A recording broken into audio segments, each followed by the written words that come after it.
mystery of rarefaction and condensation, where also it is proved that by them the world was made, the heavens established in due order, and the Catholic element altered and changed after a quadruple manner and condition. Chapter 1. Herein first, the common Catholic subject of condensation and rarefaction is once again recited or repeated, as also the two essential opposite properties or virtues which are derived from the eternal principle, in his privative and positive nature, are proved to be the immediate causes of both those alterations. In the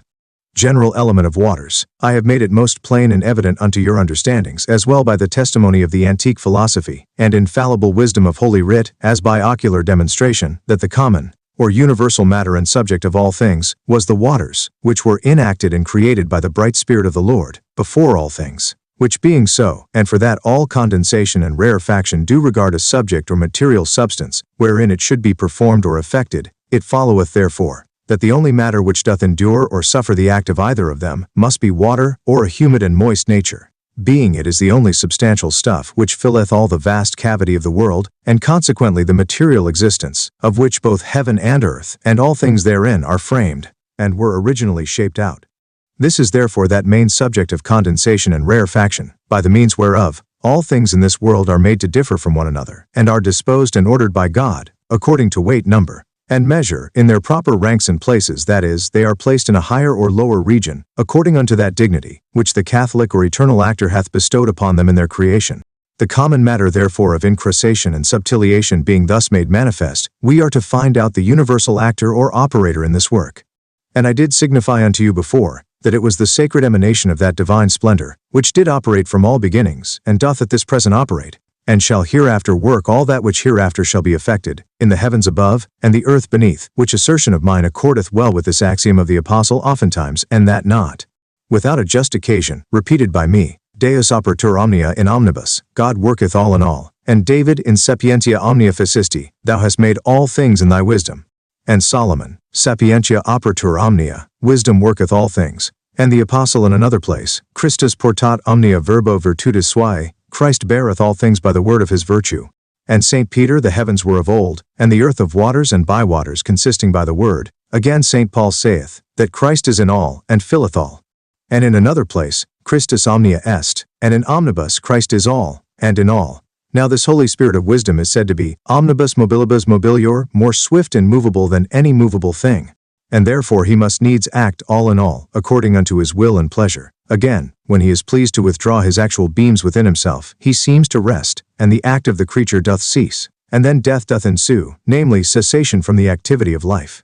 Now being he is the most agile and movable of all things, the virtue of heat doth evermore accompany the motions of his light, yea, and are essentially united unto the actor, even as we see in the sun, saying, that the body is likened unto the Father, the beams or emanation unto the sun, and the active heat which issueth from them both unto the Spirit, that the beam is continuate unto the body of the sun, as the emanation from the divine fountain, is one individual essence with the fountain of eternal light, and the virtue issuing from the sun and his beams, is in like manner inseparable in essence from the other two, even as we find, that the Holy Spirit which is emitted from Father and Son, is one in essence with them both.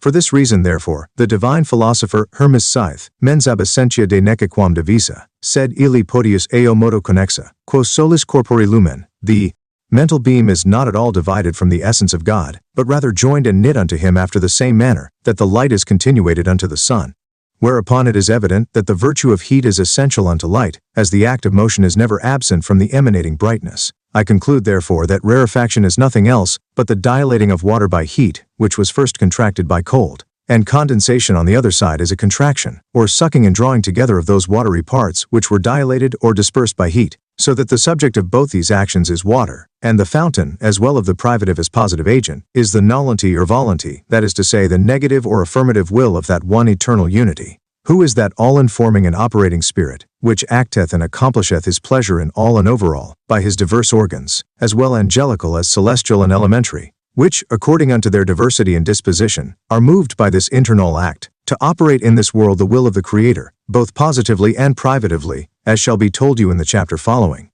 Chapter 2. How this divine Spirit or Ruach Elohim, being but one in essence, worketh both by his angelical and astral organs in this sublunary world, after a fourfold manner. The eternal Spirit of wisdom, who is the initial principle of all things, and in whom and by whom the angels, thrones, potestates, and dominations were created, doth operate by his angelical organs of a contrary fortitude, In the Catholic element of the lower waters, both the effect of condensation and that of rarefaction. And to verify this out of the Holy Bible's testimony, we read first, that this one Spirit is the Arch-Lord and Prince of the four winds, or else the prophet by the commandment of God would not have said, "Come, O Spirit from the four winds, and make these dead carcasses to live again." Now that this one Spirit worketh in all, and by spiritual and angelical organs, in the execution which is effected by the property of the four winds, it is proved out of the Apocalypse, where we find these words, "I saw four angels stand on the four corners of the earth holding the four winds of the earth, that they should not blow on the earth neither on the sea, etc." By which it is evident that these angelical presidents over the four winds were the ministers and organs by, and in which the spirits or blasts of the winds were emitted or retained according unto the will of that eternal Spirit, which guideth them when and where he list. But we find by daily observation that the essential virtue in the northern spirit is cold, and therefore contrastive or attractive from the circumference unto the center, and by consequence a causer of congelation and condensation. By this kind of angelical virtue, the divine spirit doth work his privative effects, and acts of inspissation and fixation in the sublunary element, causing terrestrial and earthly effects. But contrariwise we find that by and in the southern and easterly angelical spirits, the all-creating and operating power doth cause rarefaction and subtiliation in the said inferior waters, through their essential action which is heat. And for this cause, the said hot winds do undo by rarefaction, all that which the cold northern winds did effect by congelation. Hence therefore it cometh, that of this potent angel, who is said by the wise Cabalists to be the president and governor of the celestial sun, which some term a Michael quasi quis sicut Deus, of whom we will speak hereafter, also touching his angelical organs in the four corners of the earth, by which he useth to do his will, it is said, "The Son of Man will send out his angels from the four winds of heaven," and moreover, we shall find in the place before mentioned, that this imperial angel did rise from the easterly angle of the world, and did command the foresaid four angels which had dominion over the four winds as vassals unto his will. For the text hath it, "And I saw another angel come up from the east, and cried with a loud voice unto the four angels unto whom power was given, etc. Hurt not the earth, neither the seas nor the trees till I have sealed, etc." Whereby it is apparent that the four governors of the winds are subject unto that great angel, who is the powerful and potent intelligence which moveth and ruleth not only the sun but sustaineth all things by virtue of this word. And this almighty angel is esteemed by some to be the same mentioned in the first chapter of the Apocalypse,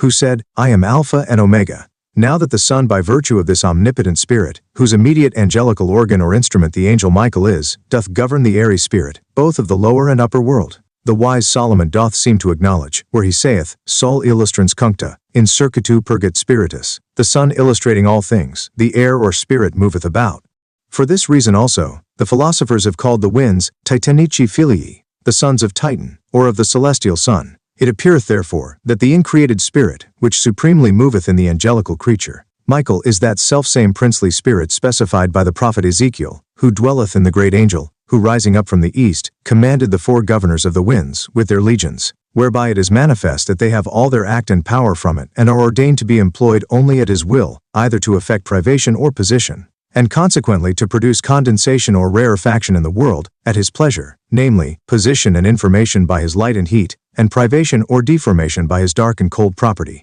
And hereupon the kingly prophet speaketh thus, Angeli de validi, fermi robori, efficientes verbum ejus, auscultantes voci ejus, ministri ejus facientes placitum. The strong angels of God which do execute his word, and hearken unto his voice, are his ministers to perform his will. And again, qui facis angelos tuos ventos, et ministros tuos ignum urentem, who makest thy angels winds, or ruach signifieth ventus, spirits flattices and thy ministers flames of fire. Whereby it is evident, that the eternal breath is that which animateth the angels give life and vigor. That breath is that which first informeth the stars, and then unto the winds first inform the elements, or rather alter the Catholic sublunary element into divers natures, which are termed elements, and then by the mixtion of divers windy forms in that one element, they do produce meteorological compositions, of divers natures according unto the diversity of the windy forms which alter it.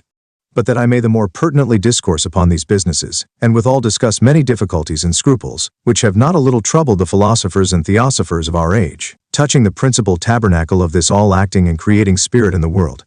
Before I pass any further in this my story of condensation and rarefaction, I will express mine opinion touching that point at large, because the enucleation of it will be very pertinent and necessary, for the opening of this main business, forasmuch as in it, not only the world's creation, but also the imperial government of the world's spirit, and the formal manner of production of meteors doth consist. Chapter 3. What the cavils of this our age hath been, touching the seat of the all-creating and universal enacting Spirit in this world. And herein also it is proved, that Jerem's translation upon this text of David, Posut tabernaculum suum in soul, God put his tabernacle in the Son, is according unto the true sense of Scriptures. And lastly, the reason of the error in our latter translations, is herein, according unto the author's capacity expressed. I confess there hath been a great controversy whether Jerem or Tremellius or Pagnine and some others have erred in their translation of the forementioned Hebrew text, for Jerome being of greater antiquity, howsoever he found the nature of the Hebrew which he translated, interpreteth the first verse of the 19th Psalm of David, Posut Deus tabernaculum suum in soul,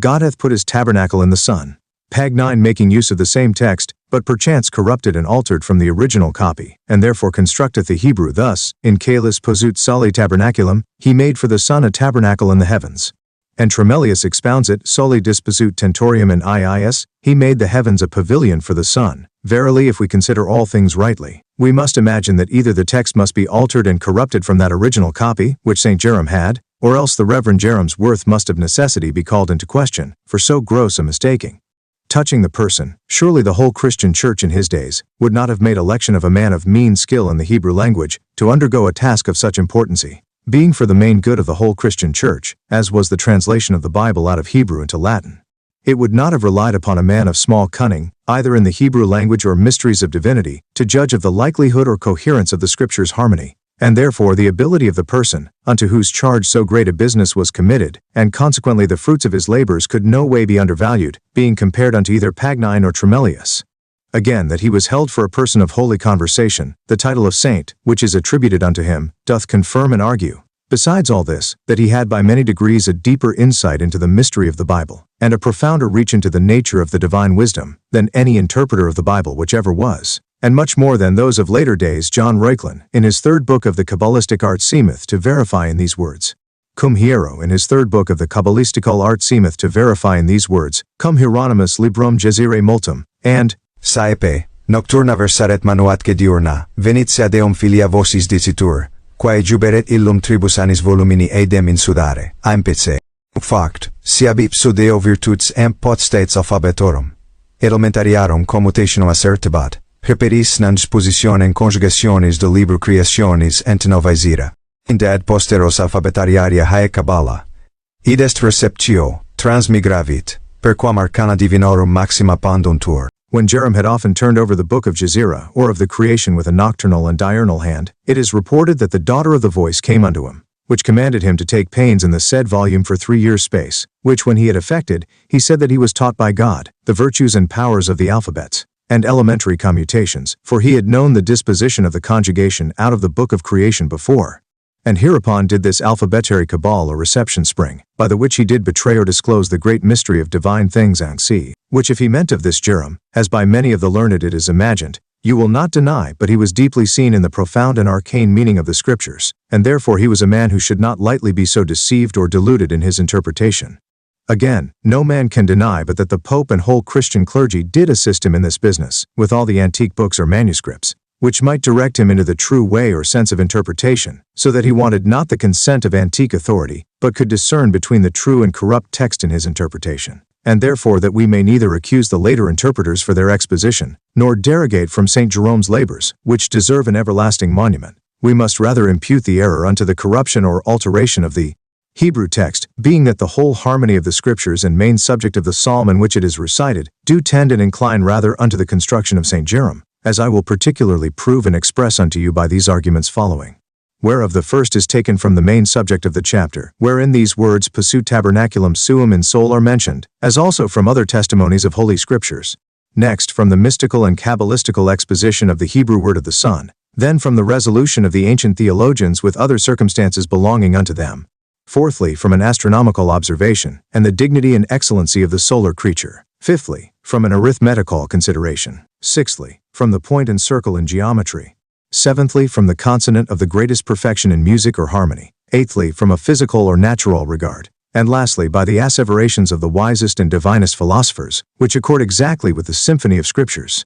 Of each of these therefore in their order. As for the first argument, it is evident that the main subject of this psalm doth touch the revelation of divinity or God in his celestial creatures, And therefore it must as well be in this psalm intended, that the divine Spirit doth plentifully and that essentially inhabit this illustrious palace of the heavenly Son. There it is related that the heavens are full of his presence, but the same psalm beginneth thus, the heavens declare the glory of God, and the firmament the works of his hands, etc., where he expresseth that the glory of the Creator which is in the creature, doth reveal the Creator in the creature, but where the glory is present the essence is not absent, and thereupon it followeth justly, that this Creator which hath filled the Son of heaven, with his glory and beauteous influence of essential virtue and light, hath revealed himself unto all the world, out of his sunny tabernacle egregiously and perspicuously, as by the physical and natural effects it shall be declared hereafter in the 8th rank. Again, the son of Sirach confirms this more plainly where he saith, Sol illuminans per omnia respexit, and Gloria Domini plenum est opus eius, the sun shining forth looketh over all, and it is a work that is full of the glory of the Lord. That is to say, of essential divinity, not that it is included in it, but that also it is exclusively in and over all, no otherwise, than the spirit of man's blood is said to have his principal tabernacle in the heart, and yet is in all and every part of the spirit and body.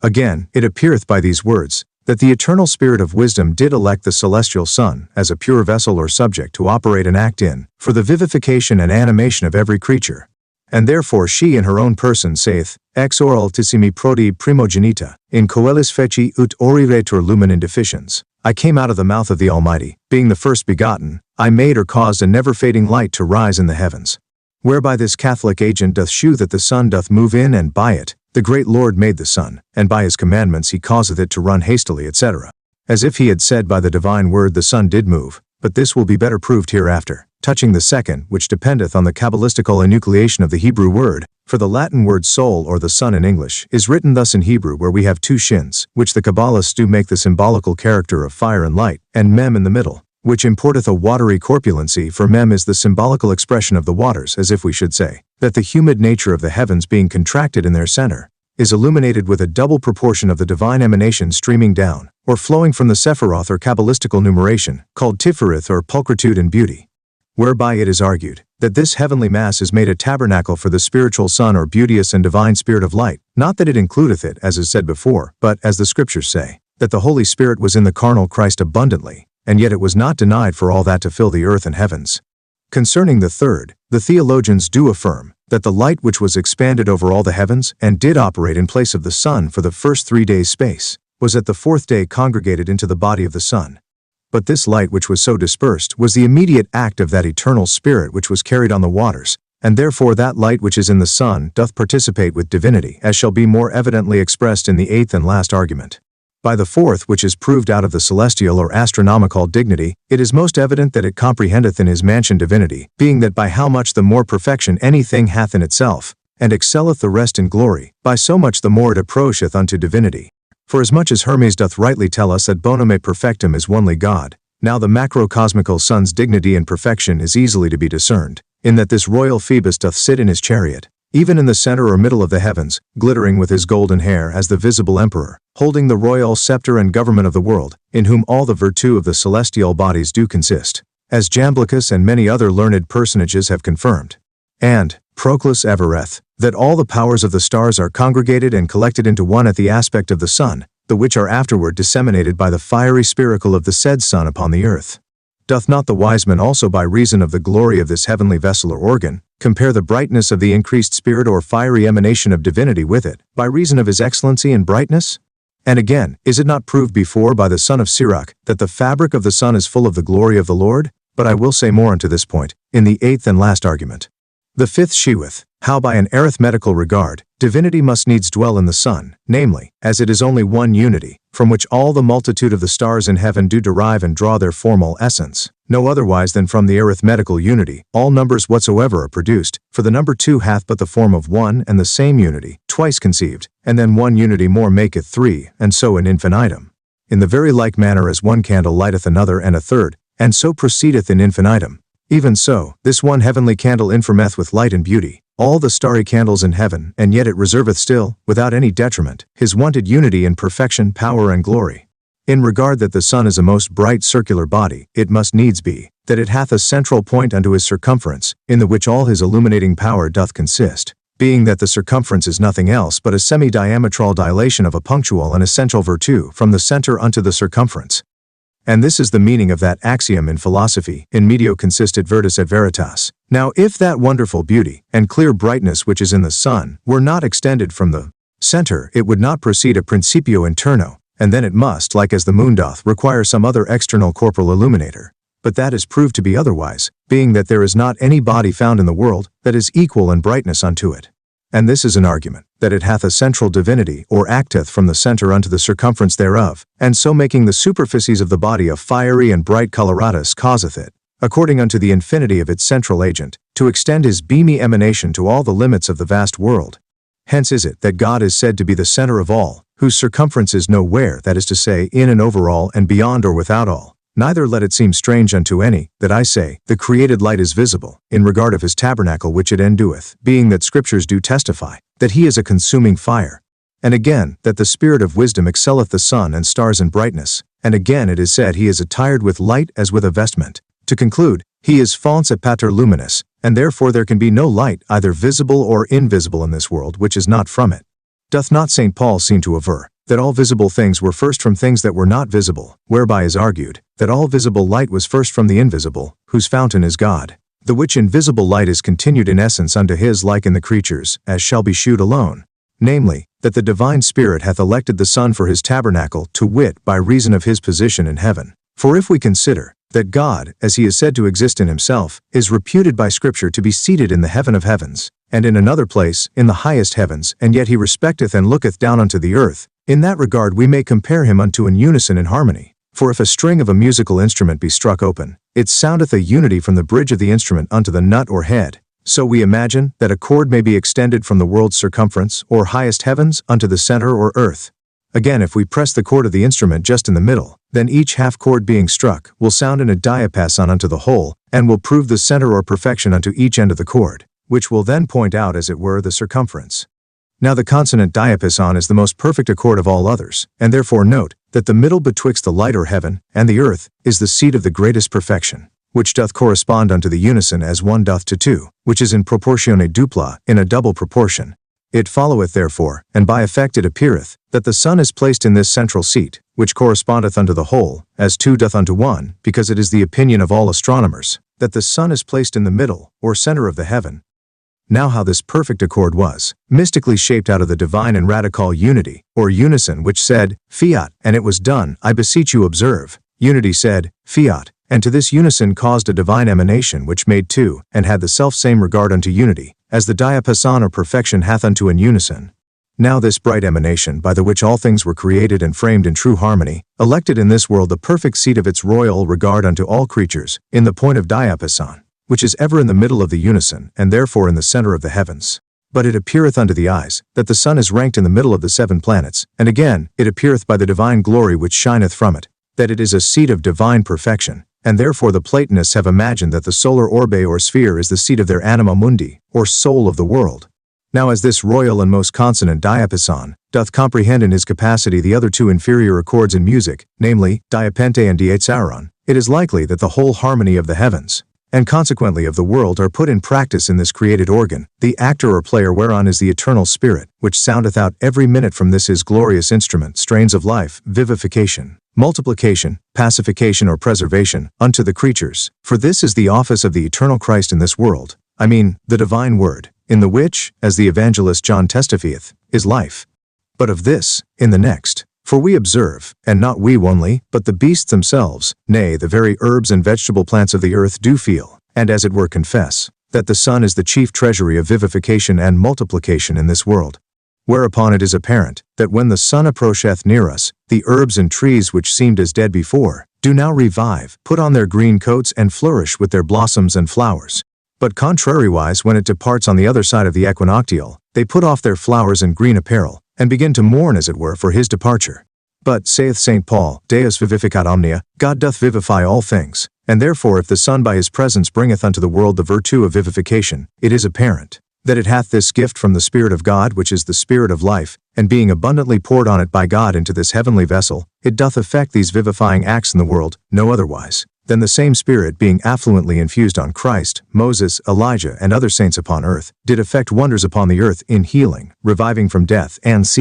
Doth not the sacred text also aver, that sapientium Deus effudit supra omnia opera sua secundum datum suum, God hath poured out his Spirit upon all his works, more or lesse? Why then should any man make any scruple or question, touching the Spirit's habitation in the Son in abundance? This therefore is the chief subject of this psalm of David, to express that the glory of God doth palpably appear, out of the creatures of heaven, yea, out of every creature the eternal Spirit doth shine, or express his glory more or less, and is, according to the gift which is given unto him, to be discerned out of it. And thereupon Job saith, Coelos ornavit Deus spiritu suo, God hath adorned or beautified the heavens with his Spirit. By which words it is manifest that it is the essential Spirit of God, which giveth by the abundance of his presence the lustre and glory unto the sun, which for that reason is termed, and that not erroneously, by the Platonists oculus mundi, because that in and by it, as in a certain clear and smooth-looking glass or mirror, all things are seen and discovered. And again the philosopher Heraclitus, si solem mundo sustularis, quid est nostrum corpusculum, si decit anima?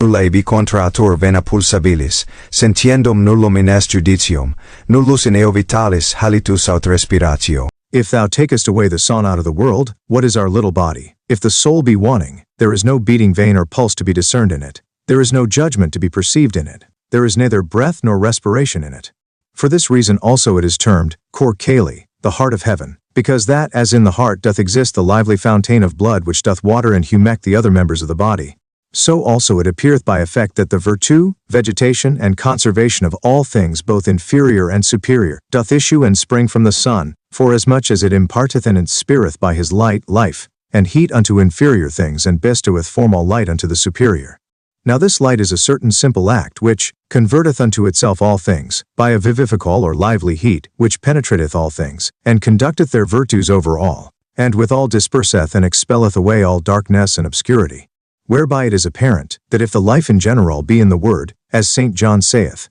and if this Catholic Spirit of life vivifieth all things, as St. Paul and Judith affirm, and if the Spirit of wisdom be brighter than the sun, and a simple and pure Spirit which is more movable and active than all things, and therefore operated all in all, and if it penetrated all things by reason of his purity, as Solomon saith, and all these properties are found in the solar virtue, what should dissuade man from thinking that the Hebrew text was not rightly understood of Jerome, when he interpreted it, posut tabernaculum suum in sol, he put his tabernacle in the sun? Verily this was necessary for man to understand, being that unto this very hour there are but few that will acknowledge that the Spirit of God doth immediately operate and work in his organ, the sun, and by the sun, but being rather seduced by the ethnic learning, they will admit many subalternate agents or efficient causes per se, that is, of themselves distinguished from the essential act of God, which is the reason of idolatry and worshipping of the creature for the Creator, and neglect or ignorance of the Creator in the creature. For although it be said by Solomon, quod solem prevenar oportet ad benedictionem Dei, we ought to prevent the sun rising to give thanks unto thee, and again we read, that when we pray,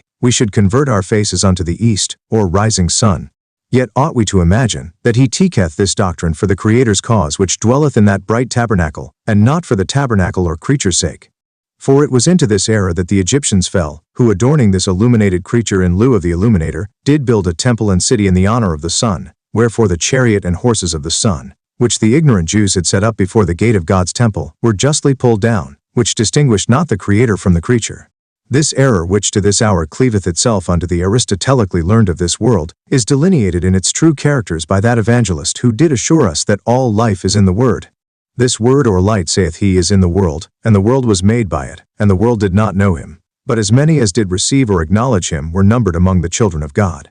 Wherefore all true Christians ought now to understand that he filleth all, vivified all, sustaineth all, operated all in all, for without it, they cannot be esteemed the legitimate children of God. They ought not to be so ignorant of the Creator in the creature, being that his glory shineth forth of him, and may be perceived by them more or less, thinking that he is absent even from the most beautiful Tassaed, that he filleth all, and that not virtually or accidentally, as some worldly wise men by their ethnic distinction will have it, but in essence. Being in plain terms it is said in one place, Christ is in all, and over all, in him are all things. But Christ, which is the true wisdom, is the virtuous or essential emanation from the Father, and therefore no accident. In another place the incorruptible Spirit of God is in all things, but that Spirit which hath no corruption in it, and preserveth from corruption, and giveth really life, is no accident, but a perfect essence. In another place, of him, by him, and in him are all things, therefore this is meant essentially and not accidentally. In another place, God is all in all. And again the Apostle, of God the Father are all things by our Lord Jesus Christ, by whom are all things.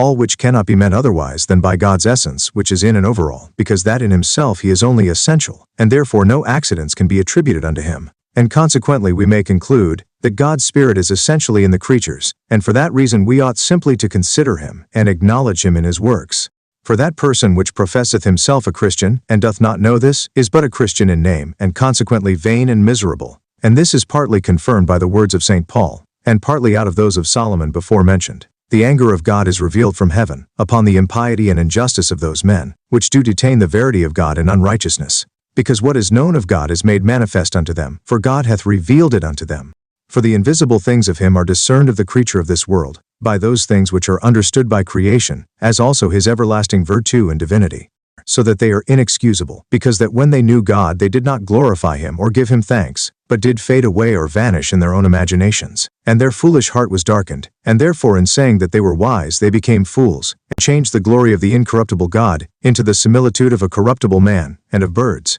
and of four-footed beasts, and of serpents on stead. Whereby he argueth first, that God ought to be pondered and known in his creatures, and that we ought to acknowledge and ascribe all the glory and virtue of them unto his Spirit, or divinity in them, and not to mistake the works of the Creator for the seeming expressly to argue and signify that his everlasting virtue and divinity is in the creatures, and that it appeareth out of them. For his words import that the invisible things of him are discerned by the things that are created, as also his everlasting virtue and divinity. And why not?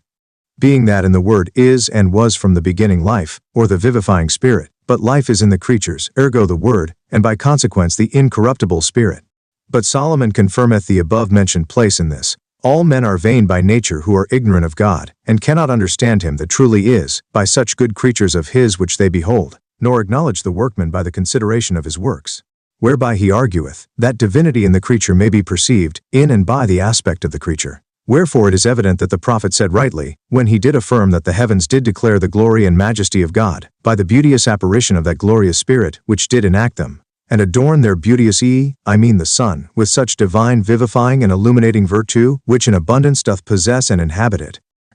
And therefore I conclude, that the prophet said rightly, and instructingly unto the ignorant world, that the bright Spirit of God did dwell in the Son of Heaven, as in a tabernacle, and did impart and distribute his gifts of form, life, vegetation and multiplication, unto every creature out of it.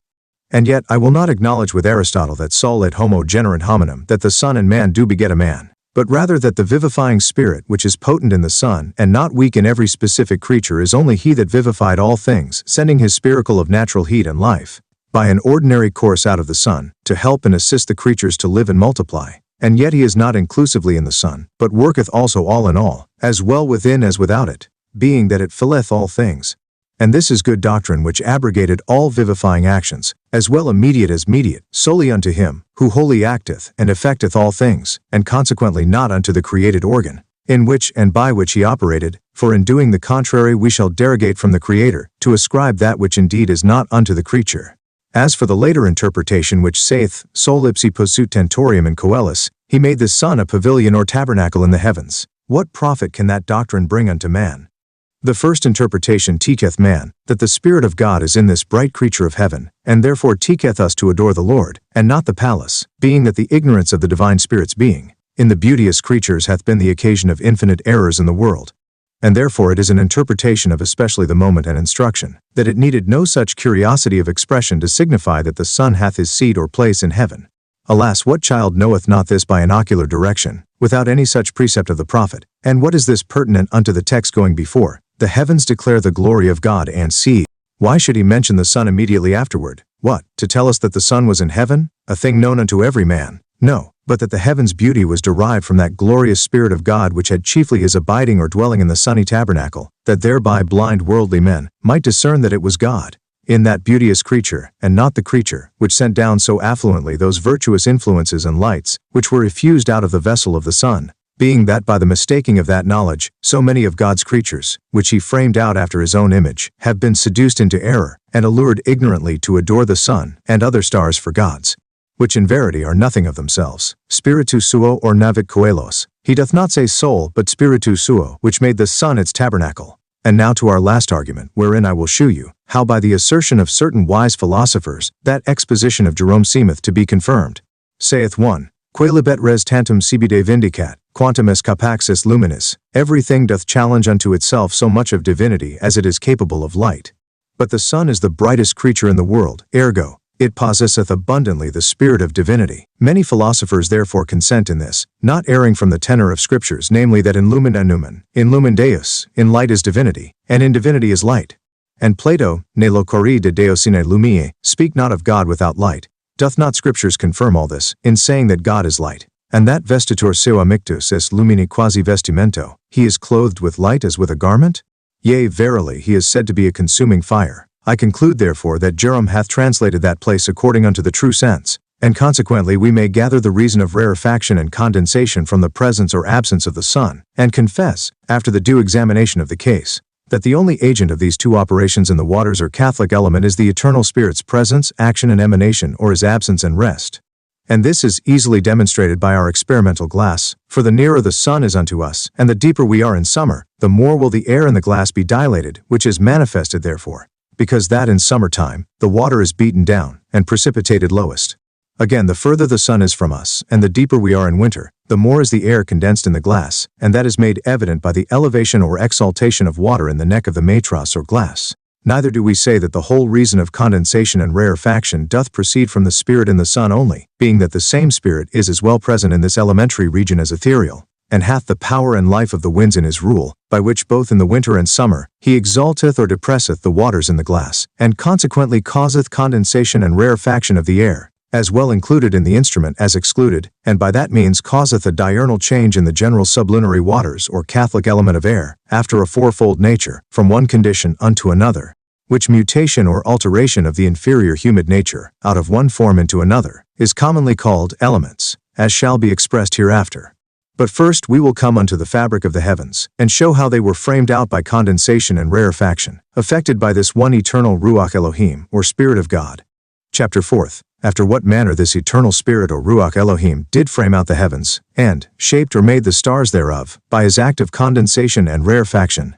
It is the Apostle Peter's assertion that the heavens and the earth were of the waters and by the waters by the word of God, so that the word we see is the agent as well in the condensation of the invisible waters, into waters that are visible, and then of these visible waters into a visible earth. Thus was the world in general distinguished into thicker and thinner regions by that divine Spirit Ruach Elohim which was carried on the waters. And this is well argued by Hermes in these words, Distinctus libertis rebus, quae igneo spiritu vehebantur, emicuit coelum, septem in circulos. Things being distinguished and balanced, the which were sustained by a fiery spirit, the heaven did shine forth into 7 circles. Where he signifieth that it was a fiery spirit, and a little before he calleth it splendor sanctum, the holy splendor, which sustained and bore up every circle or sphere of the heavens in his due place. And hereupon the wise men, omnia mensura, numeroque and pondere, disposuisti so temperasti, thou hast disposed all things in measure and number and weight, that is to say, in a distinct measure and proportion, in ponderosity and levity, and in a due and convenient number, namely into 7 distinct spheres, and an infinity of condensed bodies.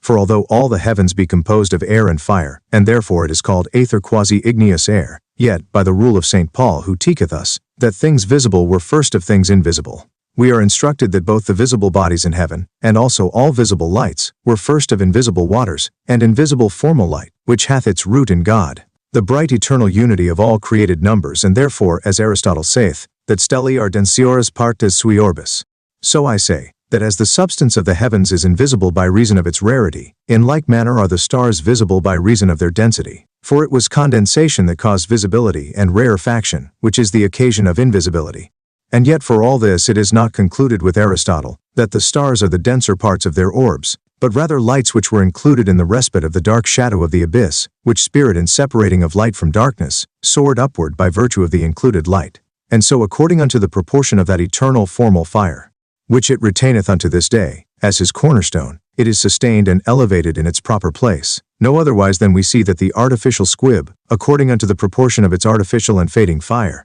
with the ponderosity of its body, is, during the time of the gunpowder's force, raised in the air to a certain height, moving neither lower nor higher, then the formal vigor affordeth it virtue, and there remaineth until the force of the corruptible and wasting fire be spent, and then it falleth down again.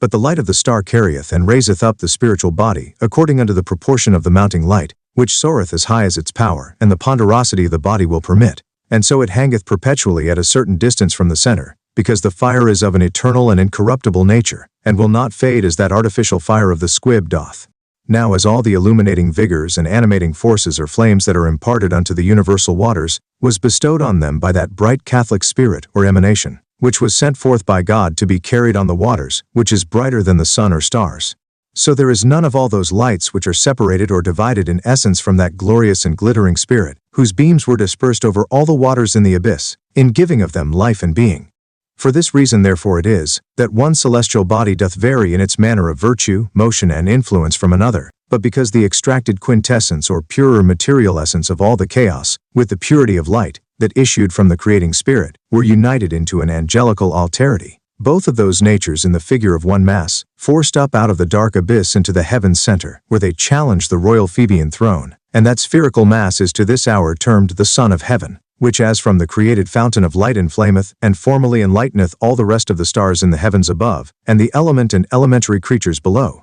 So that after the universal contracted light was effected the fourth day of the creation, it was ordained to be that capital organ of life and vegetation in the starry world, which did feed and shower down its influences and fiery spiracles of life, conservation, vegetation, and multiplication upon the sublunary earth and waters. Thus therefore in few words, you have the reason of that condensation and rarefaction, whereby both the invisible heavenly substance and visible celestial bodies were made. And it seemeth not to disagree from the opinions of the learned theologians, Basil and Damascene, touching the causes of the divine Spirit's action in condensation and rarefaction, before the apparition of the sun in the heavens, forasmuch as they will have the day's rarefaction, or clear heaven to be occasioned by an emission of light, ordained by the divine will or act of this omnipotent Spirit. But they think that the night's condensation, and the opaque or condensed bodies in the heavens are affected by a contraction of light, which was also caused by the sacred Spirit's volunty. Thus therefore we see out of the confession of certain of the prime fathers of the Church, what was the cause of the cold condensing night, and the hot rarefying day, before the Spirit was congregated into the tabernacle or quintessential substance of the sun, which was extracted by the spagiric or separative action of the divine Spirit, out of the huge deformed waters of the abyss. And therefore this also must be the reason of condensation and rarefaction unto this day, for as the Spirit and the Sun being far from us, and as it were contracting his beams in regard of us unto himself, or absenting himself from our hemisphere, so that the cold waters do incline unto the nature of their mother chaos, by reason whereof the night and darkness are long, and the light and day but short and faint in heat, so also in that season the common sublunary element is subject to condensation and incrustation, and therefore is constrained or contracted into the consistency of frosts, snows, hail, ice, and cold showers, etc. Again, when it is near unto us, it dilateth itself, and by his heat and presence the cold waters become hot, and the days are augmented and diversified or made strong in heat, and then the common sublunary element is apt for fluctuation and sublimation, being easy to be inflamed and set on fire with lightnings, conflagrations, and such like. But I leave the history of the condensation and sublimation of the ethereal spirit, to descend unto the like acts or conditions in the sublunary element. Chapter 5. How the lower waters or Catholic sublunary element were distinguished, ordered, and shaped out into sundry distinct spheres which are called particular elements, and that by the foresaid all-working Spirit or divine Word, since it is most certainly proved already that the universal substance of the world's machinae was made but of one only thing, namely, of a matter that was produced out of the potential bowels of the dark chaos or abyss, by the spagiric virtue of the divine Word, the which matter Moses termed waters, and Hermes the humid nature, of the which in general the heavens and the earth were made of old, it must needs follow, that out of this Catholic mass of waters, the universal sublunary element was derived, which is commonly termed by the name of air, as all that humid substance in the celestial orbs is called aether. Now this general element is by the breath of the divine Spirit Ruach Elohim, altered and changed from one shape unto another. For that which is the visible waters was made first of the air, which is an invisible water, as again the visible water by condensation is made earth. And this is proved, first, by the words of St. Paul, who saith, Perfidum agnosimus quod semper ida actum sit cum mundo per verbum, ut exis quae videri, non poterent ferent ie quae possunt videri. We know by faith that it hath been ever acted with the world by the word, that those things which can be seen were affected or made of those things which could not be seen. And again Solomon saith, that the world was made of a matter that was not seen. But besides these proofs we are taught by chemical experience, that earth is nothing else but coagulated water, nor visible water anything else but invisible air, reduced by condensation to a visibility, nor fire anything else but rarefied air. And, in conclusion, the sublunary waters were in the beginning but an invisible, humid, or watery spirit, which we call by a common name, air. And consequently the Catholic sublunary element was in its original, nothing else but one air, being that heaven was made before the seas or the earth, as Moses teacheth us. And therefore by faith we must believe, according unto St. Paul's doctrine, that all visible things, and therefore the seas and the earth, were first made or produced out of things not visible, that is to say, aerial or heavenly. For it is one universal air, that filleth the vast cavity or vault of the world, which by reason of its levity, tenuity, or invisibility, is called heaven, as contrariwise the earth and seas are so termed, because of their gravity, density, and visibility. Since therefore it is evident, that the Catholic sublunary air is the main material ground and substance of that, which the world called elements, and that it is altered and changed from one estate into another, by the word or divine spirit Ruach Elohim by the eternal wisdom, let us consider with ourselves how this potent spirit doth effect in that one and the same homogeneal invisible thin water or air, such protean transmutations, whereby there is an evident rotation made in it, out of one nature into another, which are therefore termed distinct elements. We must therefore consider in the first place, that this was that vivifying spirit, which the prophet called from the four winds, saying, Veni, spiritus, aquatur ventus, and insuffla interfectos istos ut reviviscant. And therefore this one spirit, Ruach Elohim, was the royal commander of the four winds, and by consequence could contract the air by his windy organs, and again dilate it at his pleasure. And therefore it was he, and no other, that doth animate the four winds and agitate the angels that are his under-governors of them, to alter and change the invisible air into visible shapes, when and how he listeth. And first touching his general act, in ordering the air into diverse shapes, it is said, Deus ventos deponit et thesaurus. And again, aer subito coant in nubes and ventus transiens fugavit eos. Sapientia aptat, pondus aeri, appendit aquas in mensura, ligat densas nubes ut non fondantur, facit pluvia statura, emp viam fulguris nitentium. God draweth the winds out of his treasury. The air is thickened into clouds, and the wind that passeth by doth drive them. By wisdom he giveth weight unto the air, hangeth or balanceth the waters in it by proportion and measure, bindeth fast the thick clouds, so that they cleave not, giveth laws unto the rain, and maketh a way unto the lightnings of the thunders. By which words we may conceive, that the invisible air is the main subject on which the all-operating Spirit of God worketh, and bringeth forth the forenamed visible effects, and that only by condensation or rarefaction, which is insinuated, by giving weight unto the air. For by condensation, he converteth the invisible air into visible clouds, and then by a profounder degree of thickening, those vaporous clouds are condensed into rain, and the thicker and more unctuous part of the cloud is concreted into a hard stone or earth. So that out of the invisible air we see evidently by condensation produced 3 degrees of visible substance, namely, a vaporous air, a thick visible water which is rain, and a dense and ponderous earth, which is the stone called lapis ceruleus or thunderbolt, engendered by the Spirit of God in that fight which is made in the conflict, between the liquefying nature of the fire, and congealing disposition of the cold water. Again, on the other side, by rarefaction, the air is converted into fire, namely into lightning, and all these receive their several forms and changes from the Catholic nature of the invisible air into those shapes, in which after the alteration they abide, so that you may by this perceive, that all that which the antique philosophers have termed elements, are nothing else but a fourfold changing, and mutation of one and the same Catholic element, or humid nature, unto which according as they in their changes do appear various, have divers and sundry names, namely, of fire, water, and earth imposed upon them. Now the principal organs, by the which, and in the which this Spirit moveth and acteth, by a diversity of property, in turning and changing this Catholic aerial subject into a fourfold nature, that is to say, out of one thing into another, are the angelical winds, which he hath ordained to blow from the 4 quarters or angles of the earth, in a diverse property. For as before I told you out of Solomon's doctrine, that this wise Spirit was one simple thing in essence but manifold in property or operation, so doth he, being but one Spirit, act after a fourfold manner by his fourfold angelical winds, in the Catholic element of air. For when he bloweth or breatheth from the north, he contracteth the common element into an earthly body, namely, into frost, snow, hail, and ice. And therefore David saith, Deo emittente sermonem suum in terram, quam celerem excurrit verbum ejus sicut lavam, purinam sicut cineres dispergit degicit gelu. Sum tanquam frustacorum frigore ejus quis consistet.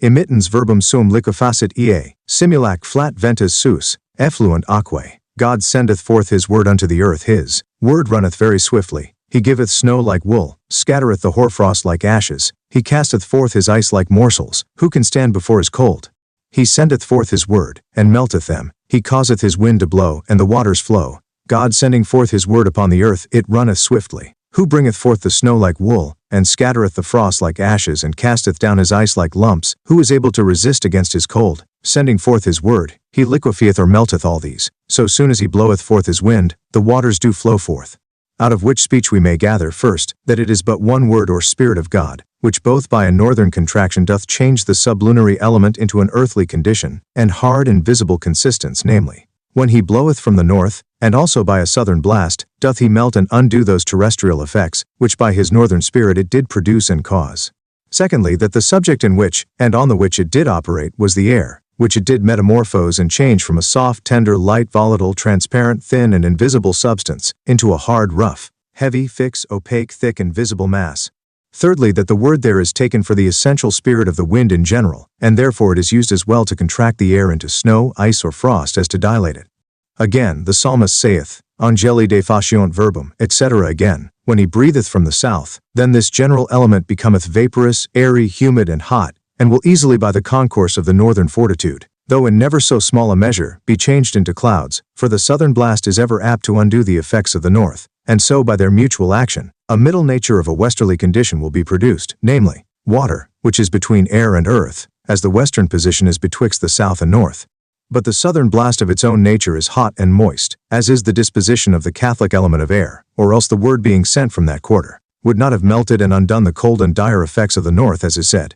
Again, that the breath of the Lord which cometh out of the south affecteth the Catholic element of air diversely, but spiritually, this text of Habakkuk doth testify. God coming from the south, his glory covered the heavens, and the pestilence went before his face anxi, whereby he argued the invisible effects, namely, the corruption and infection of the air, which this divine Spirit in his displeasure breatheth forth from the southern quarter of the world. But when he worketh or operateth in his windy organs of the earth, then they imprint upon the general element a fiery character, and dilate their substance into the nature and disposition of the fire. And then may it pass under the title of the element of fire, as we have it confirmed out of many places of the holy text, Praecipit Dominus vento calido et urenti. Or as Tremelius hath it, paravit eum ventum orentem ut percuteret sol caput Jonae, adeo ut estuaret, et petit animam suam ut moreretur. The Lord commanded a hot and burning wind, or a still easterly wind, to go out, that the sun might strike upon Jonas his head, that he might be inflamed with heat, insomuch as he did desire in his heart to die.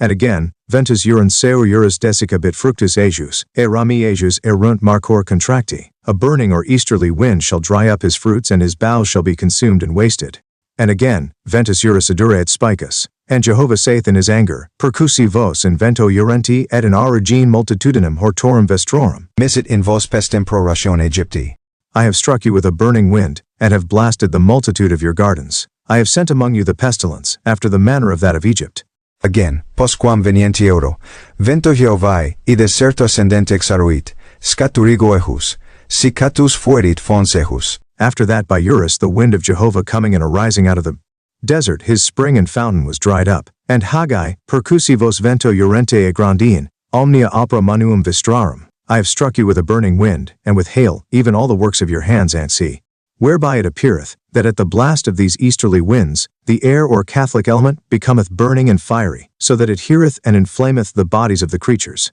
On the other side, the occidental winds are found by experience to be opposite in nature and condition unto these. For they convert the hot air or general element into cold and natural visible water, being that they are the procurers of cold rains. So that we may see by this, that the formal act in each angel of the four corners of the earth, hath an essential virtue imparted unto it from God, according unto what, at the instant of the angel's information, and therefore in that very property, doth the angelical creature act in the common element, or lower waters, in which the creating spirit properly was, when he made it. So that the common element is daily informed anew and altered, by the formal or essential act of the angelical winds, which bloweth with dominion, insomuch as if the easterly angelical wind informeth it, then it becometh a fiery element, for it heareth and drieth by super excellency.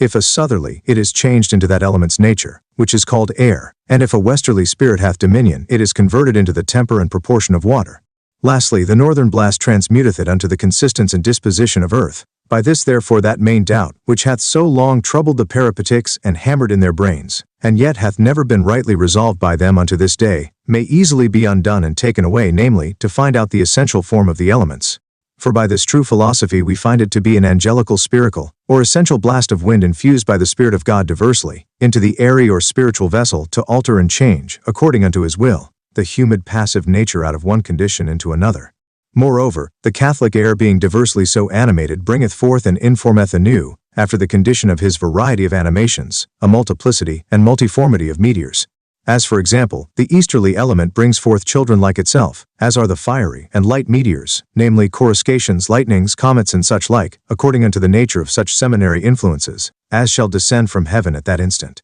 The southerly, vapors, clouds, lightning with thunders, the westerly, cold rains, and as it were snowy resolutions, the northerly, frost, snow, ice, and hail. But I know that this will be objected against me. What then will you make of the earth and seas? Are not these distinct elements which have been from the beginning? I answer, that if they listen unto St. Peter's doctrine, he teacheth that the earth was of waters, and therefore the waters were before the earth, and again the heavens were made before the earth, as Moses sheweth, and therefore the earth appeareth to be the feces or the grosser part of the lower waters, and the visible water the grosser part of the air. For doth not the Apostle Paul tell us in the text before mentioned, that things visible were first of things invisible? The change therefore of all things visible or invisible are affected by the condensing or contracting faculty and property in the all-acting spirit, and the reducing of them again from a visible estate unto an invisible, is caused by the rarefying or dilating act of the selfsame spirit in essence, but differing in property. And therefore as air was changed into water, and water into earth, by the degrees of cold, so also is earth changed insensibly into water, and water into air, by the several degrees of heat. For if this were not, how is it possible that so many waters falling from the clouds should not more and more augment the seas and diminish the air? Or why should so much earth and coals, and whole mountains of wood, that are burnt not make the earth less in consistence, if there were not an hourly supply, and transmutation of air into water, and from water into earth, which though this divine nature doth effect secretly and insensibly, yet by effect it is proved true. For when the wood and coal is consumed, we shall find that their terrestrial corpulency or bodily mass is almost resolved by fire and heat into watery smoke and fumish air. But the philosophical axiom is that everything is resolved into his first matter or principle. Therefore it is apparent that both the water and airy smoke, which make up the earthly bulk of a great oak, or mountain of pit coal, was first of the invisible air. Again, if these were not so, the brimstone, stones, and dust, which authority of the Bible and common experience teacheth to descend from heaven, being that they fall in one place or another daily, would increase the earth more and more. But leaving these speculative proofs, I will descend unto such ocular demonstrations, as I have learned out of mine experimental glass. The demonstration. We find, that from the lower region of the calendar or weather glass, unto the summit or top of the head, there is nothing but a portion of the common invisible element, namely, the air within it. But we shall find even in this little model of air, strange mutations or alterations effected, by virtue of the four winds which blow in the open element. For when the hot easterly wind doth blow, it dilateth and extendeth itself all along the neck of the glass, and beateth down the water unto the lowest degree by reason of its extension, so that it approacheth unto the nature of fire. For fire is said to be nothing else but air extremely dilated, though indeed it is the abundant presence of the bright form which dilateth it so. But if the south wind bloweth, then it will not be so extremely dilated, but it will endue the mean nature of air, and therefore it will draw up the water by certain degrees. But if it happen, that the westerly wind have the sole dominion in the sublunary element, then will the air in the glass grow thicker, and for that reason it draweth or attracteth the water higher. For cold hath a great power in the said air, whose nature is to condense and thicken. Lastly, if the cold northern winds do govern or dispose of this universal sublunary element, then will the included air be contracted or coarcted into a very straight room, which is argued in this, namely because the colder the wind is, the higher will the water be elevated in the glass, and therefore it is made manifest, that by how much the more the air is contracted, by so much the more it is thickened, and consequently it must be made ponderous, considering the proportion of place in which it is, for all the air which weighed thus much in half a yard of place doth weigh at the least even so much in 2 inches of space, after contraction. Thus you see that in verity there is radically but one Catholic sublunary element, though by the angelical spirit that bloweth from the four corners of the heavens, it is fourfoldly informed and altered, which made the ancients to imagine in their fantasies 4 distinct elements of an equal birth and being from all beginnings. But you see apparently by this that is said, that this position of the Peripatetics and other sects is false, though that it hath gotten an universal name and dominion in this world, among men as well of learning, as of the ignorant, who ground their sayings on the doctrine of the learned of this world, who are corrupted and seduced from the truth by the ethnic discipline. I will now express unto you in the last place of this book, how all generation and corruption in this world is made, and that the lowest profundity, or terminus ad quem, the motion of corruption tendeth, is but unto the simple element of nature, and then beginneth a new generation from that principle, being fourfoldly altered according unto the nature of the 4 winds, and therefore when the dead carcasses should live again, the prophet said, Come from the four winds, O Spirit, and blow on these dead bones, that is, inform and vivify their spirit with thy breath. For bones were made after a hard northern and fixed manner, the humours after their proportion, the westerly and southerly property, namely phlegm and blood. And lastly, the spirit of life came from that all-vivifying fire, which Hermes calleth splendorum sanctum, the holy splendor. To conclude, I will demonstrate the mystery of the world's creation, by way of an arithmetical progression, after this manner. Here we have the progression in the world's creation, where one signifieth the unity which was before all things, which whilst it was in itself, and did not shine forth,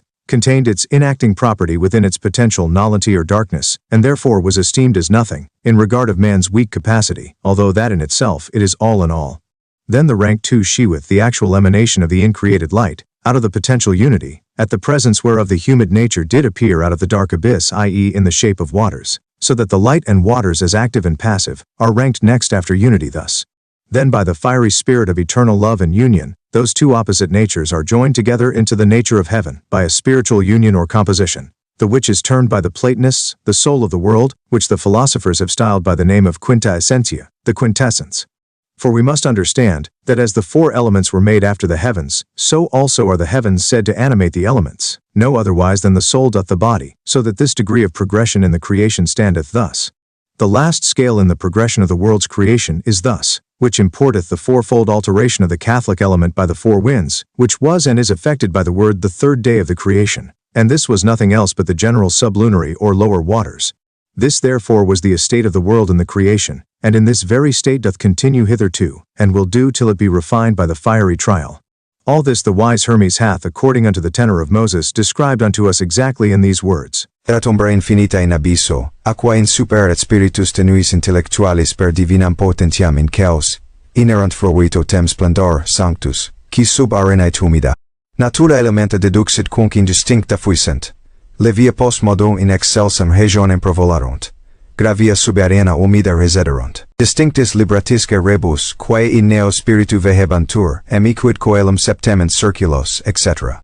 An infinite shadow or darkness was in the abyss, moreover water and a subtle intellectual spirit was by the divine puissance in the chaos. And a holy brightness or splendor did flourish, the which did reduce the elements under the heaven, and humid nature, and as they were undistinguished, afterward that portion which was light, did fly and soar up unto the highest region, the weightier part did reside and take its place under the moist heaven. These things being thus distinguished and balanced, which were sustained by a fiery spirit, the heavens did shine forth in 7 circles, etc. This, I say, is the manner of the world's fabric, as also of the rotation of one elementary nature into another, caused partly by the absence or presence of the Spirit, riding in his chariot or tabernacle, which is the sun. Hence therefore proceedeth that alteration by condensation or rarefaction, which is observed annually in the world, but especially by the 4 windy organs, or angelical instruments of this aerial region, and is effected assidually by changes all the year long, as is justified by the weather-glass's observation. And we must with diligence observe, that these members of the world's fabric do endure with incorruptibility always, and shall never alter until the last period.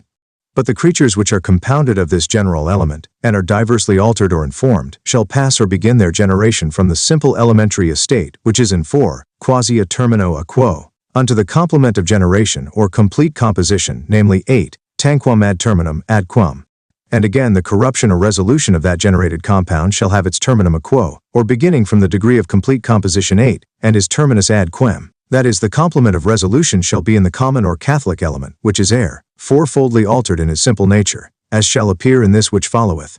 Chapter 6. The true mystery of generation and corruption, also a touch of regeneration or resurrection, is, after the doctrine of Holy Scripture, herein expressed. As we have plainly, though in few words, expressed unto you a dark privative principle, namely that which seemed before all beginnings to be without form, and therefore mortifieth and depriveth of life, and is as it were out of all existence, in regard of our capacity, by reason that the active vivifying light doth not shine forth but is hidden in the center.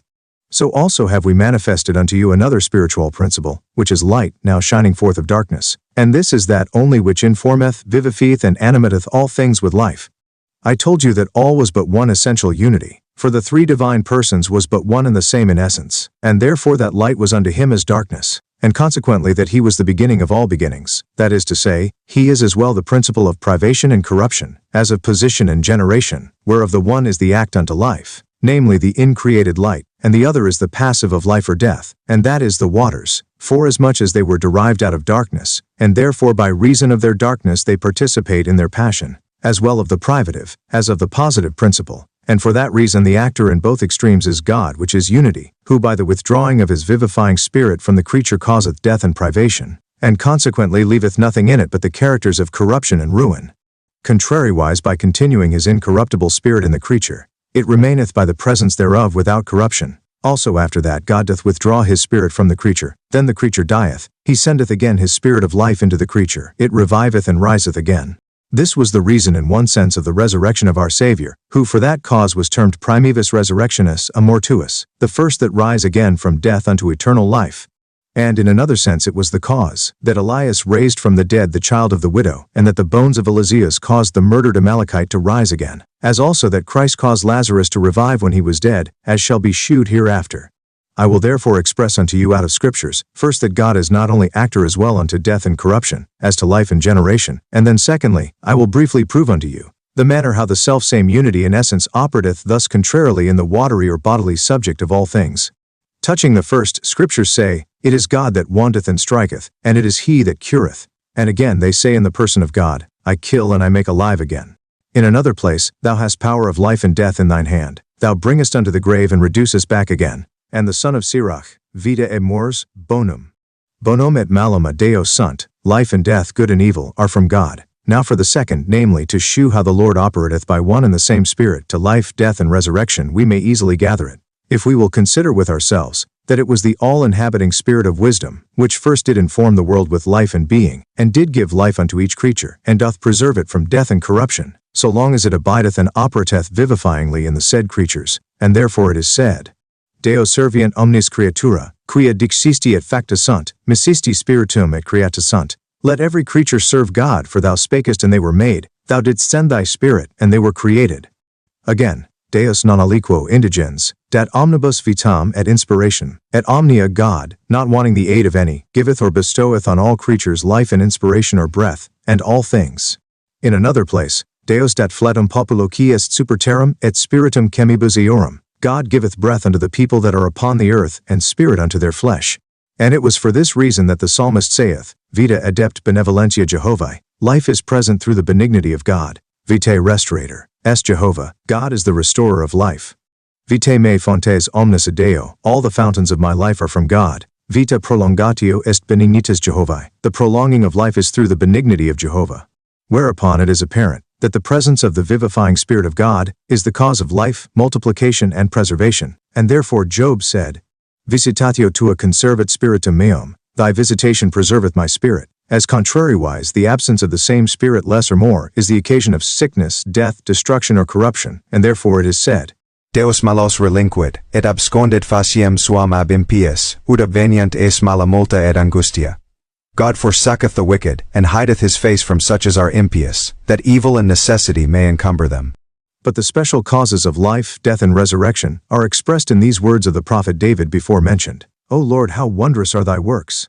In wisdom thou hast made them all, the earth is full of thy riches, so is the wide sea, and innumerable creeping things therein. Thou givest unto them, and they gather it, thou openest thine hand, and they are filled with good things, but if thou hide thy face they are troubled. If thou takest away their breath they die, and return unto their dust. And again, if thou sendest out thy Spirit, they are recreated, and thou renewest the face of the earth. Hence, O Lord, how wondrous are thy works! In wisdom thou hast made them all, the earth is full of thy riches. Lo here the essential reason and central manner of generation and corruption is exactly described and set forth by the psalmist, namely, that by the presence and benign action of the incorruptible Spirit of the Lord, life is continued, and contrariwise by the absence or departing, or by taking of it away from the creature, it dieth and corrupteth. For so long as the incorruptible Spirit of the Lord acteth and worketh in the creature, it is not possible it should die or corrupt. But when it departeth, death and corruption must needs follow. Also when it abideth in the body, but resteth from his action, or, as it were, withdraweth his active beams from the circumference unto the center, then is the creature troubled, which is as much to say as it is sick. But if it be totally taken away, then the creature is forced for want of it to expire and die.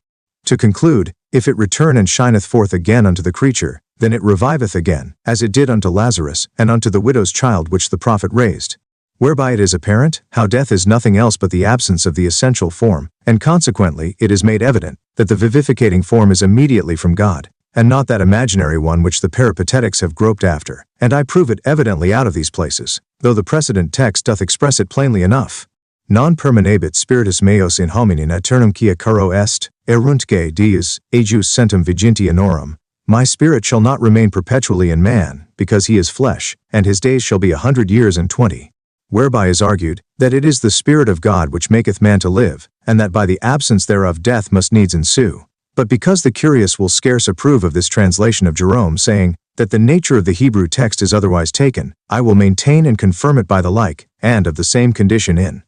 Si Deus apponens ad hominem animam suam, spiritum aut flatum ejus et se reciperet vel traeret, deficeret, et expiraret omnis caro, simul, et homo in sinem reverteretur. If God, setting his mind upon man, should receive or draw unto himself his spirit or breath of life, all flesh would fail and die, and man altogether with him would return unto ashes. So that we see it is the Spirit of God which giveth life not only unto man but also to every other creature, and that it is meant by the real vivifying Spirit of God, which giveth life unto man expressly. We have it confirmed thus by Job in another place. Spiritus Dei facit me, et inspiratio omnipotentis vivificavit me. The Spirit of God made me, and the inspiration of the Almighty hath vivified me, or given me life. And therefore it followeth, that if the presence of this Spirit doth cause generation, life and preservation, of necessity the absence of it must cause corruption, death, and destruction, for when the Spirit of the Lord is removed from the bodily mass of the creature, it leaveth it deformed, and, as it were, another chaos or terra inanis evecua, being that it is destitute of the Spirit of life, which did make it to act and exist in its specific nature. And forasmuch as this incorruptible Spirit doth preserve the corporeal mass from corruption, by his incorruptible virtue and power, it followeth therefore, that when the Spirit is departed, or absolutely contracted in itself, without any external act, the mass must of necessity forthwith die, and return unto a privative nothing.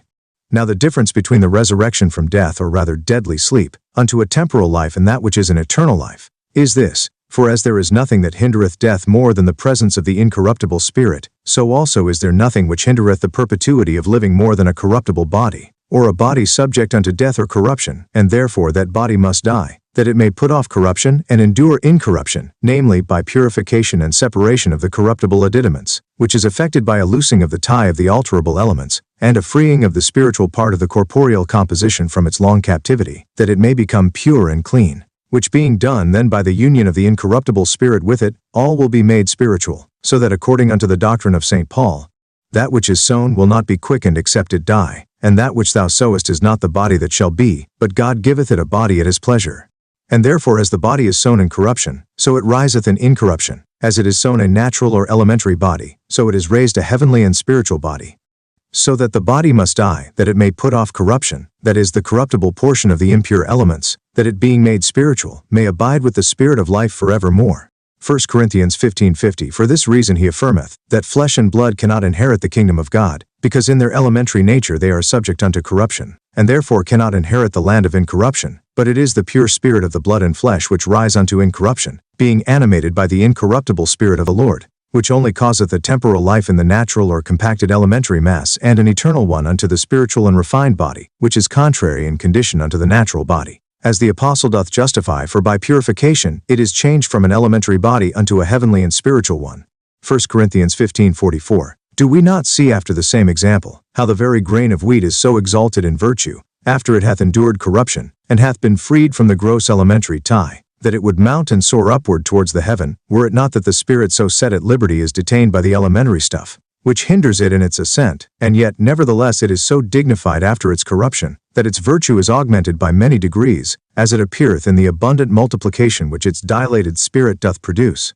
through the abundance of that incorruptible Spirit which it endureth. As touching the other resurrection, which is unto a temporal life, it is by reason that the body is not corrupted, neither is there a loosing of elementary ligaments by dissolution, whereby the spiritual body may be purified, and clean separated from, and have no commerce with, the elementary dregs, which do issue out of the lower waters, so that the occult spiritual body cannot be at liberty to embrace the Spirit of life with eternal ties. Of this kind of resurrection was that which Christ effected on the widow's son, which was carried to be buried, when he said, Young man, I say to thee, arise, and he that was dead sat up.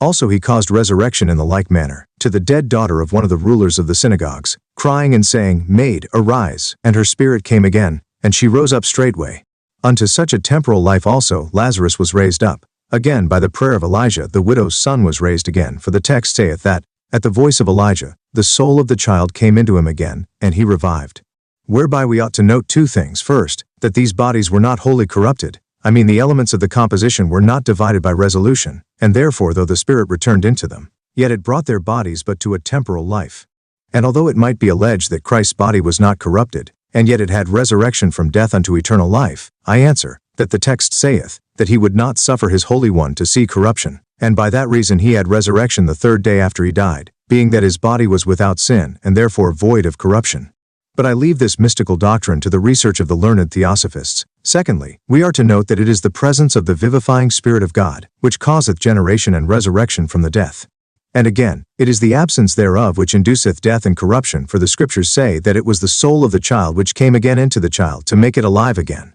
And the other text saith, her spirit came again, and she revived. And therefore Job said, in the place above mentioned, if God should draw his spirit or spirit of life from the creature, all flesh would expire. And David, if thou takest away their breath, they die. If thou sendest forth thy spirit, they revive or are recreated. Now if we shall compare this our principle of generation and corruption, with that of the Peripatetics, we shall find as great a confusion in the one, as there is a plain explication of the other, for they define generation to be mutatio materii, a forma substantiali prius in alium formam substantialum, a change or mutation of matter from its wonted substantial form into another form. Also they will have corruption to be mutatio ampa misio formae substantialis quae prius inerat materiae, sed nunc non est idem. The mutation or loss of a substantial form which was first in the matter, but now hath forsaken it.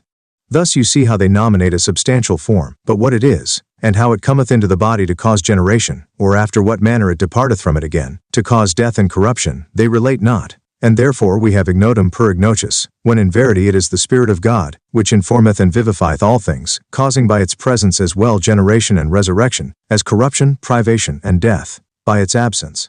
So that in this change or passage of the creature from one estate unto another, we shall find that, as it was made, and all things else out of one dark and deformed potential principle, by the shining forth of actual light, which informed, and by information created all things of nothing, making them to live and exist, so also by the absence of that all-informing light, each thing becometh dark, dead, and destitute of their essential form, until a new light do manifest itself after a manner, which doth alienate the watery subject from the form and shape it had at the first. So the body or carcass of a dead man is in the state of a deformed chaos, in regard it hath lost its wonted human substantial form or act, no otherwise than if the Lord did take away his spirit from the world, all things would return again to nothing, or a deformed chaos or dark abyss, as it was at first. But when the effectual act of a new form doth break forth out of the dead carcass, causing the whole mass thereof to become verminous, or full of worms, then may we say that the corruption of the one is the generation of the other, which evermore holdeth good, when the elementary stuff is still present. So that privation is the mean between them both, and as it were a vacuity, a nihil or nonentity between two formalities. But I will demonstrate the mystery of generation and corruption after this manner. Now therefore that the progression or ranks of the world's creation, and its simple members is showed you, which consists of 4 ranks, in which estate the world must endure till it be refined with fire, I will make my progression from these simple members of the world's existence, and proceed unto the order of degrees in composition, which have their beginning and foundation from them, namely from the first degree or rank in generation or composition, unto the complement thereof.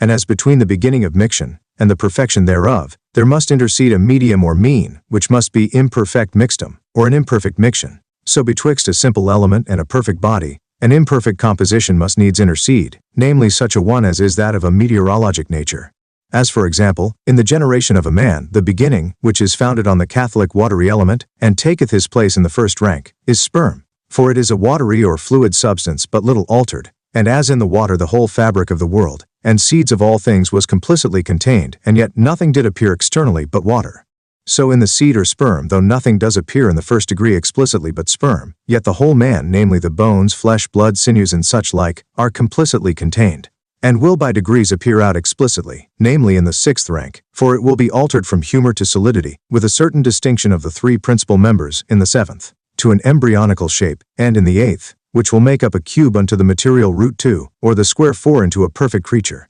In like manner in the great world we see that the simple element, namely the general air, appeareth externally plain simplicity and an invisible nothing explicitly, and yet it containeth complicitly a cloud, water, or rain, fire or lightning, and a ponderous stone, with salt and such like, which by degrees do explicitly appear through the virtue of the four winds. So, that a vapor possesseth the first rank, the cloud the sixth, the lightning and cloud the seventh, and the earthly stone argueth an exact rotation of all the four ventus forms into one miction, which represents the eighth's place in composition or generation. But when the man cometh to corruption, then his parts proceed in resolution backwards, namely from 8 to 7, from 7 to 6, and from 6 to 5, until it return unto the point of the simple spermatic element from whence it began. And there it beginneth a new generation in another form, for the all-acting nature is never idle. So also the stone is resolved into water, and water into a vaporous cloud, and the cloud into air from whence it came, which is the simple Catholic element, which admitteth no farther or profounder resolution by corruption. Now the only operator in both these works is the Spirit of God, for in generation it shineth forth of the Catholic element's center or sperm's internal unto perfection and persevereth in his action, till a perfect man be produced, which Job confirmeth thus. On sicut lac fudistime, et sicut caseum, coagulastime quoteam carne texistime. Ossibuscam nervis induistime cum vita beninitatem exersuisti ergame. Et visitatio tua conservavit spiritum meum. Didst thou not pour me forth like milk, and like cheese didst curdle me? Didst thou not cover me with skin and flesh? Thou didst endue me with bones and sinews. Thou didst show forth unto me thy benignity in my life, and thy visitation doth preserve my spirit. Contrariwise, when the Spirit of God withdraweth his beams from the circumference of generation and composition unto the center of simplicity, he leaveth to visit the spirit of the creature, and so it must fade, and decayingly return unto the principle from whence it came, and from thence again, if the same Spirit is pleased to shine forth, a new generation beginneth, where the corruption or resolution ended.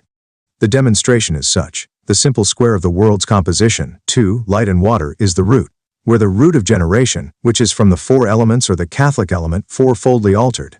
The progression from the said elementary square unto the cube of composition is, or, the manner of generation and corruption is more plainly expressed thus. Where the four elements remain in their simplicity, as they were created complicitly in one watery nature, or rather Catholic element called air, which is the root from whence generation ariseth unto the period of perfect composition, by 4 degrees or steps of alteration, namely from the 4 to the 8, and whither tendeth retrogradely corruption, namely from 8 to 4.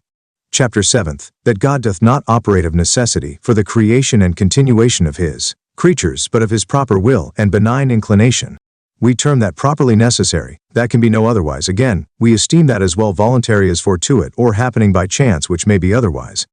Now there hath risen and sprung up a great dispute among the ethnic philosophers, whether God operateth in this world voluntarily or of necessity, or as it were by compulsion. The greater part therefore of them are flatly of an opinion, that God acteth in this world, as well in the generation and conservation of things as corruption of them, by necessity, and not by any voluntary motion, whereby it must follow, that he was enforced to do or effect what he doth from all eternity, by some other nature, which was either co-eternal with him, or pre-existent, or else that he was excited or pushed forward against his will, to effect this or that, by some creature which he did make. All which, how erroneous and extravagant it is from the rules and center of truth, I will in few words express unto you. For first of all, what is of greater antiquity than God, being that he was before anything? What is in geometry before, or in measure less than a point, or which among all the numbers of arithmetic is of so ancient a standing as is the unity? Wherefore it must needs follow, that God is free and voluntary in his actions, being that he was of himself, and did exist without any respect had unto any other, either precedent or co-eternal principle from all beginning, and therefore was sufficient in himself and of himself, to operate by himself from all eternity. But the principal reasons of the foresaid ethnic opinion are twofold. First, because God doth act and operate by his proper essence, and not by any acquired virtue. Then, forasmuch as the effects in the world seem to be necessary, and hereupon they conclude, that they cannot come or proceed from any contingent, that is to say, fortuit or voluntary occasion of another. Unto the first, methinks they seem to argue against themselves, for as he acteth by his proper essence or substance, it is evident that he is moved of his own accord, and consequently not by any external compulsion or internal necessity. Moreover, in the latitude of unity, there can be no compulsion or coaction, because that unity cannot suffer. Again, it is not possible that he should be urged to work by any external or alien efficient cause, because that he remaining primarily fixed, and steadfast in himself and of himself, worketh as the original fountain of all things by himself, emitting his formal and vivifying beams of life at his pleasure, and withdrawing them again when and where he pleaseth. Unto the second I say, that necessary effects do no way include any necessity in the first efficient cause, because that secondary causes do act at the command and inciting of him, which is the unity of all multitude, and therefore all in all, or by a necessary order, so that a necessity in worldly created things dependeth upon the volunty and command of him who made them, the which order he accomplisheth and finisheth at his pleasure. And therefore we find this written by the wise man, Ignam midit sicut combere, modo ignam il fecit ardere inter aquas on sea, he maketh the fire mild and gentle, lest it should burn, and now again he maketh it to burn between the waters, yea, and in the clouds of hail and snow, without melting of them. Again, he maketh the fire to forget his destroying property, that the righteous may be nourished by it. It was also an evident argument that God worketh not of necessity in or upon this creature of fire, when the 3 servants of the living Lord were untouched by the fire of the Chaldean furnace, although it was heated 3 times.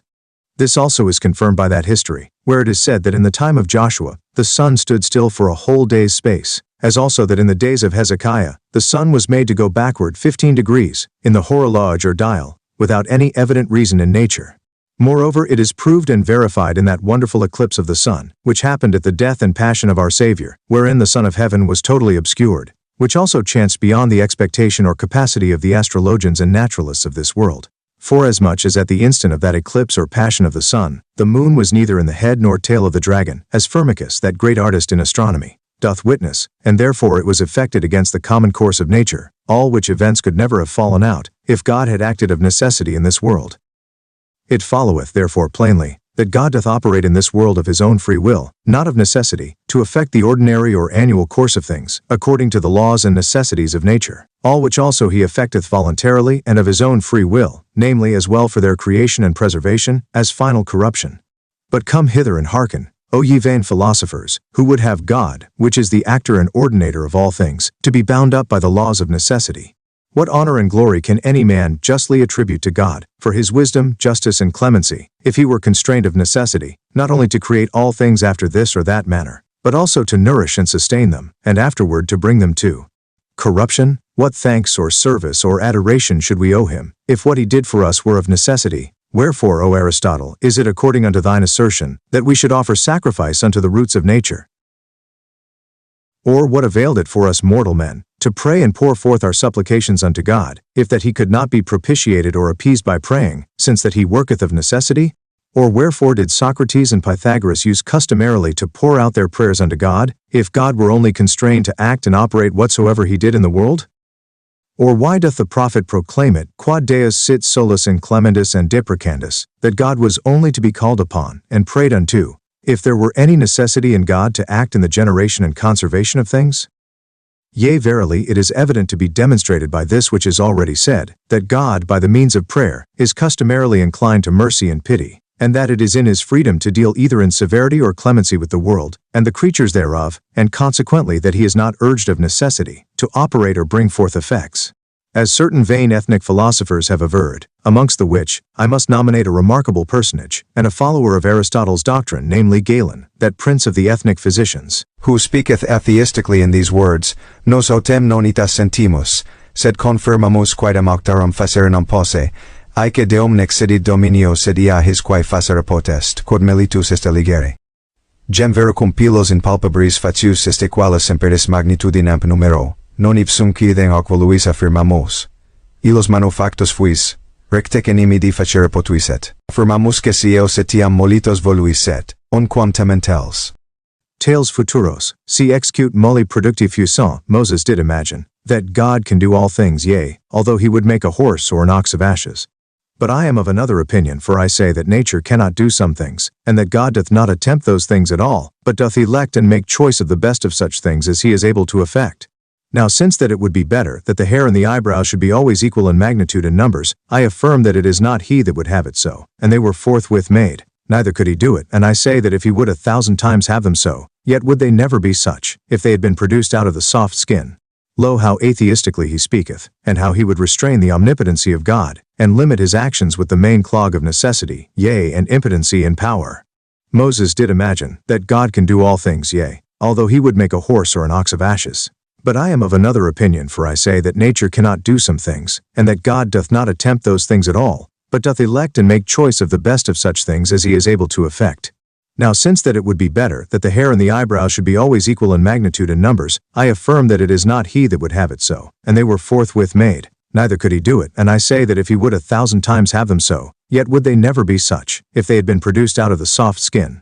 Lo, how atheistically he speaketh, and how he would restrain the omnipotency of God, and limit his actions with the main clog of necessity, yea, and impotency and power. But there are certain other philosophers, which do behave themselves more modestly in the aforesaid doubt. For Avicenna affirmeth, that these actions are neither of necessity nor violent, but do consist in a mediocrity betwixt them both, and thereupon he concludeth, that it is in the volunty or will of the agent. In the which resolution he seemeth not much to vary from Scriptures, which say, Deus castigavit nos propter iniquitates nostras, ipsi salvabit nos propter misericordiam suam. By which this elected vessel doth intimate, that there is a free volunty in God to punish and to have mercy. But this is expressed in plain words. After this manner Deus juxta voluntatem suam facit, tamen coeli virtutibus, quam in habitatoribus terrae.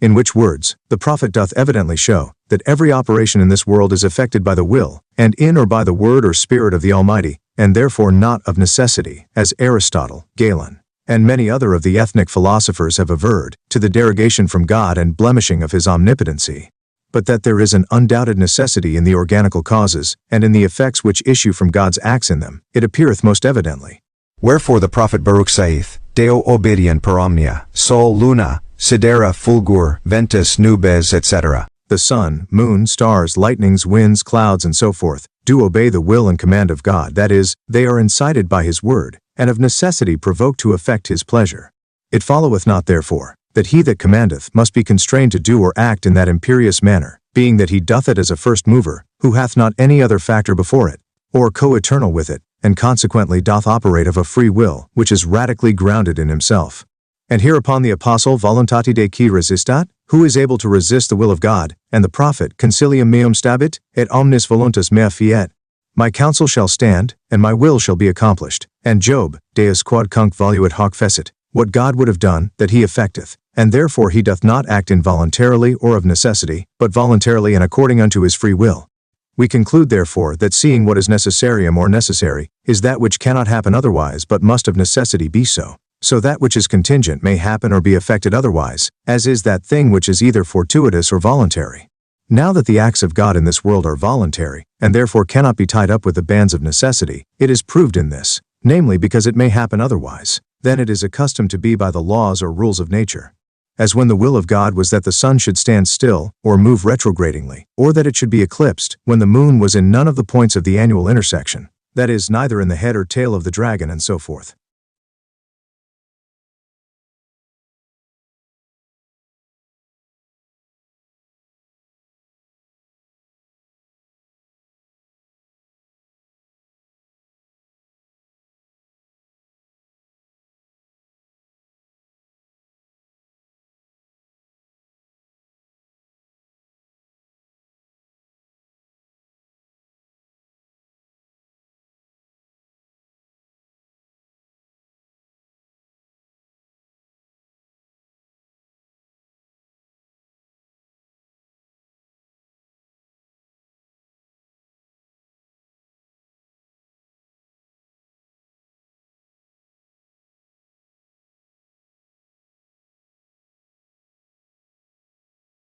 Book 5th. The argument of this book. After that the author had expressed the original nature of the two essential properties, namely of heat and cold, and had proved the main effects thereof to be rarefaction and condensation, whereby the heavens and elements were framed, he proceedeth now in this book unto the mystery of meteorological impressions, being the first degree of composition, shewing that their fabric is the act of the divine spirit, effected in the Catholic element of the world's lower region, and consequently do not proceed from such accidental and external grounds or beginnings, as the Peripatetics do falsely surmise. For this reason therefore he hath compared the meteorological doctrine of Aristotle with that of the Holy Scripture, and finally by producing the pagan philosophy touching these airy impressions unto the Lydian trial, or touchstone of truth, he findeth them to prove false spurious metal, yea and mere dross, in respect of the golden truth.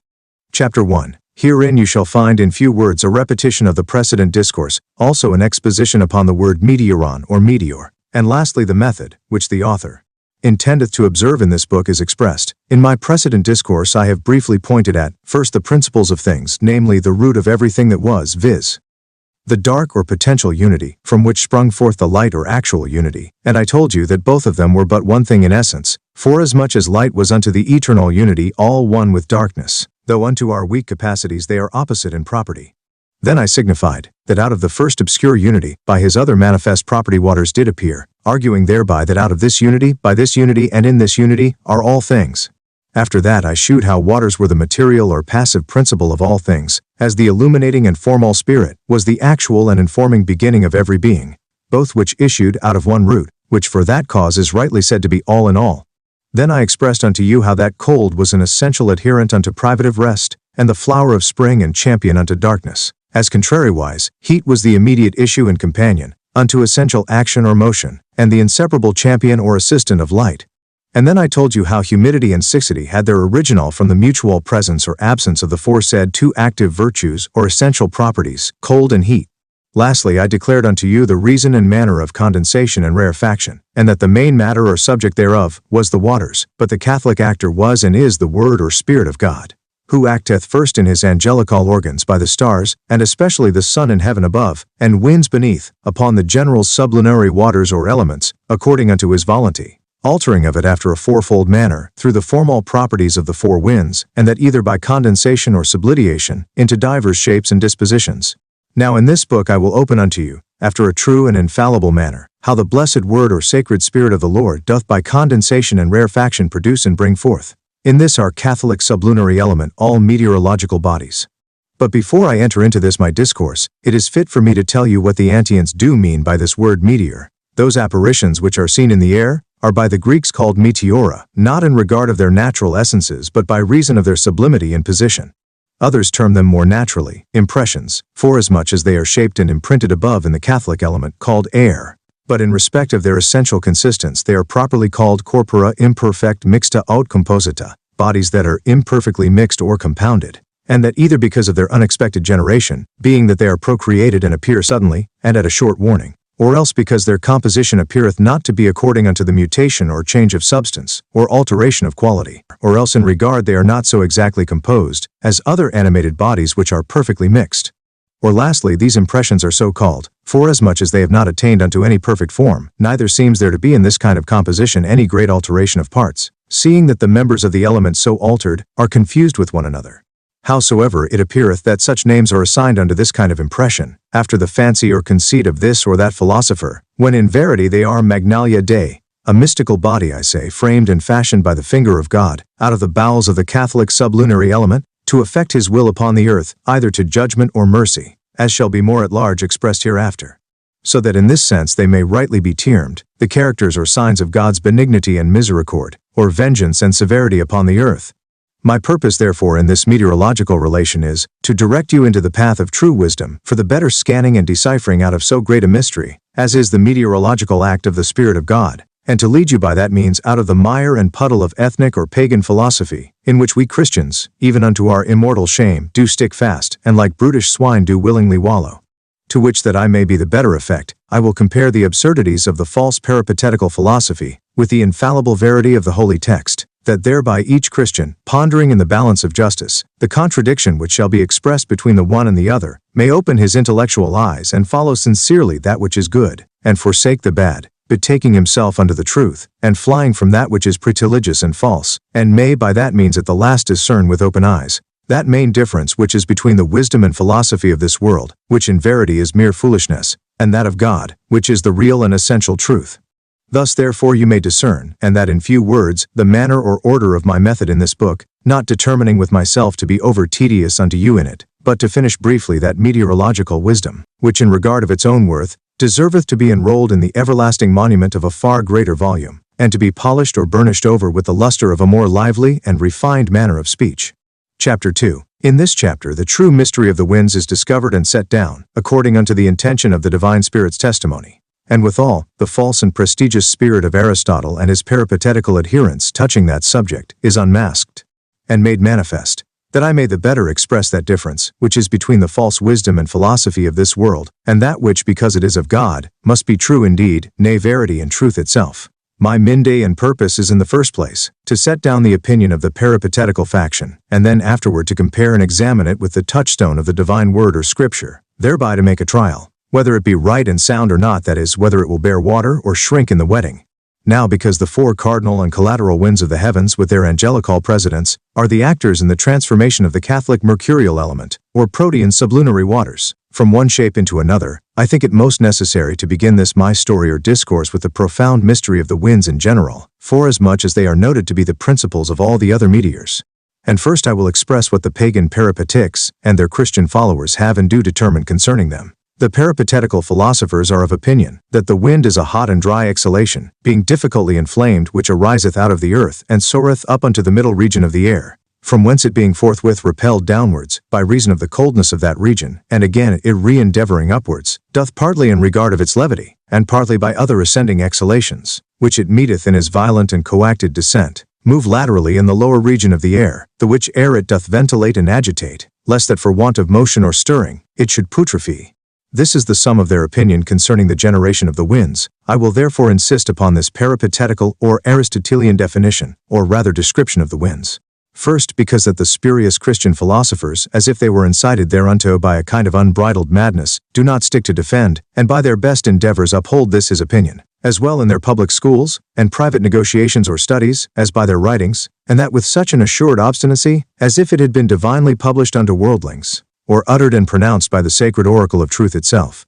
Secondly, because the place wherein this imaginary exhalation is said to be engendered, and from whence it is derived, is by it esteemed to be the earth, and the seat unto which it coveteth to ascend, is the middle region of the air, into the which by reason of the cold temper thereof, it is not permitted to enter or penetrate, but the medium or mean in the which it moveth naturally upward, and by compulsion, or against nature, downwards, and lastly, by justling or struggling together, of other ascending exhalations, and the forcible descending fumes laterally, that is to say, towards the right or left hand, is the lower region of the air.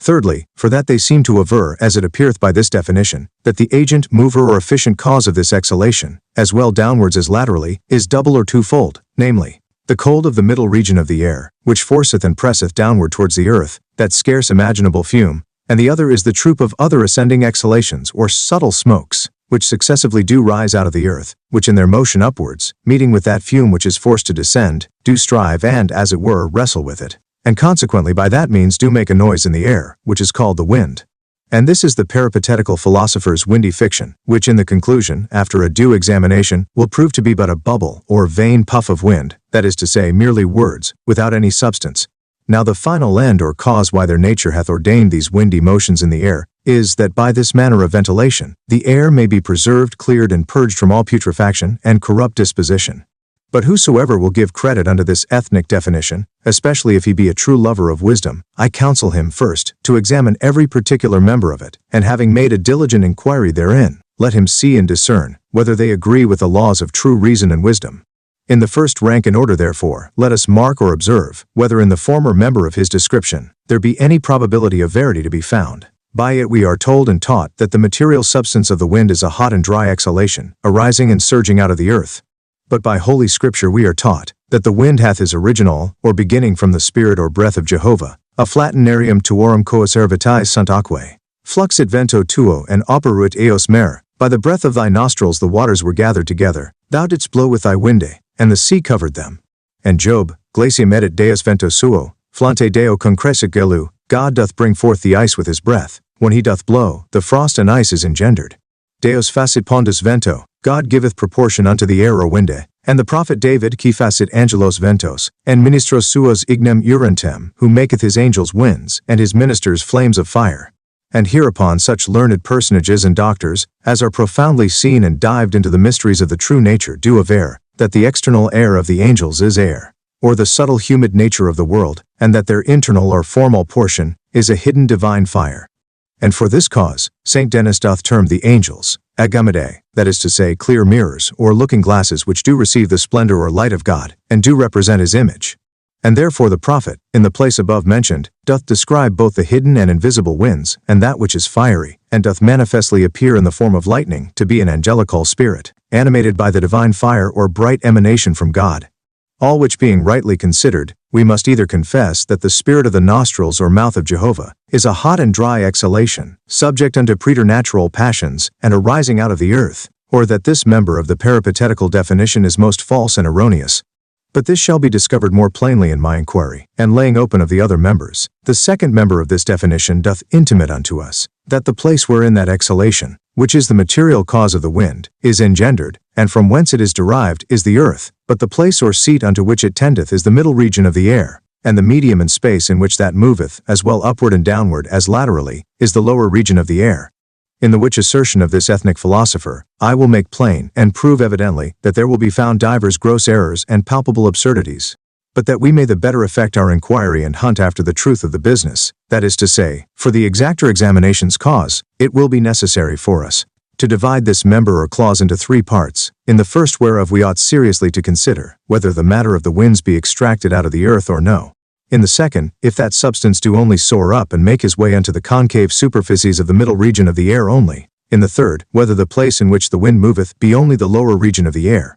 To the former question or doubt we say, whether the Bible is true or Aristotle is correct, that either the sacred Bible is false, or this particle of the second member must be most erroneous. Forsyth St. John, Spiritus ubi volt spirit, amp vocem ejus audis, sed nestis unde veniat, aut quo vadat. The wind or spirit bloweth where it will, and thou hearest his voice, but thou knowest not from whence it cometh or whither it goeth. Which being rightly pondered by wise men, they must conclude, that either Aristotle saw further into the mysteries of God and nature, than the evangelist who was a true and sincere Christian philosopher and theosopher, and then St. John must be proved a liar in his doctrine, which were a great impiety in any Christian to imagine, or else the assertion of Aristotle must clearly be found false, and in all things contradictory unto the truth. Aristotle saith, that the matter of the wind doth move from the earth, and ascendeth into the middle region of the air, and from thence is repelled downward. But St. John saith, that the wind moveth not constrainedly, that is to say by coaction, nor any accidental compulsion, but voluntarily, and according unto its own pleasure and appetite.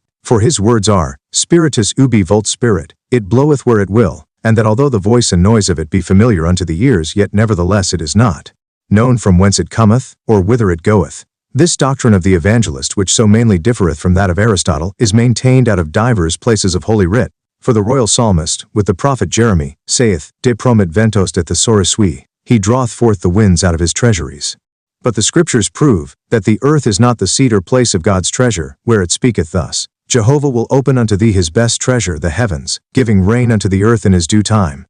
He doth not say the earth but the heavens, so that between these two there is a great difference, as between night and day. Wherefore it is evident that the heaven or Catholic element of air is the secret cabinet of these Meteorologica digmagnelia, or meteorologic wonders. Again, it is so hard a thing for a mortal man, that is not illuminated with the spirit of wisdom, to find out or discover this arcane treasury of God, that Jehovah himself speaketh unto Job, though he were a just man, and one that feared God. Much more he pointeth at the wise man or philosopher of this world, who never was acquainted with the divine word in this manner, arguing that without his spirit had showed or revealed his treasury, it was impossible to know it. And for this cause Solomon saith, Wisdom 9:15, the body which is subject unto corruption doth aggravate and depress the soul, and we scarcely conjecture or guess at those things which are upon the earth, who hath found out or discovered the things which are in heaven, unless thou give and bestow upon him wisdom. Now Solomon confesseth, that he knew the force of the elements and power of the winds, and consequently of their real original or beginning, for now Aristotle's false philosophy and his ethnic and worldly wisdom showeth, that he never attained unto the wisdom which descendeth from above, even from the Father of light. But to proceed unto the doubt, which is, whether according unto Aristotle's intention, the original matter of the wind be of the earth, and his first motion from the earth into heaven? A man more learned and wise by far in the mysteries of nature than Aristotle ever was, answereth in this manner, but Aristotle was a man, yea, and an ethnic man, and therefore could so much the less judge rightly of such abstruse things as are these. Wherefore Jehovah, seeming to deride the boldness of such a worldling, and as it were in reprehending of him, speaketh in these words. Arguing hereupon the impossibility for a worldly man's capacity to conceive or understand these things, unless he be taught and instructed by the Spirit of wisdom, who teacheth all things, the which Spirit is bestowed by God on whom he pleaseth. And yet Aristotle seemeth impudently to answer God, and say, I know it well, for the way of this exhalation is from the earth upward, unto the middle region of the air, where partly by an antiperistasis caused of cold, driving it downward again, and partly by other exhalations which are successively ascending, the exhalation is compelled to move laterally upon the face of the earth, etc. But I will show the impossibility of this reason, by the demonstrations immediately hereafter. To the second and third part of this clause I say, that the medium by which the winds are carried or moved is, by far, more vast and large than that which Aristotle assigns unto it. For the wind doth not blow and act only in the lower, but also in the middle, yea, and in the upper region of the air. If therefore the winds do blow in the middle region of the air, then will the vigor of Aristotle's definition be taken away, forasmuch as the efficacy thereof doth chiefly consist in this, namely, that such a hot and dry exhalation as is the cause of the wind, is not permitted to penetrate the middle region of the air, but is reverberated, precipitated, and beaten down again by the virtue of the middle region's cold, which resisteth the heat of the sublimed exhalation. Now if there be any wind in the middle region of the air, this cause of the wind will be taken away, forasmuch as then the exhalation will not be repelled downwards into the lower region, where it should meet other ascending exhalations to make a noise and to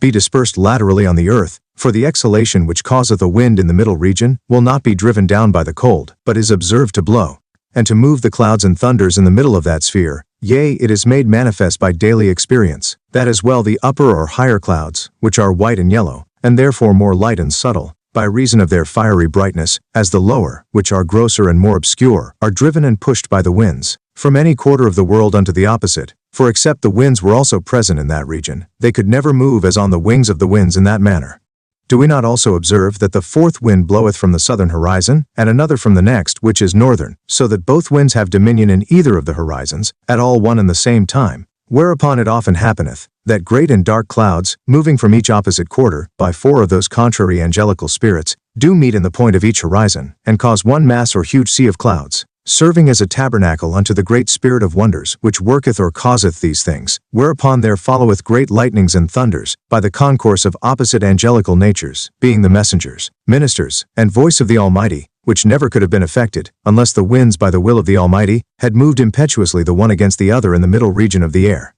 And this we have also confirmed out of Scripture, where it is said, out of which speech we gather, that not only the clouds and thunder and lightnings are moved by the windy ministers or angels of the Lord, but also that divinity itself, being encompassed about with dark clouds in the middle region of the air, is carried upon the airy cherubim, and useth the wings of the winds as organs to move on, whereby each wise man may easily perceive that the worldly wisdom or peripatetical philosophy is plain foolishness, being that it would falsely persuade the world that such essential acts, as are the angelical winds, are caused accidentally, and are moved and stirred up by external violence, when by the doctrine of the true wisdom, it is evident that they are endued with most essential internal agents, and therefore do move where and when they list, according unto that before mentioned of St. John. Which being so, as is apparent that the wind hath actum, formam, and principium internum, an essential act, form, and principle, at the motion whereof it is moved or caused which way the inward mover pleaseth, and therefore the text saith, and consequently it is endued with a voluntary or will, whereby each man may see how extravagant from the truth is the peripatetic's reason touching this point, who admit no essential and internal form unto the winds, but make it a thing merely accidental.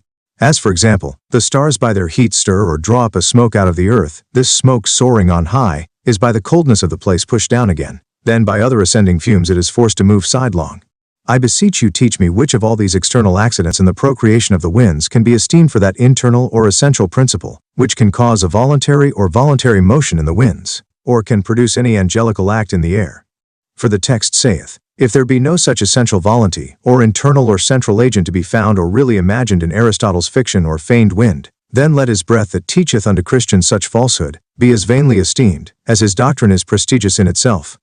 Was not the unlikelihood of Aristotelical assertion the reason that hath made some of the wisest of his physical disciples to start in doubt, yea, and plainly to avert their opinions from this vain doctrine of their master, touching the winds? Among which John Phrygius, a man well seen in the philosophy of Aristotle, after he had made mention of the causes of the meteors, doth forthwith start from the mind of his master, touching the winds, and breaketh forth into these terms. Thus far Phrygius, upon the cause of the winds, but I will proceed a little further in this my inquiry. Aristotle and his peripatetical disciples aver that the stormy and tempestuous wind called eknephias, as also the whirlwind, are certain repentive or sudden winds which are forcibly expelled out of the clouds, and yet forsooth he will not admit that a hot and dry exhalation can penetrate into the middle region by reason of the coldness thereof.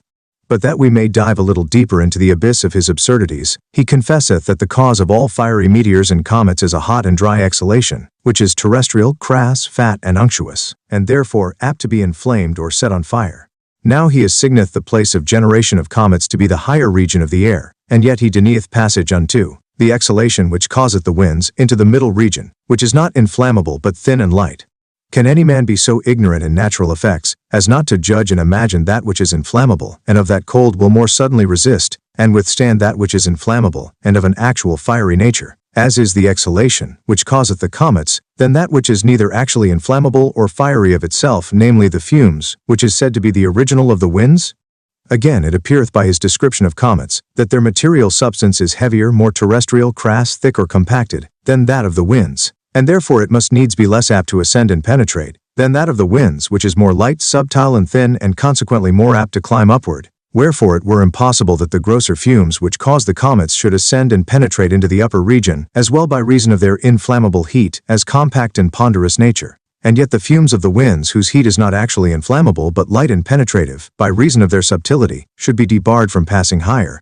But I come unto the examination of the third member, and although I have already spoken somewhat concerning it, yet it is fit, that touching this point I utter my mind a little more at large in this place, because it is most pertinent unto our detection of this worldly wisdom's folly and error. He describeth therefore in this member a double act of the wind, both which he but maketh accidental, as if a man should say, that they do not move from an internal and essential principle, but rather by external accidents, namely by the heat of the sun or stars, by the cold of the middle region of the air, and the jostling or encounter of other accident fumes, whereby he concludeth, that it moveth the air laterally, and by consequence it happeneth by chance, and through external means. What a glittering and golden lie is this, much like one of those fabulous figments of the ancient poets, a thing, I say, which maketh a fair show, but is, in verity, without substance, for by this assertion he maketh the winds nothing else but quid per accidens, when contrarily the mouth of truth flatly contradicteth such a falsehood, affirming that the wind proceedeth primordially from the divine spirit or breath of God, yea, and it is termed by it an angel, which is dilated and sent forth everywhere to effect the will of him that animateth it.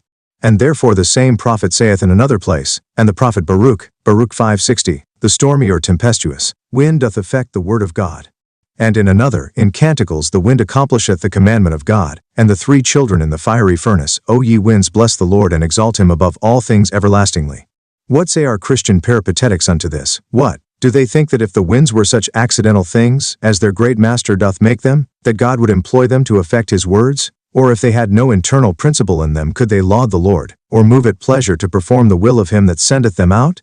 Nay, verily, we will prove that the internal mover in the winds is the essential inspiration or breath proceeding immediately from God, and also that the winds are divinely animated with a perfect life and intelligence. It is made evident by the four angels which are president over the four winds, and that universal spirit which was called from the four winds, to breathe life into the dead carcasses, of which we will speak forthwith. And yet for all this the ethnic prince of our philosophers will not blush to say that the wind is a something merely accidental, and that it hath its motion only from external principles, and not from that central and internal agent which is the actor and operator of, and in all things, and consequently it could not blow or breathe where it listeth, nor yet to hear the voice of the Lord, when it was commanded to come from the four winds. He according unto his fancy saith, that this his figment is extracted out of the earth, when scriptures say, that it is the most lively and agile creature of God, which he bringeth out of the heavens, for in this, both the prophets.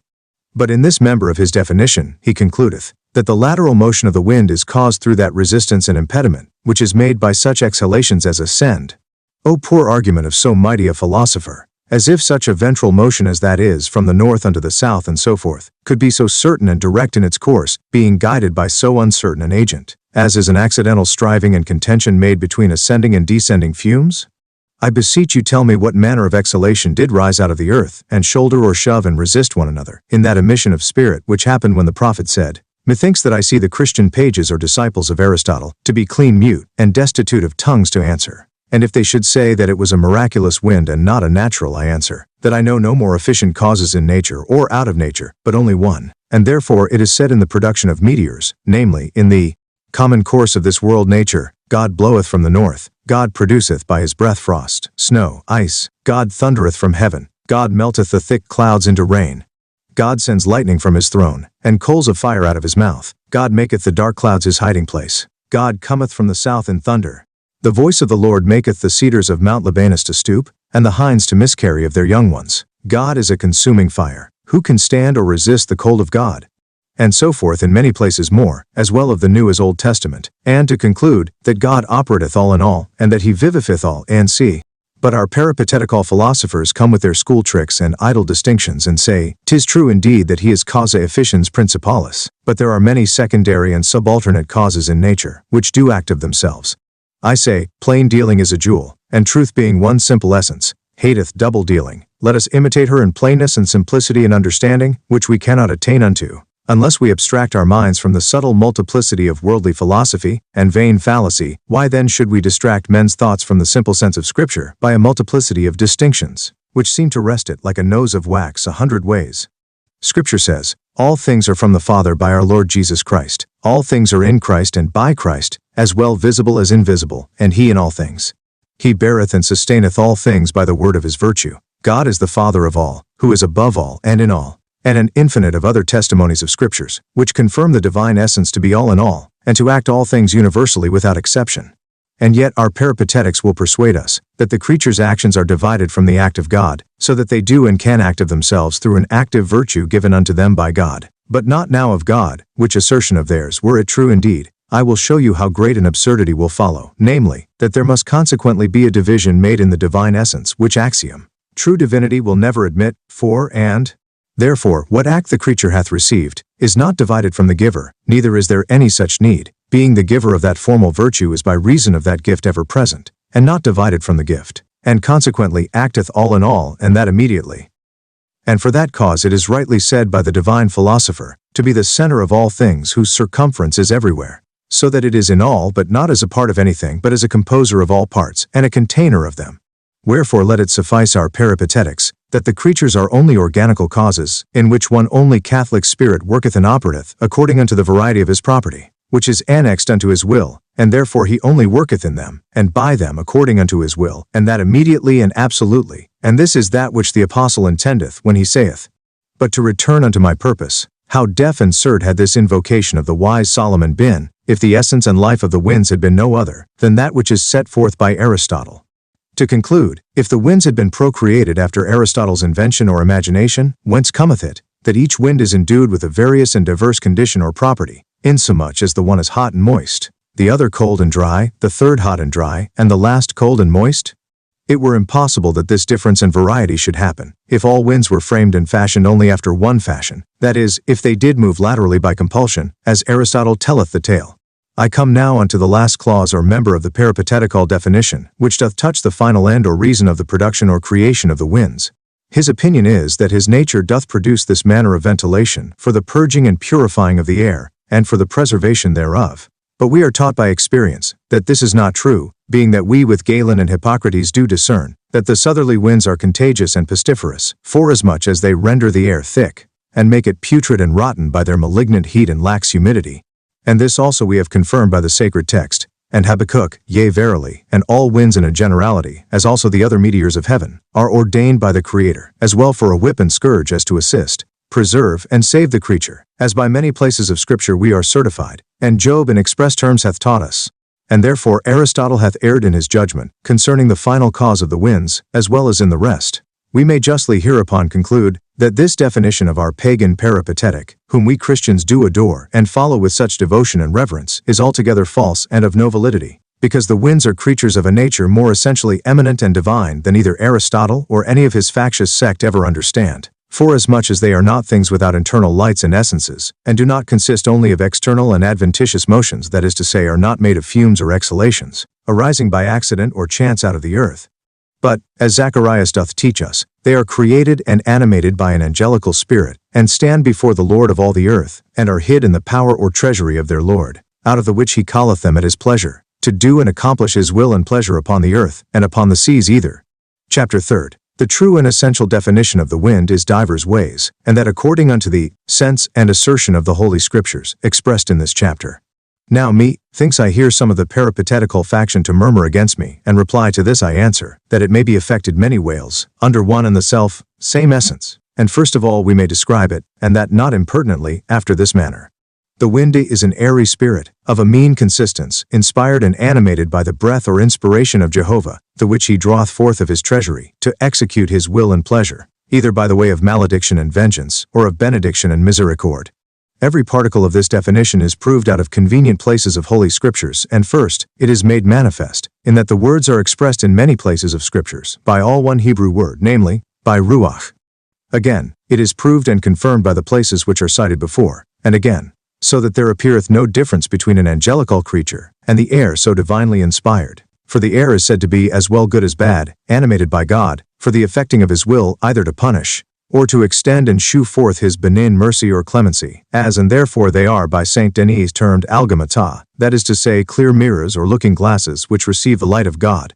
Is it not in plain words expressed by David, whereby his angels is meant, the emissions from his throne, and they being incorporated with the air, are termed angelical natures. Again, no light exacerbare eum, nam non feret scelera vestra, quoniam nomen meum est in eo, do not anger him, for he will not bear your errors because that my name is in him, that is to say the bright impression of my word. For this reason therefore the same angel is called in many places of that book, sometimes Jehovah, in regard of his inward and increated essential act, and sometimes Angelus, in regard of his alterity, or composition of two, or as he was a creature, and therefore as, namely, an absolute, simple, pure and an increated essence. So an angel is by the virtue rabies termed alteritas, to wit, as he is compacted of the uniform inspiration of God, and the humid or airy nature of the world, that is, of a created spirit, or a created air, which made the psalmist say, that which is above cited.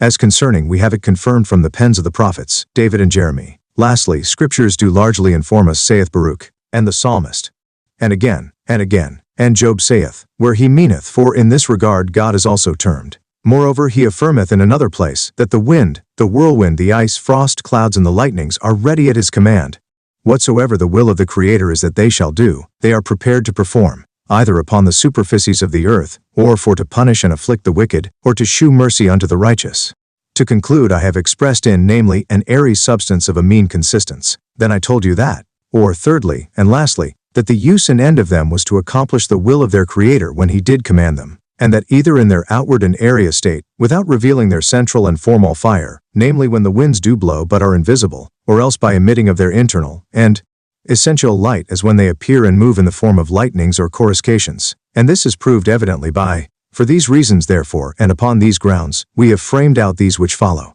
Or after this manner, or thus, for it is said, now the cherubim is an airy angel, as the seraphim is a fiery spirit or intelligence. Or, thirdly, and lastly, and this is proved evidently by, for these reasons therefore, and upon these grounds we have framed out these definitions of the wind which follow. The wind is an invisible air or spirit, which is vivified and animated by the divine light, which issueth from the face of Jehovah, as a breath out of his nostrils, to perform and accomplish his will and pleasure as well in heaven above, as on the earth and waters beneath. Or after this manner, the wind is a certain angelical spirit, or subtle air, which is inspired or animated by the fiery spirit of Jehovah, appearing sometimes visibly in the form of lightning, and sometimes being invisible and occult, as when it is only heard and not seen, and is ordained and sent forth by him from some corner of the earth, to effect and accomplish his will, either in his positive and benign property, or privative and destructive disposition. Or thus, the wind is an invisible or occult spirit, endued with a fiery soul or form from above, and inspired by God in an angelical manner, the which is carried this way and that way, according unto the pleasure of him which inspired it, being moved or wasted on invisible wings, and carrying sometime their Creator on their airy plumes, to effect his will and pleasure. For it is said, Jehovah ascended upon the cherubim and did fly or glide upon the wings of the wind. Now the cherubim is an airy angel, as the seraphim is a fiery spirit or intelligence. Or else in this form. Or thus. Again, scriptures do affirm elsewhere that, or after this manner more briefly, and that according unto the mind of our Savior. Or thus according unto his words like lightning to his voice, accomplishing of his pleasure. And in the psalm following, by this therefore, hereupon therefore it may appear unto wise men. And for this reason, as is shewed before, doth admonish us to beware of philosophy and vain fallacy, which is grounded upon the traditions of men, and elements of this world, and not upon Christ, in whom is all the plenitude of divinity corporally, who is the head of dominations and potestates, and consequently the life and animator of all angelical spirits. Wherefore, we may conclude, forasmuch as partly by he seeketh to withdraw the good intentions of Christian men, from and to allure him unto. For it is proved, and therefore it is, for which cause it should be, being it is the main cause, that men even of this our age, howsoever partakers of the divine mental beam, being altogether forgetful of his excellent and thrice noble beginning and divine race, forasmuch as they are masked or gilded over with the prestigiously appearing light of privative ignorance, become so rude and unskilful, not only in the true arts but also lame in the rudiments of theosophy, insomuch that. But I will make use of, chapter 4, here the author doth ocularly demonstrate the reason of the animal south wind's beginning. Now because all this which is said, may by some seeming Aristotelian Christians appear fabulous, I think it necessary to prove all this which is related unto you, by an ocular demonstration, produced from our experimental instrument, commonly termed the weather or calendar glass. Into the which practical discourse before we enter, I would wish each reader to remember diligently what hath hitherto been said, and to give an attentive ear unto this preamble which I will set before it. Was by the consent of most of the antient fathers in theology said to be, the fourth day, contracted into the body of the sun, and for that reason it is said. Hereupon also it may be understood, and in another place the which interpretation we have maintained to be good, in the precedent book of this discourse, Posuit Deus Tabernaculum Suum in Sol. Whereby it is evident that it was the pleasure of God, the Creator of all things, that this vessel should be rich and abundant in his spirit, that from it, being placed in the center, heart, diapason, or perfect point of the world, it might by its virtuous harmony in life, order and govern the animal course, and temporal disposition, of generable and corruptible things on the earth, in the seas, and Catholic sublunary element, namely, the universal air, which as it is the vehicle of life in every sublunary thing, so also it is necessary to consider that the air is animated and inspired by it, as the higher angelical natures receive their light and being from the Creator, before whose face they are always present. I do not say that the sun giveth life, but the increated virtue in the Son, which hath elected the palace of the Son for his treasure house, or cabinet of his virtue. And therefore it is said, Sol et gloria Domini, se virtutis et essentia divinae, plenus, and again it is, termed, vas admirabile, opus excelsi, now that this divine virtue in the Son doth guide the air, and make it a general angelical spirit, or winde, that is an air animated by divinity, which is apt to move according to the motion of the mover, we are taught by these words of Solomon, Sol lustrans universa in circuitu, pergit spiritus et in circulos suos revertitur, arguing thereby that the Son by his presence doth animate or make mobile and agile by subtiliation and quickening of spirits, that air which was quiet and still. Now I would not that any man should mistake me, and think that I mean, that the whole Spirit of the Lord is included in the Son, for, as I said, Christ was by Scripture reported to be the Son and full of the Spirit. So God imparted unto the Son abundance of his illuminating, positive, generative, and vivifying virtue, and yet nevertheless he filleth all things, but not after one manner, neither in one and the same property or proportion, for according unto the common course which he hath ordained, for the disposition or ordering of the annual or yearly temper. Where the Son or his actual tabernacle is more or less absent or far removed, there is the potentia divina, or the cold privative Spirit of God, more or less in operation, for there it acteth universally. As for example, when the sun is absent, and under the earth, it causeth darkness, coldness, dullness of air, and a gross passitude to be present. As for example, when the sun is beyond the equinoctial, in moving toward the Tropic of Capricorn, cold, frost, snow, ice, short days, thick cloudy and rainy air is present, and southerly winds are most frequent, for then the privative property of God hath dominion over the northern hemisphere, whereupon the plants, herbs, and trees are naked, and having their spirits and humours congealed, appear as dead, the earth forsaketh his viridity, and like a sterile and barren widow beginneth to mourn. But as soon as the sunny chariot with his princely lord doth approach unto our hemisphere, and enter into this northern world, by the fiery and iron or martial gate of Aries, which is in the springtime, then these almost dead creatures, being before as it were mortified by the cruel cold of northern privation, begin to revive. The nights grow short, the cold diminisheth, the congealed and fixed spirits in the plants relent, liquefy, and become animated and fluent. The birds rejoice and are quickened, and the dull and senseless air is by little and little refreshed, and taketh flight into the southern regions, for reasons I will shew you in my demonstrative positions immediately following. And yet for all the absence of the bright and enacting Spirit in the Son, it followeth, but that one and the self-same Spirit which filleth all, may alter his privative property when and where he list, for we see oftentimes quite contrary unto the common constitution of the year, that by it, thunders and lightnings are effected in the midst and hardest of the winters, and the winds which are most active, namely the east and south, blow beyond expectation, all which is effected by him at his pleasure, who operateth all in all, how and by what means, and where and when he list. This therefore being well pondered, I enter into the state of this my demonstration, the demonstration or proof, how the annual winds are moved, by the vivifying Spirit which is in the Son. I have told you that the whole effect of the divine action in the humid nature of this inferior world did consist in congelation and rarefaction, and that the first was caused by the privative and northern act of God's Spirit, which doth operate by cold, and the other by his positive operation, which is guided by heat. Now as these two have their dominion or depression by the presence or absence of the sun, so also is the universal air more cold, spis, opaque and sluggish or stupid, when the sun is farthest off, and again, more hot, subtile, bright, transparent, agile and active, when the sun is nearest. Mark therefore the properties of the air included in the glazed vessel of the calendar instrument, and remember, that it is but one and the same Spirit in essence, that worketh as well privatively as positively, for it was one and the same Spirit which was called by the prophet from the north and south, for the text saith, Veni Spiritus Aquatur Ventis, etc. Wherefore this Spirit is it that governeth the universal sublunary air, as well privatively as positively. And although this Spirit be most plentifully in the sun, yet it being nevertheless everywhere, is able at all times, and in every place to express himself in both properties. I come therefore unto the point or mark. In the first chapter of the first book of this present section, I have most clearly demonstrated unto you, that the air included in the weather glass, hath in every respect a relation unto the air, or Catholic element of the great world, where also it is proved, that the aerial humid nature doth as exactly fill every place of the vaulted world, where the earth or water are not, lest any vacuity should be found in the cavity thereof, no otherwise than doth the dilated air in the head and neck of the weather glass.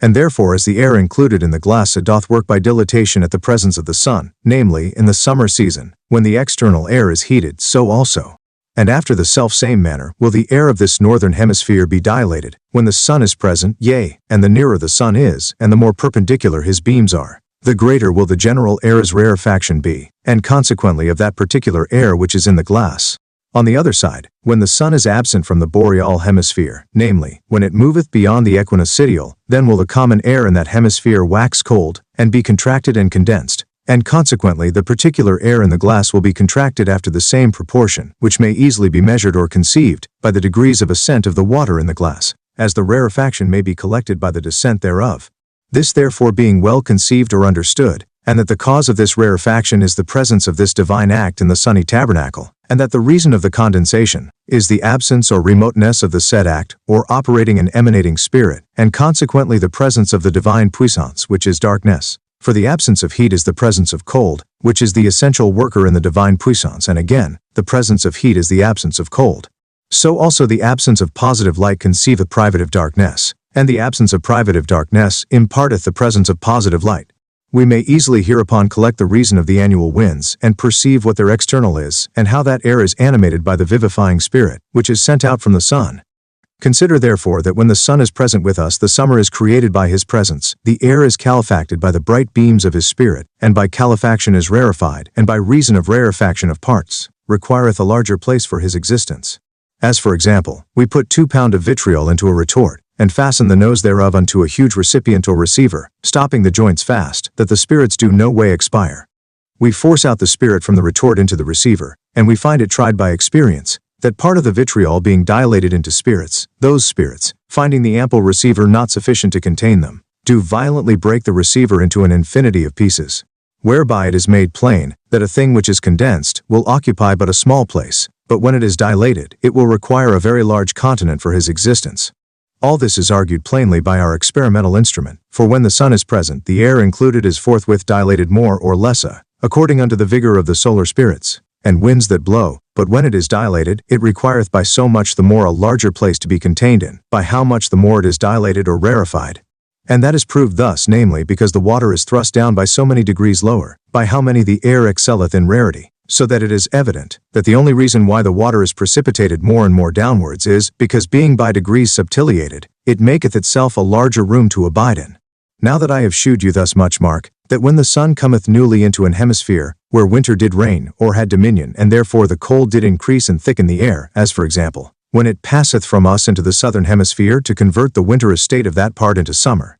it doth forthwith begin to attenuate the air of that part of the world, and that air so rarefied being animated and as it were revived, by the operating beams of the sun's bright spirit, becometh light-winged or feathered, wherefore it flieth away from the south, and seeketh a larger place for his abode or entertainment, being that the austral hemisphere is not sufficient to receive his dilated body. For this reason it is forced to pass a traverse the equinoctial, and to visit by a successive motion the northern hemisphere, and at its entrance therein to make a windy noise, by reason of the thickness and coldness of the air, which resisteth the hot vaporous, and lately dissolved or rarefied air, which is animated with the southern light, from whence it receiveth his agility. And this air thus animated and forced by the divine act in the sunny tabernacle, to fly from the south unto the north, is that which we call the southern winda, which for this reason happeneth so frequently among us in the beginning of winter, namely, immediately after the sun hath passed the equinoctial, that is to say through Libra into Scorpio. This is the reason, that the southern winds are so plentiful among us in October, November, and December,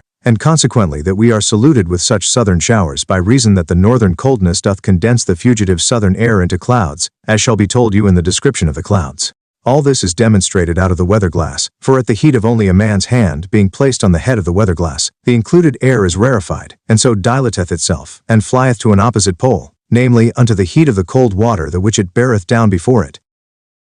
On the other side, the northern winds, and the ice and snow which are more frequent in winter, are caused by that breath or spirit which is sent forth from God in his potential and privative nature, the which he doth exercise or put in execution in this world, when the treasure house of his actual power is farthest. And therefore he hath ordained the magazine or storehouse of his cold, in the poles of the world, being farthest off from the equinoctial. For this reason it is said in Scriptures that cold cometh from the north, and that before the cold of God who can consist, and that the breath of God maketh ice and frost. And again, hast thou come into the treasure house of the snows, or hast thou any knowledge in the treasury of the hail? Neither is God's actual light severed or distinguished from him, though he breathe at his pleasure from the north, in his potential or privative property, for darkness unto him is as light. And for this reason also when he is displeased, he breathed from the north as well in lightning and thunder, as in snow and hail. Whereupon Ezekiel said, Behold, a whirlwind came out of the north, and a great cloud involved with fire, etc. And yet both the cold, snow, hail, and frost, and the lightnings and melting heats, proceed but from one and the same spirit, though divers in properties, which was by the same prophet called from the four winds, that is to say, one and the same wind in essence, but multiform in property. Of which the psalmist, God sendeth forth his word upon the earth, by it he poureth down snow on the earth like wool, and disperseth the frost like ashes. Who can resist against his cold? So soon as he sendeth out his word, it doth liquefy them. So soon as he bloweth forth his wind, the waters begin to flow, and the snow, frost, and ice to melt. Whereby it is evident that God is ever one in himself, wheresoever he be, namely, be he in the north, where he operateth in privation, or in the sun, in which he doth express his actual glory. Yet doth his volunty as well as his nullity, that is, his positive property as well as his privative, accompany the unity of his essence, as for example, his negative property in his privative was discerned, when he made the sun to stand still at Joshua's prayer, and to go backwards or become retrograde. For the confirmation of Hezekiah's belief, and his absolute privative, when at the death of our Savior he contracted his manifested bright glory into the center, so that the sun became as black as pitch. I conclude therefore, that when this potential property of the divine spirit doth move or act in the air is sucked towards the polar center, and so is made frost, snow, etc., in which space our experimental instrument sheweth a nature quite contrary from the precedent, for after the imitation of the air in the great world, it is contracted and sucked up into the bolt's head, as to the cold pole. And this then demonstrateth, that the Catholic external air doth also work after the same fashion. It appeareth therefore, that the reason of this emitted spirit is occult, and not known unto any of us that are drowned in the abyss of ignorance, but only is made known unto him, who hath been so happy as to be instructed by the true wisdom of God, which Solomon confesseth to be the worker of all things, and therefore the most faithful schoolmistress to teach all mysteries. But I will proceed further in the search and inquiry of this ethnic peripatetic man's skill in the science and knowledge of meteorology. And first, I will see what he can say, touching the generation of the clouds and the rain.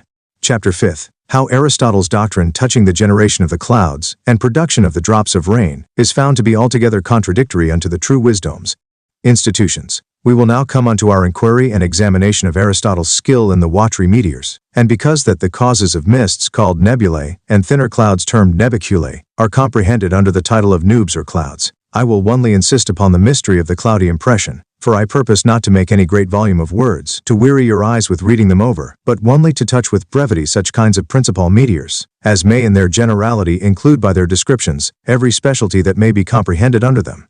I will therefore briefly begin with Aristotle's opinion, and then compare it with the testimony of Holy Writ, that thereby the essence of it may be examined with the fire of verity, to see whether it will endure the test, or withstand the trials of truth's touchstone or no. Aristotle's definition of a cloud. His opinion therefore with that of his Christian followers is, that a cloud is produced of a vapor, which is elevated from the earth and water, into the middle region of the air, by the attractive power of the sun or stars where it is contracted, and as it were congealed into the consistence of a visible cloud, by virtue of the extreme coldness of the place, the which cloud is afterwards partly by the heat of the sun, and partly by the force of the winds carried or forced this way and that way, through the middle region of the air. Lo, this is the substance of the peripatetical definition of a cloud. Now that we may the better gather and understand the truth of this business, and find out whether Aristotle be a true or a false prophet in this his description, let us here consider what the book or Bible of verity shall teach us concerning the generation of a cloud. and how the members or clauses of this our definition do agree with the intention of it, which that we may more distinctly, and with the exacter method effect.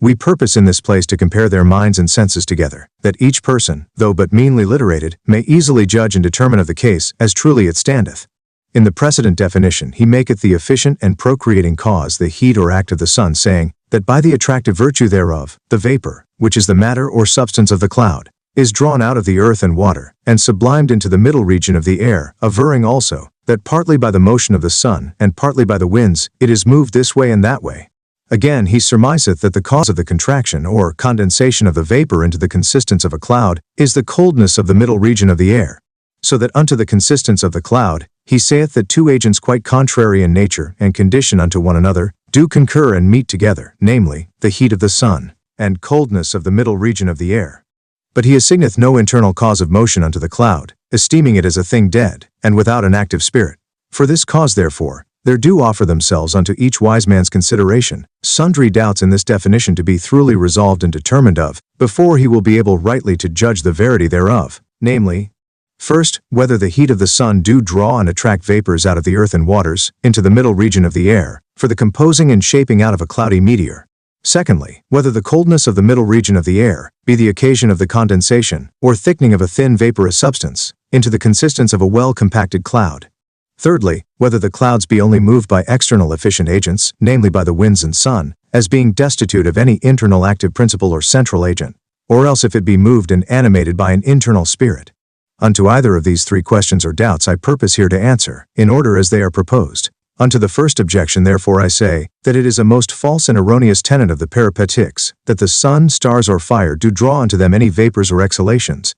For it is proved by experience, that they rather expel and dissipate from them such things as are rarefied by them, than draw and allure them unto them. Neither is it true, as most men falsely dream and surmise, that the sun draweth fumes upward, or that the fire sucketh the vaporous substance of the attenuated water unto it. But their office is to rarefy and subtiliate the waters, and to reduce the moister part of the earth into vapor. And then it is naturally incident unto those light substances, of their own inclinations, to ascend and mount upwards, without any other external agent. But all this we have plainly demonstrated by our experimental instrument, for if you set your hand upon the bolt's head or round glass on the top, the air will dilate itself, and presently fly away from the rarefying agent that dilateth it, and therefore much less will that agent suck or draw it unto itself, by which it is evident, that whereas it seemed in the eyes of worldly wise men, that because a vapor or fume ascendeth upwards, therefore that motion from the earth must needs proceed from the attractive virtue of the summer heat. Now in the conclusion, it is proved to be stark false and erroneous, being that the nature of heat and light are clean contrary unto the attraction, forasmuch as they expel by dilatation, and do dissipate, and enlarge, which is contrary unto the condition of attraction, gathering together, and condensation, which are the properties of cold, as is manifested by our experimental machine. But now to prove that Aristotle's grounds are most extravagant unto the truth, who affirmeth that the clouds are made of a vapor drawn or elevated up into the middle region of the air, we must understand that the opinion of the Holy Scriptures is flatly adverse and contrary unto this clause or member of his definition or description, being that first it is easily to be gathered by this text of St. Paul, that we ought to believe by faith, that things visible were first made of such things which were not seen. And therefore it is neither the visible earth nor water that can be the original of the clouds, but rather the invisible air. And this is also maintained by divers plain testimonies of Scriptures. Eu sapientia sua pensat pondus aeri, et appendit aquas in mensura ligat ies in densis nubibus, fecit pluvia statuta, et viam fuitur toniturum. God by his spirit of wisdom doth give a weight and proportion unto the air, and hangeth or balanceth the waters by measure, tieth them in the thick clouds, giveth lamps unto the rain, and assigneth a way unto the lightning of the thunder. In which speech the wise and patient Job doth seem to confirm first that God is the Father and Head, from whence this work and all other doth radically proceed,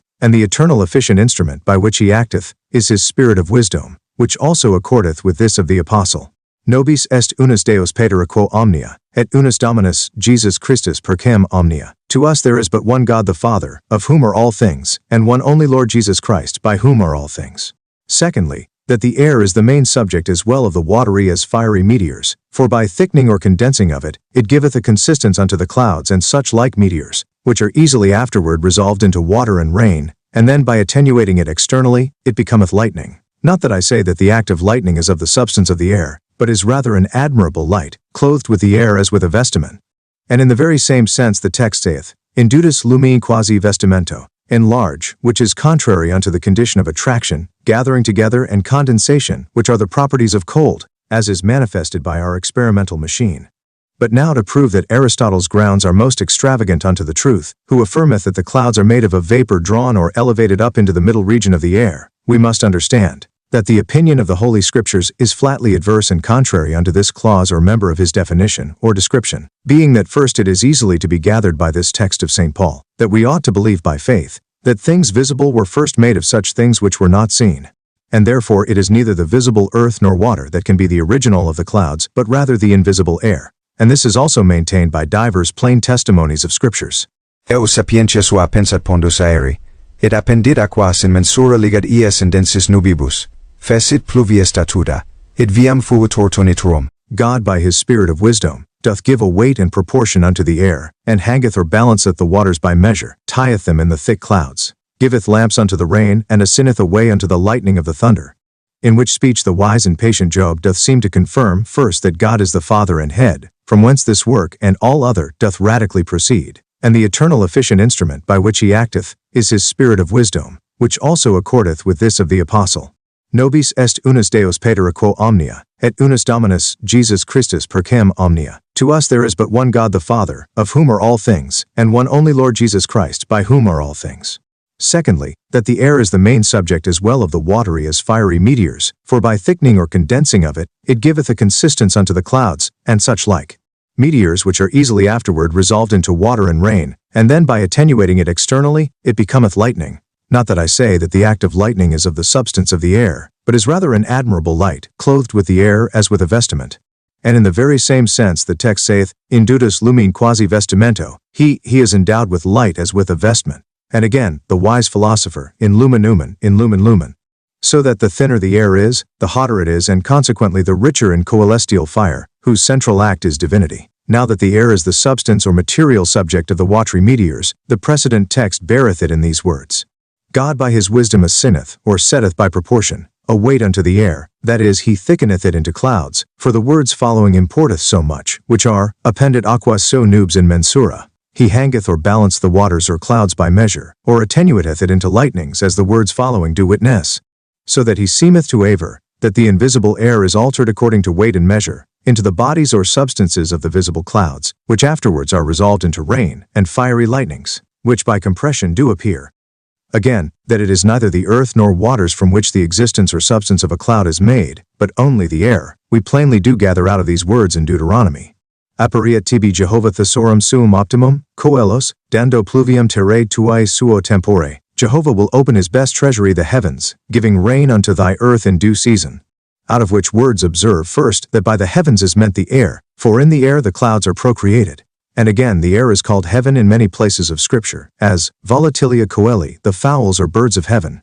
And therefore this is the sacrarium divinum, the divine treasury or treasure house, out of the which God at his pleasure produceth and fashioneth the clouds. Secondly, that the air is called his best treasury, and therefore it is out of it, that not only he doth extract his meteorological creatures, but also that wise men do inquire after their mystical summum bonum, and Christian philosophers that are well grounded, the character of the divine wisdom. Again, it is said in another place, Propteria aperti sunt thesauri, and evolurunt nubes and nebulae, sicut aves, therefore his treasuries are opened, and the clouds did fly out like birds. But this is made yet more evident, by these plain words of Job, subito aer condensabitur in nubes, and ventus transiens fugabities, the air will suddenly be condensed or thickened into clouds, and the moving wind will drive them before it. By which words it is apparent, that the air is the subject out of the which the clouds are compacted and framed, and that the heavens are the only treasury, out of the which they are collected, and therefore neither the earth nor the water, as Aristotle would affirm it, which if it were true indeed, mark what an absurd impossibility, must follow. For then, whereas the sun doth attenuate the air in the summer season, it would contrary unto reason condense it, by the continual raising of vapors, and then a greater absurdity would follow on the neck of this, to destroy Aristotle's tenet touching the generation of the clouds, for then we should have more clouds and rain in the summer than winter, being that there are made more vapors at that season, by the sun's heat and emptying of ponds and rivers, than in the winter, which experience proveth false. And lastly, it is neither the heat of the sun nor stars, but the eternal Spirit of Jehovah, whose dominion is over the angelical winds, by which he moveth and operateth all these alterations in the air, and by the air as shall be told you hereafter. And therefore it was said, By his wisdom he giveth weight unto the air, and hangeth the clouds in measure, and assingeth rules unto the rain, and proportioneth a way or passage unto the lightnings and thunders, etc. But I come unto the second doubt. To the resolution of the second doubt I say, that there is another manner of reason for the incrassation and condensation of an invisible vapor, or the air, into a cloud, than that which Aristotle and his followers have assigned and set down. For whereas he saith that this feat is performed by the contractive cold of the middle region of the air, it may be wondered at, why this effect is not wrought as well at other times as when the winds do blow from their certain quarters of the earth. For when the southerly winds have dominion, then do we see clouds to multiply, and the rain to pour down in the greatest abundance. I would fain know of these peripatetics, why the vapors should be raised so thick, just at that time when the wind bloweth from the south, to make a greater abundance of clouds in the air, than at another season, namely, when they have no dominion? Or why should the cold of the middle region of the air be apter to coagulate or curdle vapors at that time than at other times, being that the warm clouds or dense air, which is driven from the equinoctial, do moderate the middle region's cold, through which they glide by reason of their hot temper? Verily I know, that they are ignorant what to answer touching this point, and therefore I will press them no further. But I will tell you of an experiment of mine own, whereby I was induced unto the truth, concerning the generation of the mists and clouds. When in my travels I went or journeyed from Venice unto Augsburg or Augsburg in Germany, as I traveled between the high mountains and rocks of the Alps, upon a certain day when the heavens were passing clear, and without any cloud to be seen in the horizon, the sun also being passing bright, I espied on the top of a steep mountain, on which the sunbeams did strongly beat, a certain fog or mist by little and little to arise, and ever it thickened more and more, until it grew from a slate vapor unto a mist, and from a foggy mist at the last unto a thick cloud. And all this while the air was everywhere clear, except only on that side the hill from the top unto the bottom which we beheld. It made me a little to marvel, and therefore alighting from our coach, I took some grass and flung it into the air to try which way the wind did blow, and I found it to be full upon or against that eminent hill, which was advanced towards the heavens above his fellows.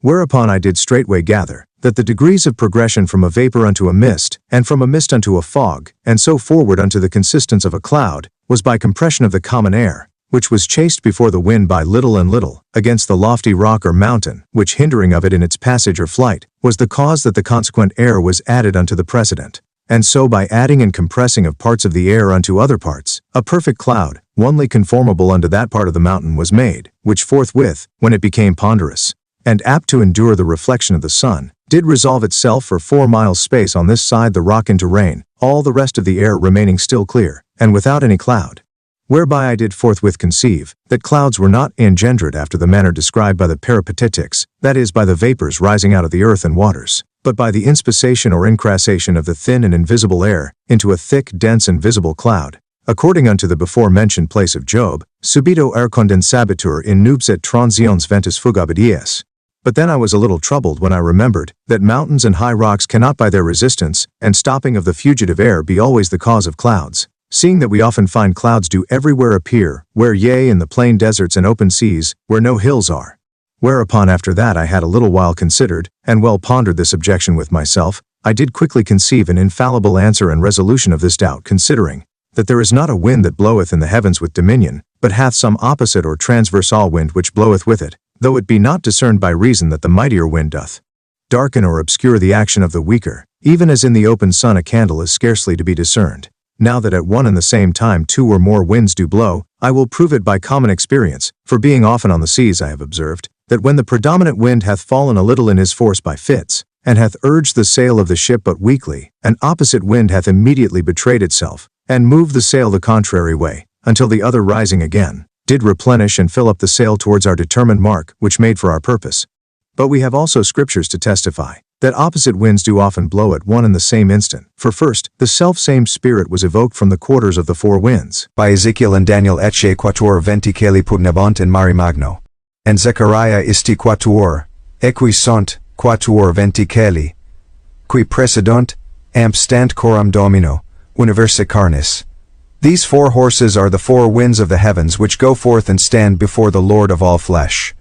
Whereby it is evident that not 1 or 2 winds, but many winds may blow in the heavens at once, for by their opposite blasts clouds, whirlwinds, tempests, lightning, and thunders are commonly affected. All which the profound poet Homer seemeth to include in a few verses translated thus into Latin, tantus caelesti rumor pervenit aula, cum siva Neptunum contrabellabat Phoebus Apollo, adversus Martem certabat Pallas Athena. Such a great clamor reached the celestial court, when the fierce gods clashed in mutual battle. Against Neptune fought Phoebus Apollo, against Mars contended Pallas Athena. Where he understandeth by the gods the opposite angelical spirits, which issue from the winds, who at their meeting in the open aerial sea, do fight, and tempestuously strive with one another, according unto the sense of the precedent text of Daniel. For by Neptune he meaneth the president of the occidental winds, which are cold, moist, and waterish, and by Phoebus he intendeth the oriental president, whose blasts are hot, dry, and fiery, but by Mars is signified the thunder and lightning. Also Ovid doth notably express the combat which is effected amongst the winds, in these verses, speaking in the person of Boreas, or the north windy.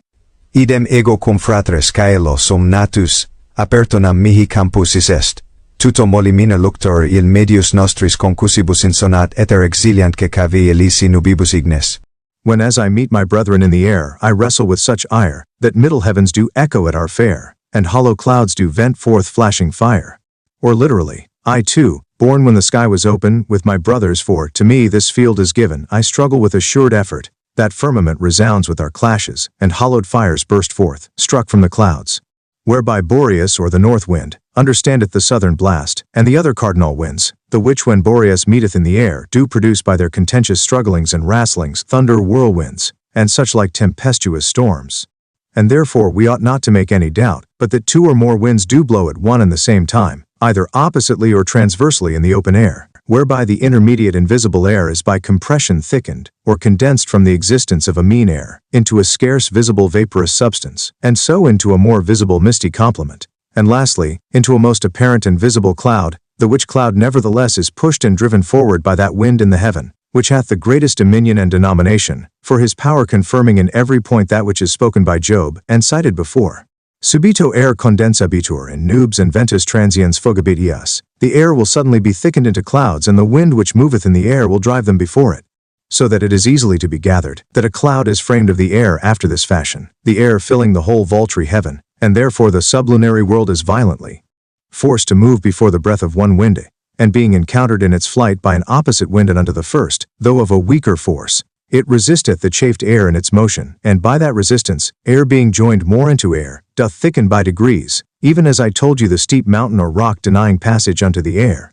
which flied and eschewed the persevering winds, was the cause of his condensation. This therefore being rightly considered, it is apparent, that the peripatetical assertion is unjust and erroneous, forasmuch as it averreth, that a vapor raised out of the earth and water up to the middle region of the air, is by the coldness of the place metamorphosed or changed into the form and substance of a cloudy, the which also is most improbable, because the southerly winds, which are the chiefest parents of the clouds, and rain in abundance, seeing that they are hot, by reason of the place's temper from whence they are sent, would rather qualify by their warmth the coldness of the region, through which they march or pass, and therefore would either disannul the effect of that property of cold, or else so weaken and dull the power of it, that if it produced any clouds, they would prove more thin and small ones than any other of the cold winds, as also the wind Eurus would effect the same, by reason of his great heat.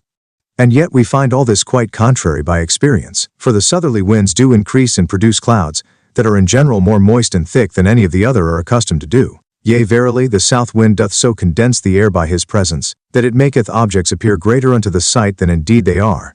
I come now unto the resolution of the third doubt, touching the third and last doubt, which is, whether the clouds be only superficially moved by external winds and the heat of the sun, as Aristotle's imagination is, and not by any central agent which ruleth it as it pleaseth, and at a time and motion to which the winds themselves are obedient. Verily I answer that, contrary unto the intention of the peripatics, the clouds have their inward agent, the which calleth the winds to effect his will, and pusheth and moveth forward his cloudy vehicle or chariot, when, where, and which way he pleaseth. For as this agent is Catholic, so is he not absent from the spirit of the winds, though centrally present in the cloud. For he being present with, and in the spirit of the winds, doth in and by the angelical spirits of the winds, operate centrally in the air, and by the contracting act in himself, gathering the air together into a cloud, which he maketh his vehicle or chariot. Therefore it is said in one place, Nubibus densis optigit Deus coelos, qua compare terre pluviam, qui faciat ut proferant montes foenum, and, dent jumentis sebum, God filleth the heavens with clouds, that they might bring forth rain unto the earth, that thereby hay or grass may spring forth, for the nourishment of cattle. Out of which speech we may gather first, that God by his windy ministers doth condense and shape out the air into clouds. Then, that this was no miraculous work, but a common work in nature, being that it is daily effected to produce grass, herbs, and plants for the sustenance of living creatures. And Job Densa nubis tegumentum ejus, the thick clouds are his dwelling place. And David, nubem expanded Deus pro tegumento, God spreadeth abroad the cloud for a covering. And Moses, descended Dominus in nube, and locutus est adium, the Lord descended in a cloud and spake unto him. But all this which is said touching this point, is notably expressed in these words of Samuel. Inclinavi Jehovah coelos amp descendit, empi caligo sub pedibus ejus, empe ascendit super cherubin,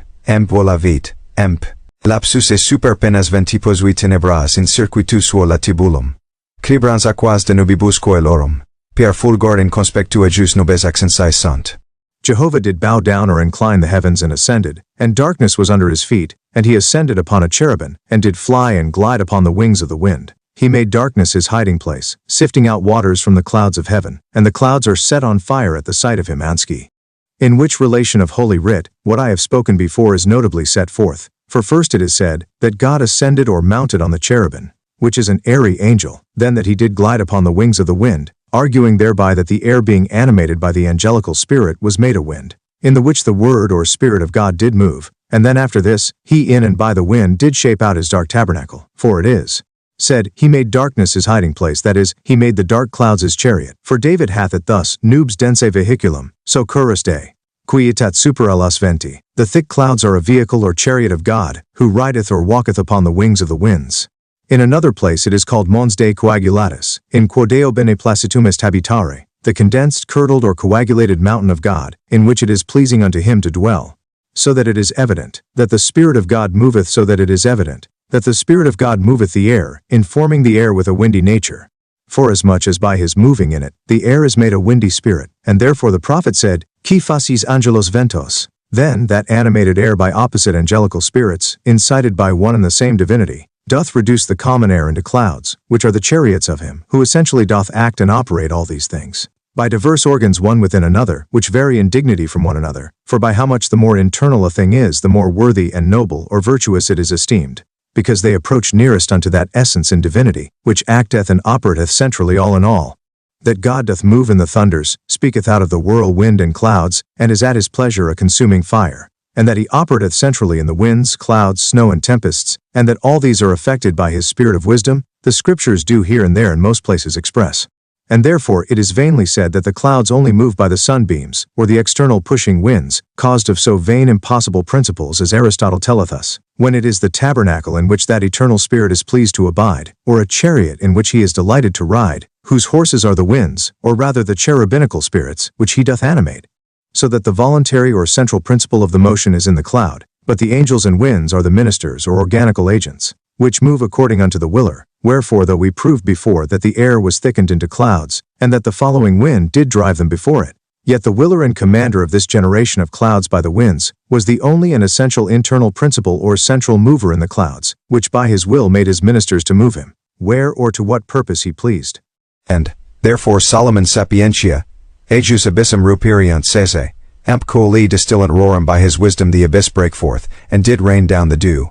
And flante deo concrefci gelu, God blowing, the ices gathered together. Again, sapientia aptat pondus aeris, and, appended aquas in mensura, wisdom doth proportion the weight of the air, and hangeth the waters in measure, etc. We may therefore boldly conclude against both Aristotle, and all other doctrines of the ethnics, that neither the earth nor the water are the immediate fountains of the clouds, but the heavens or air which is the treasure house of God, neither is it the cold of the middle region of the air, which condenseth any imaginary surging or ascending vapors arising from beneath, but that central animating spirit born or gliding on the wings of the wind, residing but not inclusively in the cloud, who according unto his pleasure, by the means of his organical ministers, the angelical winds, fashioneth forth the clouds to serve as a cover or tabernacle unto it.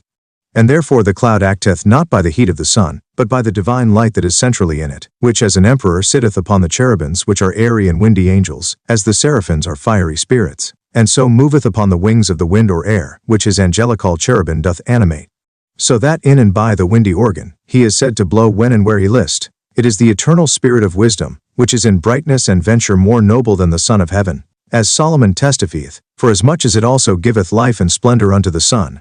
And therefore it is said to excel the sun in brightness, which is the only efficient cause, or formal and essential agent in this business, and consequently neither the sun, or any other of the created host of heaven. It is the all-creating spirit, and not the created, which is the general act and only formal mover in the meteors, whom his angelical ministers are ready to assist as organs or instrumental causes to execute his will. It is the essential wind or spirit, which bloweth from the center of the cloud, and moveth or inciteth his spiritual created organs according unto his will. For by it his spirit also moveth in the angels and winds, causing them to effect his command, according unto David's assertion. Wherefore we may see by this which is said, how incongruous is this opinion of the ethnic peripatetic unto the truth, and how far it derogates from the right of God's word, and consequently what an error it is in our Christian philosophers to follow and imitate his learning, with such a devotion and fervency, as if they were theodidacti, taught by God himself, when in verity his doctrine doth rather dissuade Christians from the knowledge of him and his works, than instruct them therein, being it persuadeth them that things are effected both in heaven above,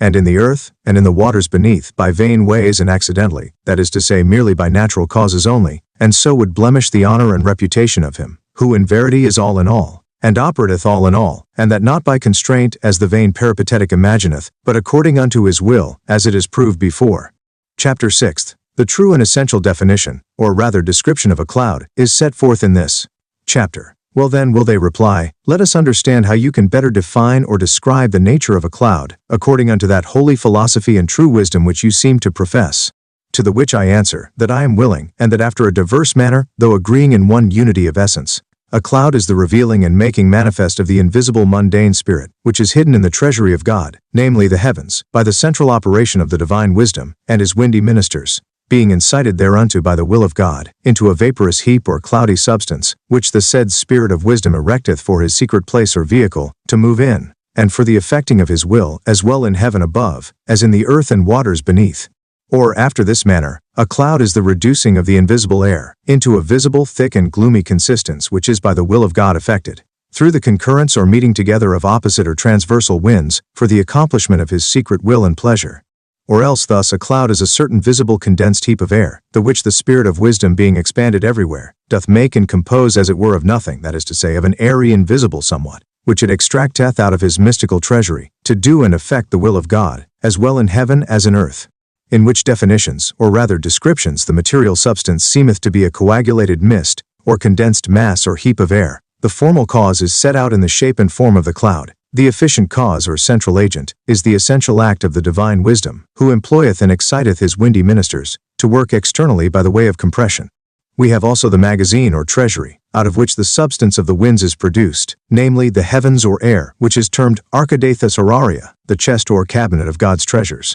To conclude, the final cause is manifested in this, that the cloud is ordained to bring forth the effects, as well of God's clemency and benignity, as of his severity and anger. Now for the defense of the first part of these descriptions, we find it thus written: Deus sapientia sua aptat pondus aeri amp appendit aquas in mensura, facit pluvium statuere amp viam fulgori toni truum etc. God doth by his wisdom proportionate the weight of the air, and hangeth the waters or clouds in measure, assigneth laws unto the rain, and maketh a way unto the lightnings of the thunder. That is to say, according unto the will and ordination of the divine Spirit, the air or substance of heaven is changed from a lighter or thinner estate or weight, unto a heavier or thicker, the degrees of which mutation are expressed in the words following, for first it was air, then clouds, then rain or vulgar water. Also the text doth seem to make the lightnings internal or formal light of the cloud, which is not revealed, but by the violation or eruption of the compound, and ablation of darkness. Again it is said by Job, aer condensabitur in nubes, and ventus transiens fugabit iis, the air will be thickened into clouds, and touching the clouds of snow, congregatio spiritus aspergit nivem, the air being gathered together, doth scatter the snow on the earth. Touching the efficient cause, it appeareth to be God, or the eternal wisdom, and therefore in the precedent text it is said, Deus sapientia sua aptat pondus aeri, and appendit aquas vel nubes in mensura, God by his wisdom hangeth or balanceth the waters or clouds in measure. And again, nubibus densus optigit Deus coelos, God covereth the heavens with thick clouds. But all this is sufficiently expressed before. As for the final cause, set down in the foresaid definitions, it is confirmed by scriptures in this fashion. Or irrigationis atagat Deus densam nubem. Ampis spergit lutsem nubis suae. Quocunque precipit illis facienda in terra sive ad flagellum. Sive ad faciendam beneficentiam efficiet ut precio sit. God wearieth the thick cloud for the watering of the earth, and he disperseth every way the light of his cloud, whatsoever he commandeth them to be done upon the earth, whether it be for a scourge, or else in favor and benignity, he maketh them to be ready to accomplish it. And Baruch saith, When God commandeth the clouds that they pass over the whole earth, they perform what is commanded them. So that we see these creatures are drawn out of their secret dwellings to do the will of him that created them. Chapter 7. How by our experimental instrument the reason of the composition of clouds is ocularly demonstrated. Also in this the snow is defined fully and truly. Now I think it most fit to demonstrate unto you how the clouds are procreated by the opposite blast of two winds of a contrary nature, namely, of the southerly wind in eminency and dominion, and a northerly spirit which also bloweth but insensibly. I told you in the chapter where I did demonstrate by our experimental instrument the reason of the southerly winds which happen in winter, that as the air included in the weather glass did by the only touch of a warm hand dilate itself, and in dilatation fly from the hand of the toucher, unto the cold region of the water, which was evidently proved and maintained, because the water did suddenly thereupon move downward, so also the gross winter air in the southern hemisphere did at the approach of the sun unto the parts beyond the line dilate itself, by virtue of that ever-acting and subtiliating spirit, which put his tabernacle in the sun, so that the southern dilated air posted apace, or flew hastily away to seek a larger place. But coming into the northern hemisphere, the constant air of that region being now contracted by the northern cold, and the north wind, by reason of the cold's dominion, blowing more or less though insensibly, it meeting with the warm southerly spirit, condenseth it with the rest into clouds, and this is the reason, that always almost, that the southerly winds do bring abundance of clouds and rain with them. For that the hot southerly virtue of the divine agent doth more and more subtiliate and rarefy the winter air which it found there, till it had by rarefaction purified it, and reduced it unto the nature of a true summer air, so that the superfluous parts of the air after rarefaction were chased away into the northern region where it is condensed again, partly by the privative act of the divine substance, and partly by the spicitude of the northern air, which denieth it free passage into the form of clouds.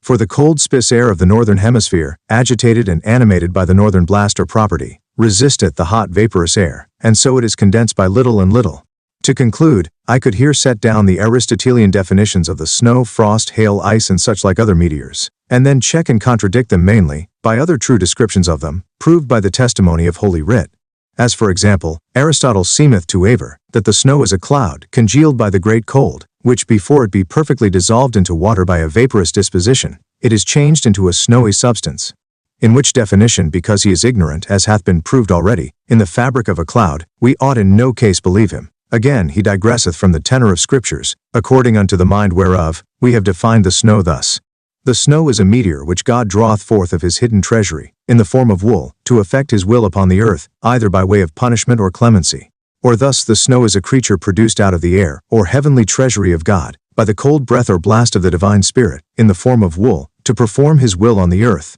Where the fountain of his original substance is made the air or the matter of the heavens, and therefore the text hath it, Congregatio Spiritus aspirgit nivem, the gathering together or condensation of the Spirit, engendereth and sprinkleth the snow upon the earth. And pervenisti nean thesaurus nivis, camest thou into the treasury of the snow. Also the form and efficient cause is expressed thus, Deus verbo suo nivs emittit, God by his word sendeth out the snow like wool. Who is able to resist his cold? So that God by his word, which doth operate in his privative property by his cold, is the essential, efficient, and omnipotent actor in the production of the snow. I could effect all this at large, but because my mind is not to dwell upon on these particulars, forasmuch as in the description of the cloud, I have sufficiently pointed at the rest, I will proceed unto my inquiry touching Aristotle's opinion, concerning the beginning of fountains, that we may perceive thereby, whether he have erred as far in that mystery, as he hath done in the rest. Chapter 8. What Aristotle's opinion is, touching the generation of fountains and rivers, and whether he in his opinion doth jump with the verity of the true wisdom.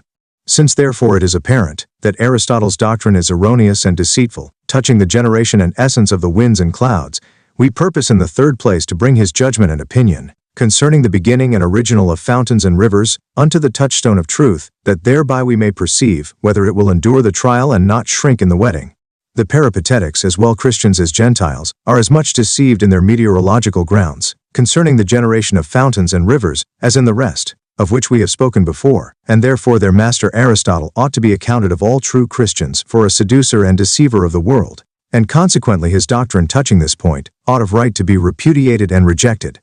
Aristotle with his peripatetic sect or faction are of opinion that being the belly or bowels of the earth is full of cavities and hollow passages, vapors, to avoid vacuity, must needs ascend from the center or bottom of it, the which cleaving in their ascent unto the sides of the hollow vaults, and straighter passages or veins of the earth, do resolve into water, which distilling down by drops, do engender fountains and rivers. in the which opinion of theirs they conclude that the matter of fountains is nothing else but a vapor arising from the bottom of the earth, and resolved, liquefied, or condensed into water, through cold and heat together within the earth, no otherwise than after their saying, the cloud, rain, snow, and hail do arise, and are generated in the air of a vapor, first condensed and afterwards liquefied. But if we shall duly examine every member of this description, we shall perceive that they require as well a double matter as formal agent in this generation of fountains. For they feign that the remote matter is a vapor, and then the near and immediate matter they imagine to be drops of water which are caused by the concretion or condensation of that vapor. Also they make their two efficient causes, cold and heat, for say they, it is the office of cold to condense and congeal the included vapor into water, and that it is the heat and cold together, which maketh the water flexible and movable. Let it therefore be lawful for me to answer these peripatetic philosophers with an overworn axiom of their own, and consequently to fight with them at their own weapons. Their axiom is, frustra fit per plura quod fieri podest per potiora, that is vainly done or effected by many, which may be effected by less. Now if that this original work in the producing of fountains may be performed most conveniently by one and the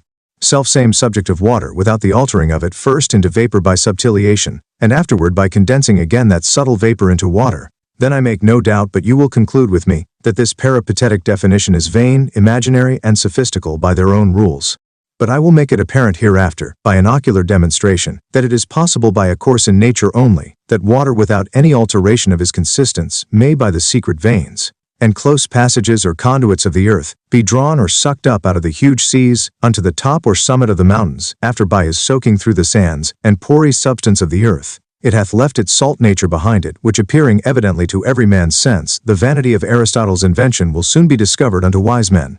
Besides all this, the sterility of his reason or invention which would feign that these vapors cleaving unto the sides of the caverns or hollow places, and that there they must be converted into drops of water, which from thence must issue forth into rivers, will be palpable and manifest if we consider that these drops so made are apter to circulate, and readier to fall down again into the bowels of the earth, from whence they came, by those self-same vaulty passages or hollow veins, through which they ascended, than to issue forth of the ground alterately, because that every heavy thing is more prone to descend than to move sidelong. And therefore it is likely that either all the waters so made, or the greater part must needs return downward by the way it came, or ascended in the form of vapor. But omitting these reasons for a while, we must see if the text which is contained in the Book of Verity do consent in this opinion with Aristotle and his faction, yea or no. We find in the first place that it is not an accidental and imaginary heat or cold that acteth in this meteor's generation, but God who operateth by his angelical spirits, and solar act in the accomplishment of this business. And although that in his action, as well privative as positive, cold and heat do express themselves as his ministers, for the text saith, Quorum frigor ejus quis consistat, who can stand against his cold? Yet it is his Catholic positive act, which he extendeth out of his sunny tabernacle, and hotter winds, and privative virtue, which he manifesteth in the longiquity and absence of his bright tabernacle, from the region pointed at, and the propinquity of the polar seat of the colder winds, to alter annually the created element. And therefore it is God who by his spiritual organs, as well in heaven above, as earth and water beneath, that operateth all things, and amongst the rest, produceth the fountains of which the rivers are made. And consequently we ought to esteem it the act of God's Spirit which filleth the earth, and operateth all the natural effects therein, which also David doth testify in these words, Qui emittis fontes per valles, ut inter montes ambulant, and Putum praebeant omnibus animantibus agri. Frangant on agri sitim suam qui irrigat monte de canaculis suis, faciant wo germine phenuma jumenta. Et herbam ad hominis usum, who sendeth forth the fountains through the valleys, that they may run between the mountains, and give drink unto every living creature of the field, that the ass may quench his thirst, and that they may water the mountains from their cells, causing the grass to grow for the use of the ox, and the herb for the benefit of man, etc. So that here we have the sole Catholic agent, and therefore the operator of fountains as is proved by this text. Again, here we have the final cause set down, for the which they were created and continued in succession by God, namely to water the earth, for the giving drink unto all cattle, and living creatures, and for the multiplying of grass, herbs, trees, and fruits, for the use as well of man as beast. But will our peripatetics say, we hear no news out of Scripture for the contradicting of our matter assigned for the composition, or consistence of fountains, which we say to be a vapor, and not water, in its natural substance? Nevertheless, to qualify this their imagination, and to make them behold the truth without spectacles, I counsel them to give ear unto this assertion of Solomon. Omnia flumina intrant in mar, amp mar non redundat, ad locomunde exent revertentur ut iterum fluent. All rivers enter into the sea, and it is never the bigger, they return unto the place from whence they came, that they might flow again. By the which speech of the wise man, expressing the material cause of fountains, the foresaid definition of Aristotle is utterly overthrown. For this doth evidently prove that it is one and the selfsame water, and that in the plain form of water, without any transmutation of it out of water into vapor, and then from vapor into water again, as he doth erroneously allege, which moveth from the sea unto the mountains, and from the mountains unto the sea again.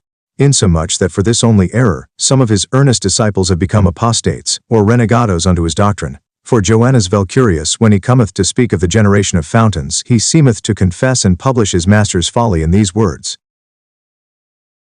Non convenient plain, sacrae, scripturae cum physicis de ortu fluminum, emp fontium quae ex mari per varios alveos, meatusque fluere, et se ad suos fontes refluent. The Holy Scriptures do not agree with the naturalists, concerning the original of rivers and fountains, which saith to flow by divers channels or passages out of the sea, and to flow again unto their fountains, saying, all rivers enter into the sea, and the sea is not the greater, they return again unto the place from whence they came, etc. Whereby it is plain, that he must accuse his master of false doctrine, or else he must condemn Solomon in his judgment. For if the one be contradictory unto the other, it ought of all wise men to be chased away, or expelled from Christian men's remembrance. Now it were a foolish thing for any religious person to say, that the divinely wise Solomon lied, to save the reputation of the ethnic or diabolically wise Aristotle.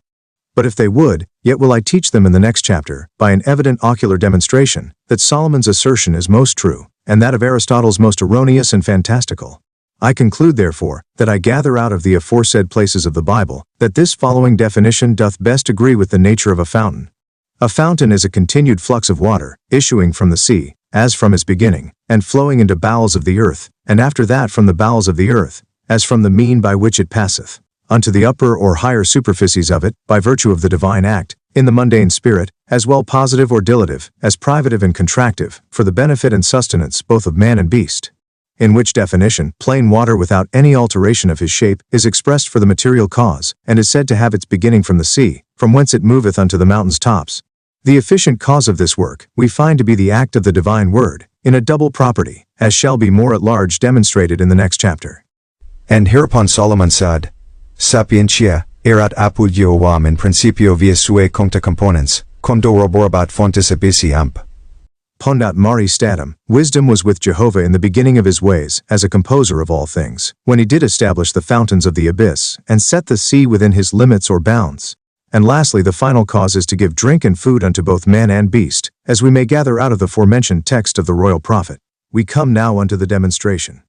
Chapter 9, wherein Solomon's assertion touching the fountains and rivers is maintained, partly by an ocular demonstration, and partly by true philosophical reasons which are founded thereon. I did advertise you in my precedent discourse, that God's Spirit doth operate annually in the common element of the sublunary world, by a double virtue, whereof the one is dilative, which is effected in his positive and manifest property, namely in his light, active and warm disposition, the principal treasury and storehouse whereof he hath made the sun, forasmuch as his bright emanating spirit of wisdom did elect that pure vessel for his tabernacle. The other is contractive, which is effected in his privative and secret condition, namely in his dark fixing and cooling disposition, whose principal treasury is about the poles, forasmuch as it being contrary in effect with the first, is seated in the farthest quarters or points of the world from the sun. So that as the vivifying spirit which is seated in the sun, doth by his presence, operate only by dilatation in the common sublunary element, in banishing of the northern cold, and undoing the actions thereof, by the way of rarefaction, in like manner by the absence of the sun, the spirits of the polar property, doth take possession of that portion of the element, and undoeth by the way of congelation, all the subtle actions of the spiritual and active solar virtue. As for example, all that in the winter time among the nations of the southern world, that is to say beyond the line, the sun being then in the northern hemisphere, causing by his virtuous spirit our summer season, the Antarctic pole's cold property doth effect, namely in thickening the air, raising the fountains or springs, and multiplying the waters, producing the snows, frost, ice, and hail, mortifying the herbs, fruits, and plants and such like, the sun at his next visitation of those quarters, which will be in our northern winter, by the virtue of that dilating and vivifying spirit, from the fountain and father of light which aboundeth in it will undo, converting the thick air to thin, striking down the fountains more towards the bowels of the earth which were raised in the winter, dissolving the snow, frost, ice, and hail, and of fixed and opaque bodies, making them movable and transparent waters, reviving the spirit of the trees, plants, and herbs, which were almost lifeless through congelation, and renewing their morning bodies with new green garments, blossoms, and flowers, and lastly, with wholesome fruit.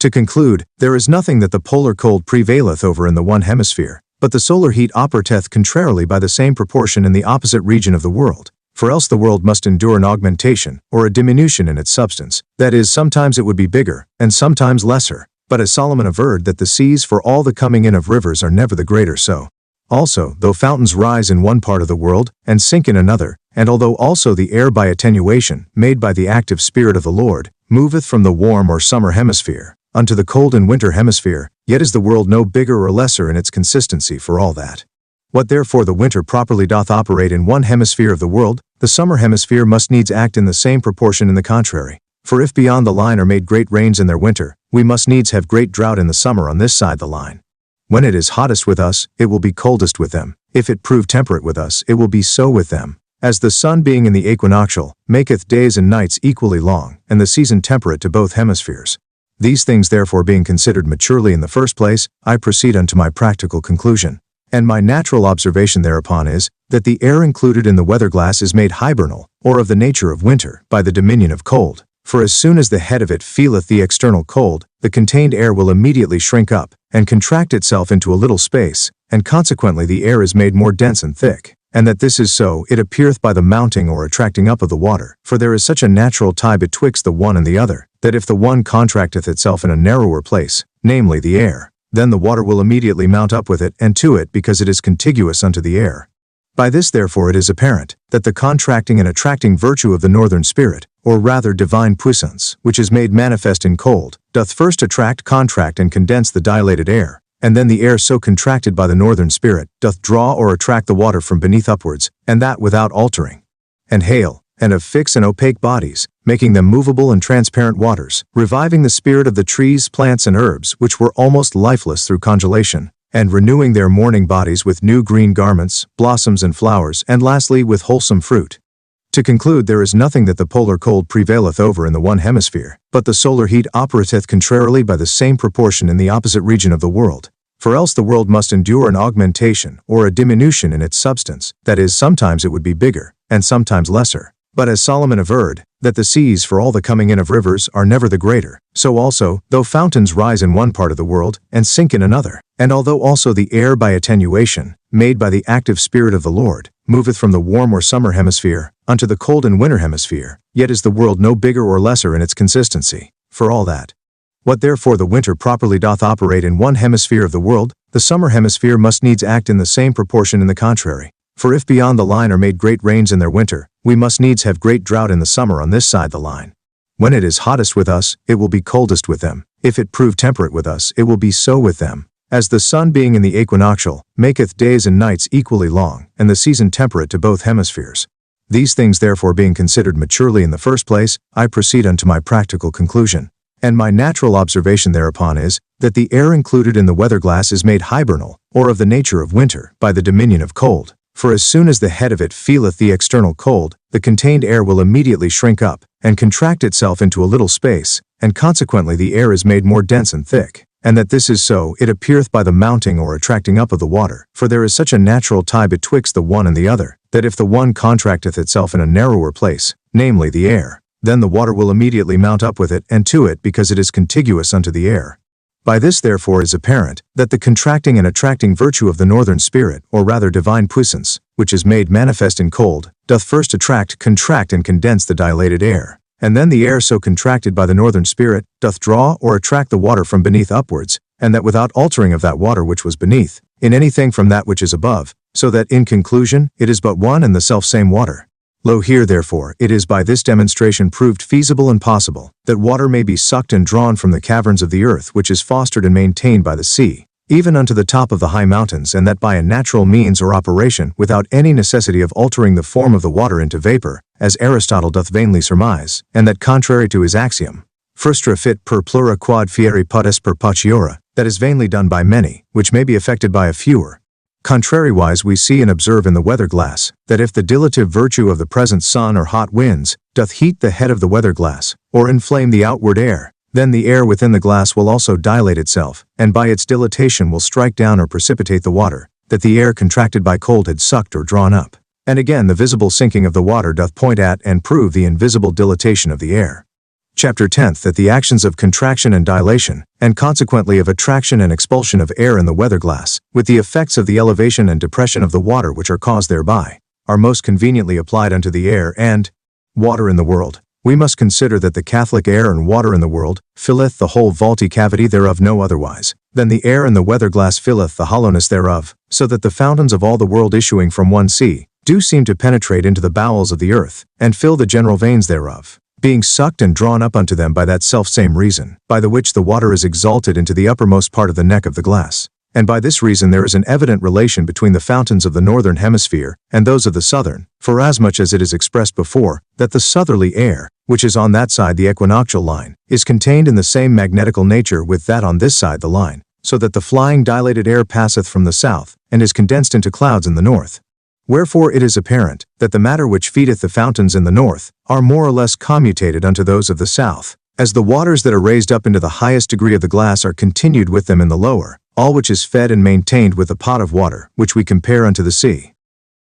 We conclude therefore thus, when the hot spirit of the sun in the depth of summer doth marvelously rarefy the air in our northern hemisphere, then that air feeling everywhere to make place for her enlarged spirits, breaketh the receiver, to seek a larger place to abide in, doth more or less depress and beat down the northern fountains by dilating itself, than the air included in the glass doth the water that is therein. And again, the cold which at that season doth domineer in the southern part, by reason of the absence of the sun, doth as fast suck, attract or draw up the fountains of that part, by the contracting of that air no otherwise, than the external cold doth contract the air in the weather glass, and by contraction attracteth and sucketh or draweth up the water therein. So that here we have two means of raising and depressing of fountains, for as the Spirit's calcifying act doth strike them down over all the northern hemisphere in the summer, so the Spirit's cold act doth raise them up in the southern hemisphere, in which winter hath his dominion. So that there are two agents to pull it down, or to depress it in the northern parts, namely, the present northern sun, or divine positive act, and the absent southern cold, or divine privative act.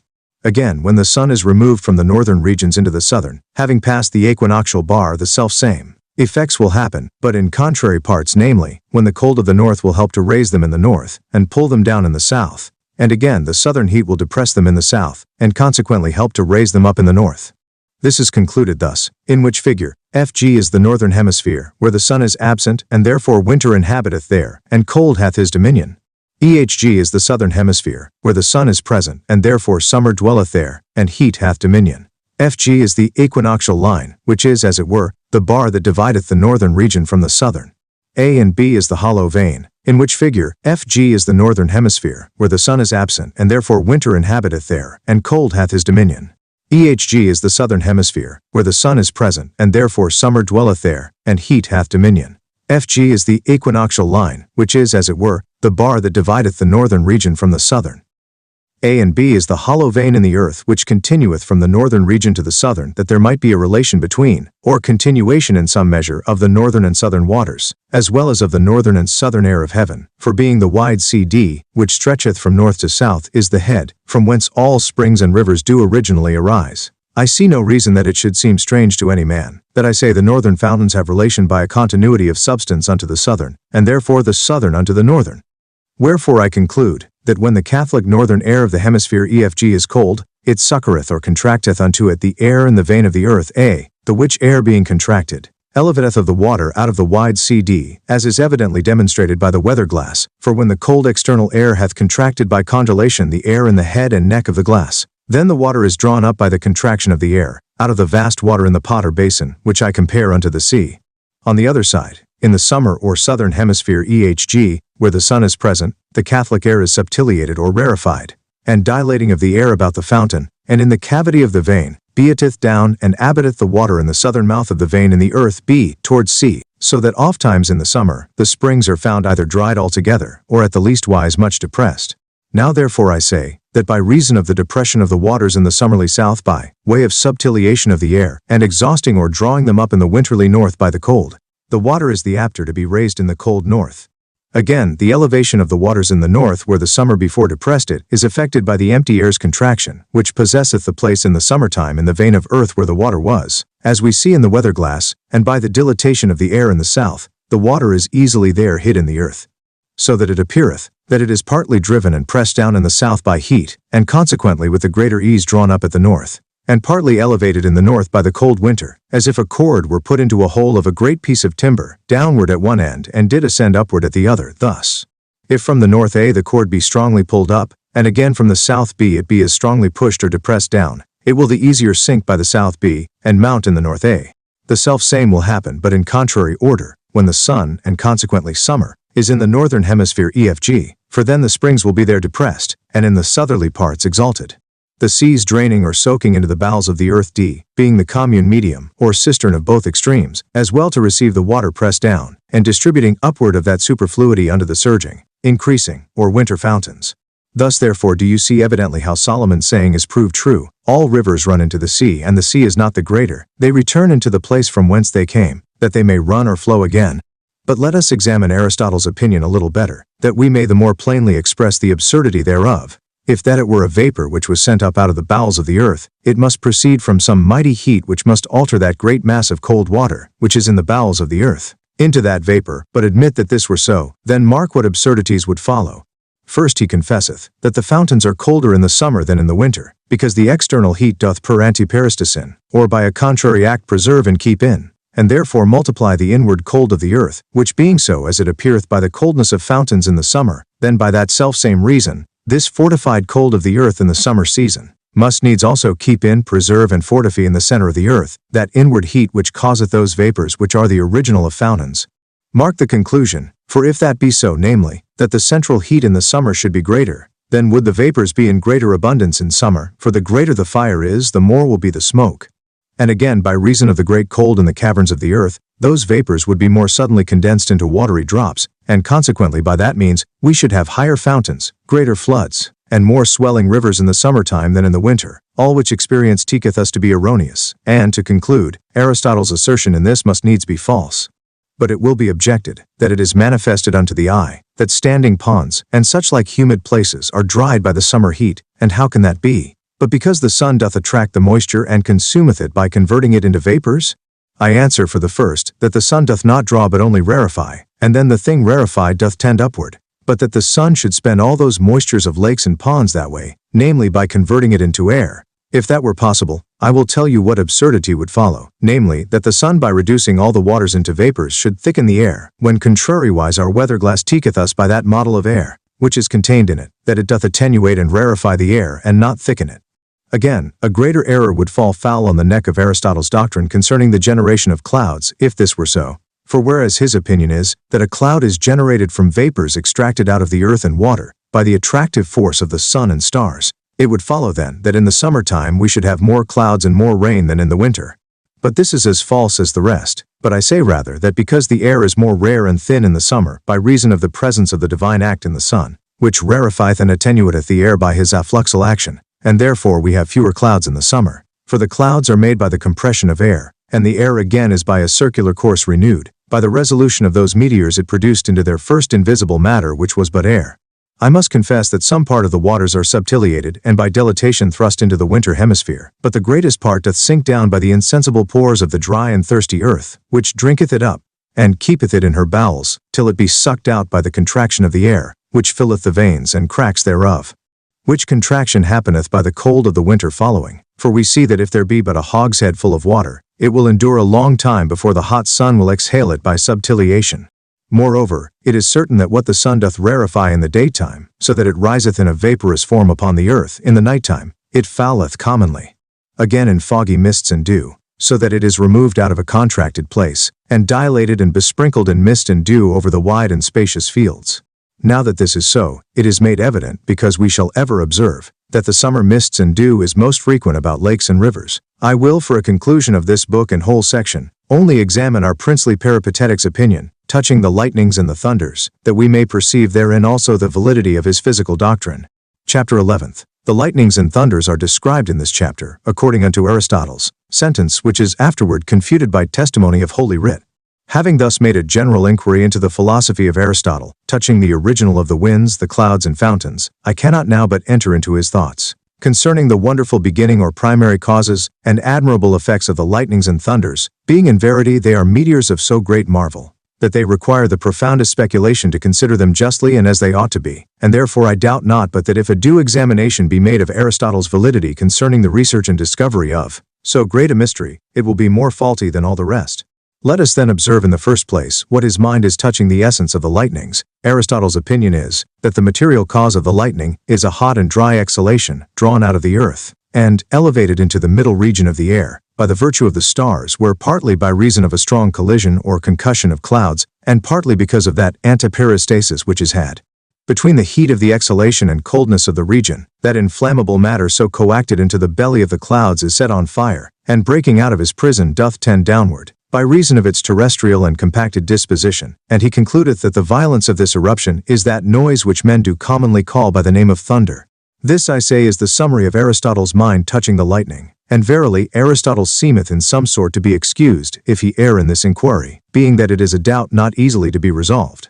and therefore not only he, but also all other philosophers almost have been inconstant in their resolutions touching this point, forasmuch as therein they have so staggered and varied in this research, and have groped as it were by dark, for the finding out of the true light thereof. For Empedocles judged the lightning to be caused by the interception, or stopping of the descent of the sunbeams, but Anaxagoras would have it to be a portion of the ethereal or heavenly fire, which descended from above, into the concavity of the cloud, within the which afterward it was enclosed, and faith, that this light skipping and gliding out of the clouds is called the lightning, the effect of whose breaking forth is the thunder.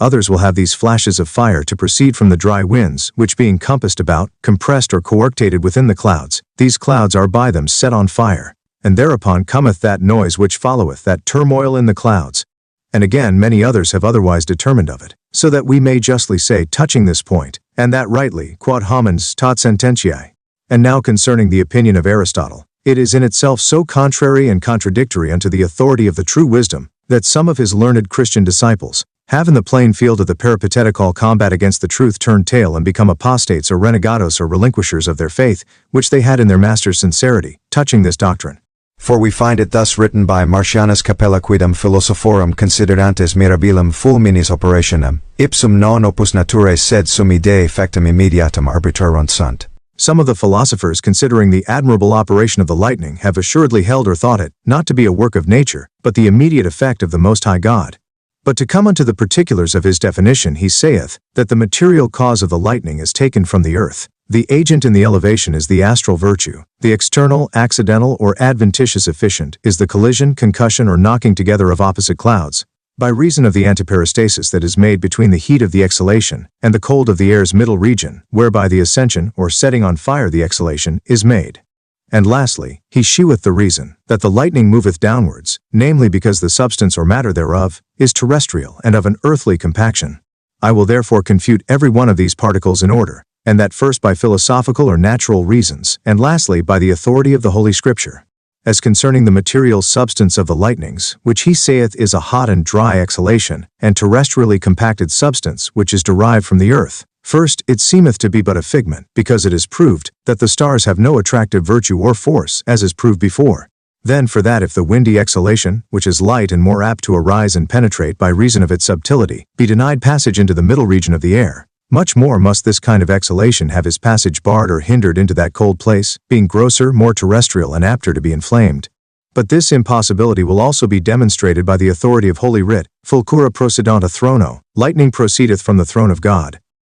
Again he has said, fulgura ante lumines sua de super, cardinesque maris operir, to enlighten with his light, from above, and to cover with it the compass of the sea. And again, ignis abor ejus evolevit, fire came from his mouth. And again, flamma exor ejus prodit, a flame came from his mouth. Again, illuxerent coruscations tuae orbi terrae, thy coruscations or lightnings did shine over the earth. Again, fumus in ira ejus, et ignis effici ejus exarcit, smoke issued from him in his anger, and fire and flame forth from his face. What? Shall we imagine that this flaming matter was, as Aristotle fainteth, drawn or elected from the earth by the stars which God so familiarly sendeth forth?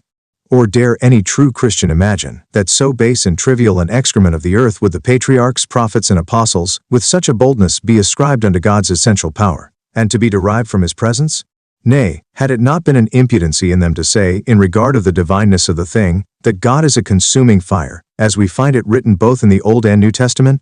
Or would the prophet testify, that he made his angels winds, and his ministers flaming fires, how basely might a true speculator into the divine mysteries judge, of the beginning of the angels and spiritual lights, if their material substance were accidental exhalation? Again we are taught that the heaven or air is the treasure house, from out whose bowels the winds, the clouds, the snow, the hail and lightnings and rainbow is extracted, and proportioned by the Spirit of God to do his will. And therefore as before Deus sapientia sua, apte pondus aeri, et appendit nubes in mensura, facit pluvia statuta et viam fulguro tonitrum. God by his wisdom doth proportionate the weight of the air, and hangeth the clouds or waters in measure, maketh laws unto the rain, and a way unto the lightnings of the thunders. So that it is evident, that the matter of all meteors, be they watery or fiery, is hewn by the word of wisdom of God out of the Catholic air, and consequently not out of the earth, neither is there any such need of the stars' attraction or elevation in the business, being the pure matter of the lightnings is evermore in the divine puissance, and reserved in his secret treasure house, to be called or chosen out at his will, who hath created all things to work how and which way he pleaseth.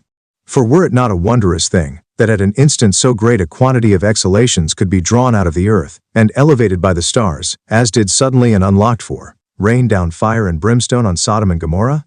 But our Aristotelians will say according unto custom, that it was miraculous. I answer, that for all that the meteor was material, for it was fire and brimstone. Now I would fain know of them, out of what magazine or storehouse it came, and whether the stars drew it up from the earth, and whether God did not collect it immediately out of his own airy or invisible treasury or storehouse? For St. Paul saith, that all visible things were first of things that were not seen. Secondly, touching the agent, he is more deceived in it than in the matter. For first he maketh the agent which draweth up the exhalation, the attractive virtue of the stars, then he furnisheth, that the efficient cause which enlighteneth it must be pure heat. Would the patriarchs, prophets, and apostles with such a boldness be ascribed unto God's essential power, and to be derived from his presence? Nay, had it not been an impudency in them to say, in regard of the divineness of the thing, that God is a consuming fire, as we find it written both in the Old and New Testament? Or would the prophet testify, that he made his angels winds, and his ministers flaming fires? How basely might a true speculator into the divine mysteries judge, of the beginning of the angels and spiritual lights, if their material substance were accidental exhalation? Again we are taught that the heaven or air is the treasure house, from out whose bowels the winds, the clouds, the snow, the hail and lightnings and rainbow is extracted, and proportioned by the Spirit of God to do his will. And therefore as before Deus sapientia sua, apte pondus aeri, et appendit nubes in mensura, facit pluvia statuta et viam fulguro tonitrum. God by his wisdom doth proportionate the weight of the air, and hangeth the clouds or waters in measure, maketh laws unto the rain, and a way unto the lightnings of the thunders. So that it is evident, that the matter of all meteors, be they watery or fiery, is hewn by the word of wisdom of God out of the Catholic air, and consequently not out of the earth, neither is there any such need of the stars' attraction or elevation in the business, being the pure matter of the lightnings is evermore in the divine puissance, and reserved in his secret treasure house, to be called or chosen out at his will, who hath created all things to work how and which way he pleaseth. For were it not a wondrous thing, that at an instant so great a quantity of exhalations could be drawn out of the earth, and elevated by the stars, as did suddenly and unlocked for, rain down fire and brimstone on Sodom and Gomorrah? But our Aristotelians will say according unto custom, that it was miraculous. I answer, that for all that the meteor was material, for it was fire and brimstone. Now I would fain know of them, out of what magazine or storehouse it came, and whether the stars drew it up from the earth, and whether God did not collect it immediately out of his own airy or invisible treasury or storehouse? For St. Paul saith, that all visible things were first of things that were not seen. Secondly, touching the agent, he is more deceived in it than in the matter. For first he maketh the agent which draweth up the exhalation, the attractive virtue of the stars, then he furnisheth, that the efficient cause which enlighteneth it must be pure heat, and the matter must be partly the dashing together of two clouds, and partly the contrariety which is between the heat of the exhalation, and coldness of the place which meeting together, do cause the ascension of the exhalation. Good God, what a gallimaufry he would make, and what a confusion of external actions or efficient causes doth he feign, when there is but one, only one indeed, which is most internal or essential, that moveth which way it lift, and operateth all in all. And yet it is said, that God doth animate and vivify them with his presence. What can we Christians imagine of the Aristotelian doctrine, when it would feign the immediate act of God in his prime angelical creatures, to be so poor and mean, as are the adventitious elevations of fumes by the starry creature, and the concussion of clouds happening by chance, and a conflict betwixt heat and cold? Verily it was no marvel, if when his invention did fail in the research of so high a mystery, he was put to such weak shifts, as in the eyes of wise men are scarce probable. For when we behold the admirable effects of the lightning, how it pierceth the scabbard without any hurt unto it, and melteth the sword, entereth the purse, and liquefies the money, nay, pierceth the barrel or hogshead, and drinketh or consumeth the wine, the vessel not altered, yea, and what is more, that it hath understanding and reason to punish wicked contemners of this wondrous work of God. As having an angelical reason to correct the presumptuous, we cannot but say of Aristotle, that he is only endued with the wisdom of this world, and not with that which is from God, seeing that he doth foolishly imagine that the lightnings have not an internal principle, and most essential agent, which maketh them to work and move at will where they please, even as the wind is said, spirare ubi vult, to blow where it lift. The lightnings, I say, are agitated and carried when they will, and have consequently a voluntary, being that their internal and central agent is that eternal spirit of wisdom, which, as Solomon saith, est omnibus rebus mobilior and sol atque stellas praestantior, atque omnia re penetrabilior, more movable than all things in this world, and more worthy in light than the sun and stars, and more piercing than anything.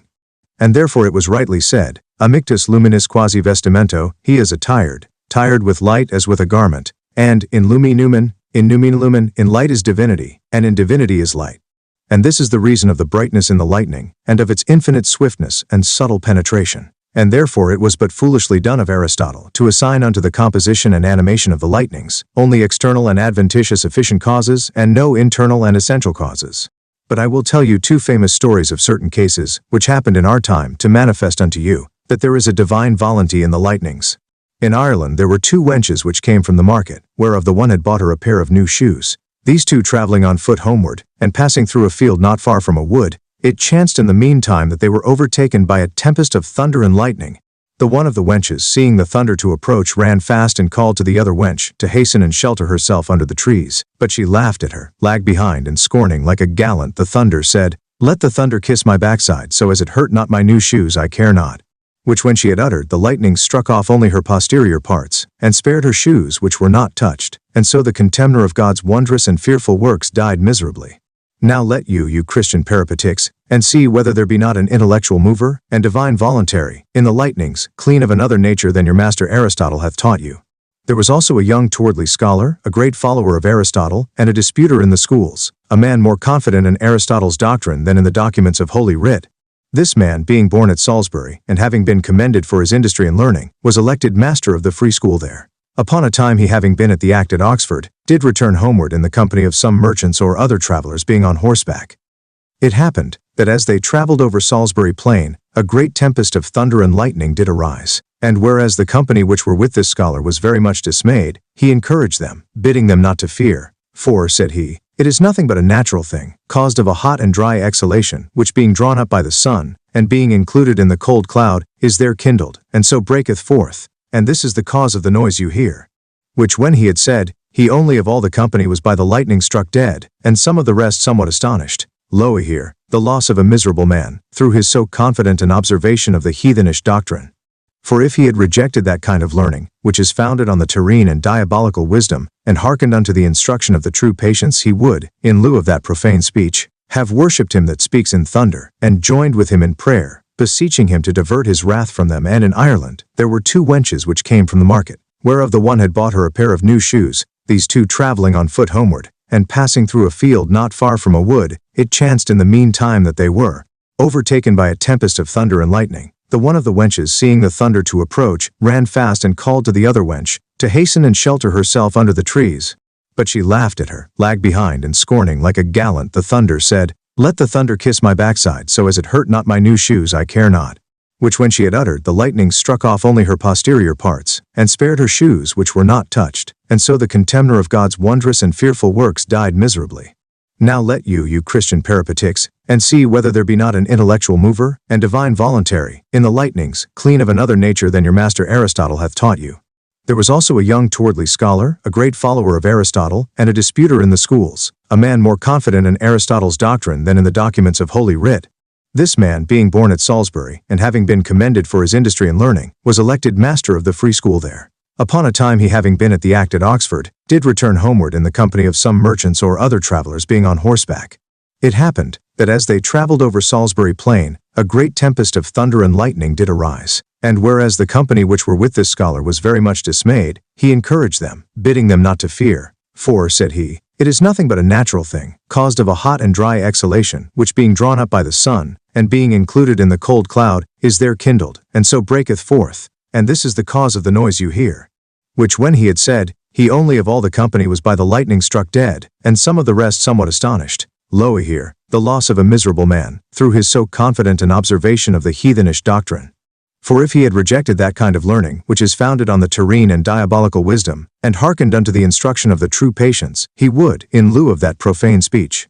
have worshipped him that speaks in thunder, and joined with him in prayer, beseeching him to divert his wrath from himself and others to hinder his fiery ministers from harming them. And then no doubt both he and they had passed free from damage. Then would he, by rejecting the forgery of Aristotle, have known the power of God. These authorities of Holy Writ nubis spargant lumen suum quae cuncta lustrand per circuitum, quocumque ius movet voluntas creentis, agit omne quod praeceperat illi superfaciam terrae. Sive sit ad flagellum. Sive in beneficentiam, the clouds do spread abroad their light, which enlighten all peripherically or circularly, whithersoever the volunty of the Creator moveth. It performeth whatsoever the Creator commandeth, be it to punish or to effect with goodness. And again, fulgura nunquid mittis and reverentia dissant tibi, adsumus, dost thou not send out the lightnings? And when they return they will say, Lo, we are here. Again, sunt directa missiores fulgurum and tanquam a bene curvato arcu ad metam. The lightnings being emitted, will go directly unto the mark, as if they were shot out of a well-bent bow. But to come nearer, it is said in another place, Ignis exians a conspectu Jehovah exenimavit filios Aaronis, fire or lightning issuing from the aspect or face of Jehovah did kill the sons of Aaron.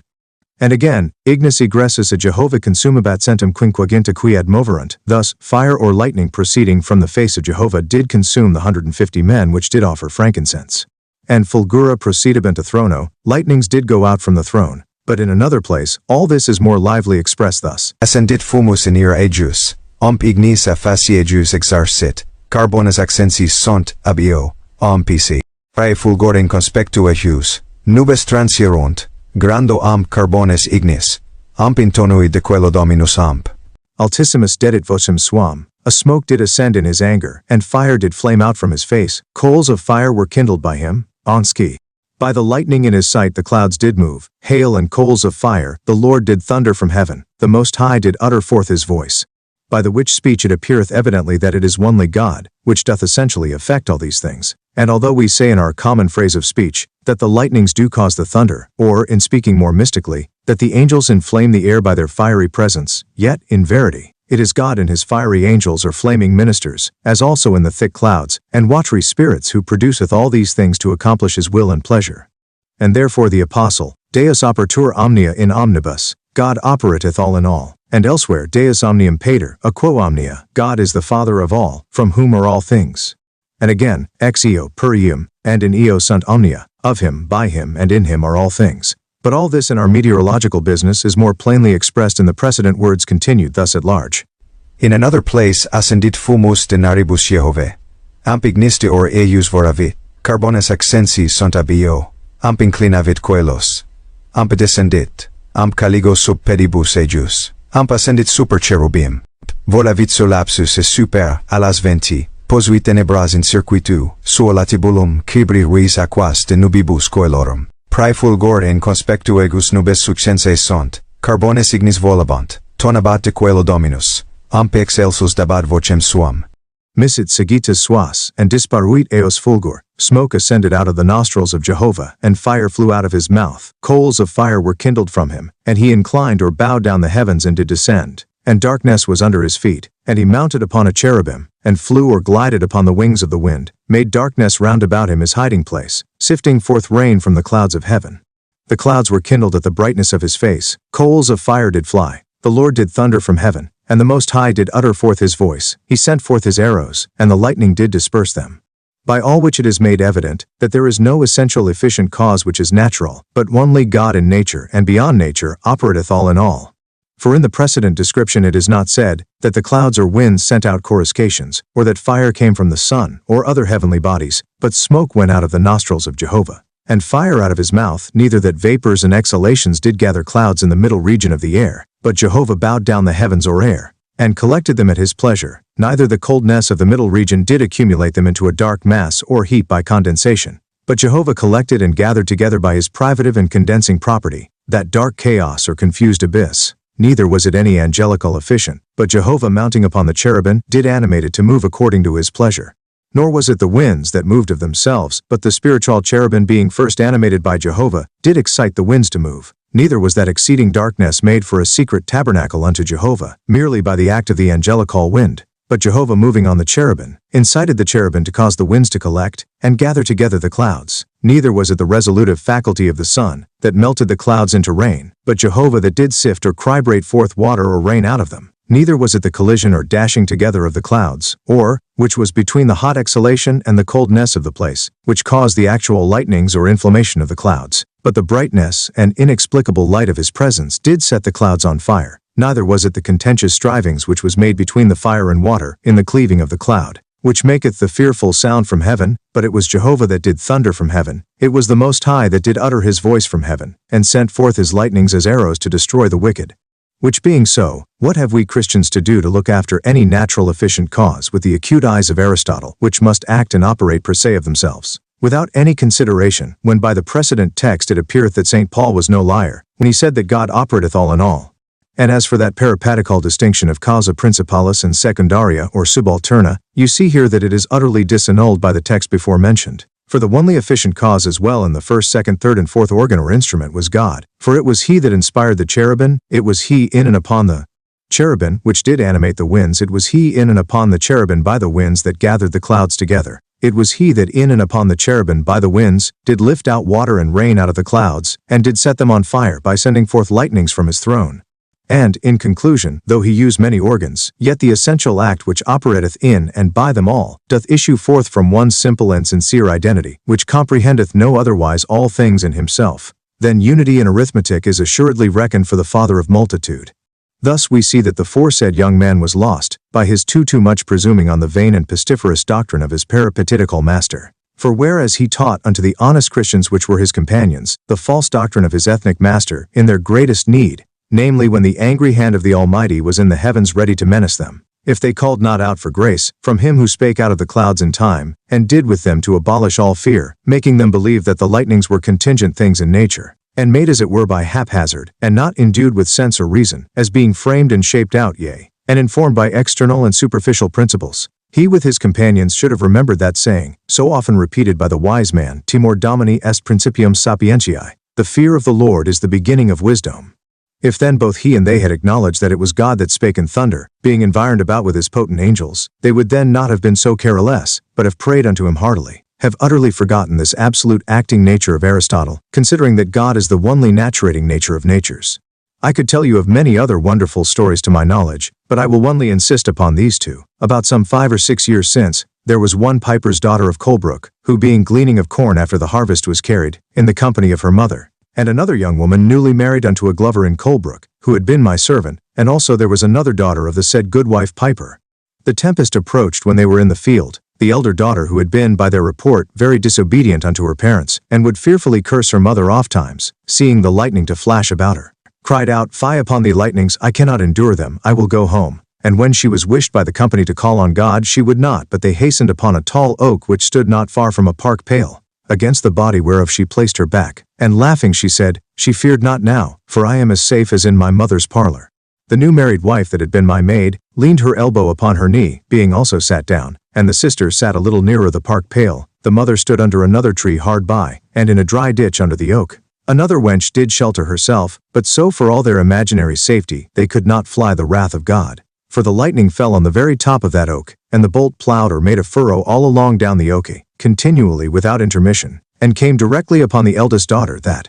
thought herself so sure, and struck her stark dead, and took away for a time the use of the new married wife's arm, that leaned on her knee that was slain. The wench in the ditch was struck in an amazement as if she were dead. The sister that sat more near the pale saw a globe of fire as it did descend the tree, and found herself so hot as if she had been in a furnace, but had no other harm. The mother under the next tree, having her foot set out towards the tree where her daughter sat, was struck lame on that foot. The new married wife was struck in such sort, that in a kind of distraction she ran up the lane, crying out still as she ran, Lord, open thy holy heavens. Lord, open thy holy heavens. At last they were all conveyed with the dead maid in a cart from the village unto the town of Colebrook, where the rest did recover within a few days. I saw the place immediately upon this, and spoke unto the new married wife, that was my servant, and had all these things confirmed unto me at her own house, where also her husband did relate unto me a wondrous case befell him in the interim. for being very careful of his new married wife, he perceiving the tempest, did put on his new cloak, and took his old under his arm, and so went out into the tempest to meet his wife. And as he went through a field, great flakes of fire passed by him, whose foreparts were blunt, and their hinder parts shaped like fire drakes, and on the sudden, as if it were by a great gust of wind, they blow off his hat from his head, which when he followed and stooped to reach up, he found a piece of his new cloak which he wore, so artificially cut out, and in so neat a triangular form, that he did admire at it, and there he shewed me the place of his cloak, out of which it was cut, which was so neatly done, as if it had after an exact geometrical triangular form been cut out by a pair of shearers. The second story is this: in the great sickness time, I came out of Verge, and remaining for a while with my noble friend, the Lord Bishop of it is receiver at Hartlebury Castle. There I was advertised of a strange mischance which happened by lightning and thunder, about 5 weeks before my coming thither, some 3 or 4 miles from the castle. I would needs go see the place, and in the company of my worthy friends Mr. Finch and Senior Thomas Thornborough, I took a view of the place, which was under a tall and well-spread elmy, upon a little hill, where it was related by the inhabitants which dwelled close by it, that 2 yeomen's sons of good wealth passed along with a load of hay, drawn with 4 oxen and 2 horses, which one of their father's servants did drive. The tempest of thunder overtaking them, he drew up the hill, and placed his load and cattle under the elmy, and himself stooped under his load of hay. And the 2 youths got upon a bench or seat of turf made round about the tree. At last there came a fearful stroke of thunder, at which the husbandman who stooped under the cart said, "Good Lord, what a crack was that?" At which words the boys laughed out aloud, and mocking of him said, "A crack!" But immediately a noise was heard on the upper boughs of the tree, and a solid matter all on fire came down directly between the boys, and struck the hair of one of them into the tree, and set the other on fire, that the man under the cart with others were forced to run down the hill to fetch water to quench it, and when it was quenched, his skin was as hard as roasted pork. Thus they paid full dearly for their scoffs and contempt of God's judgments, when as indeed they ought to have prayed God to have preserved them from the ministers of his wrath.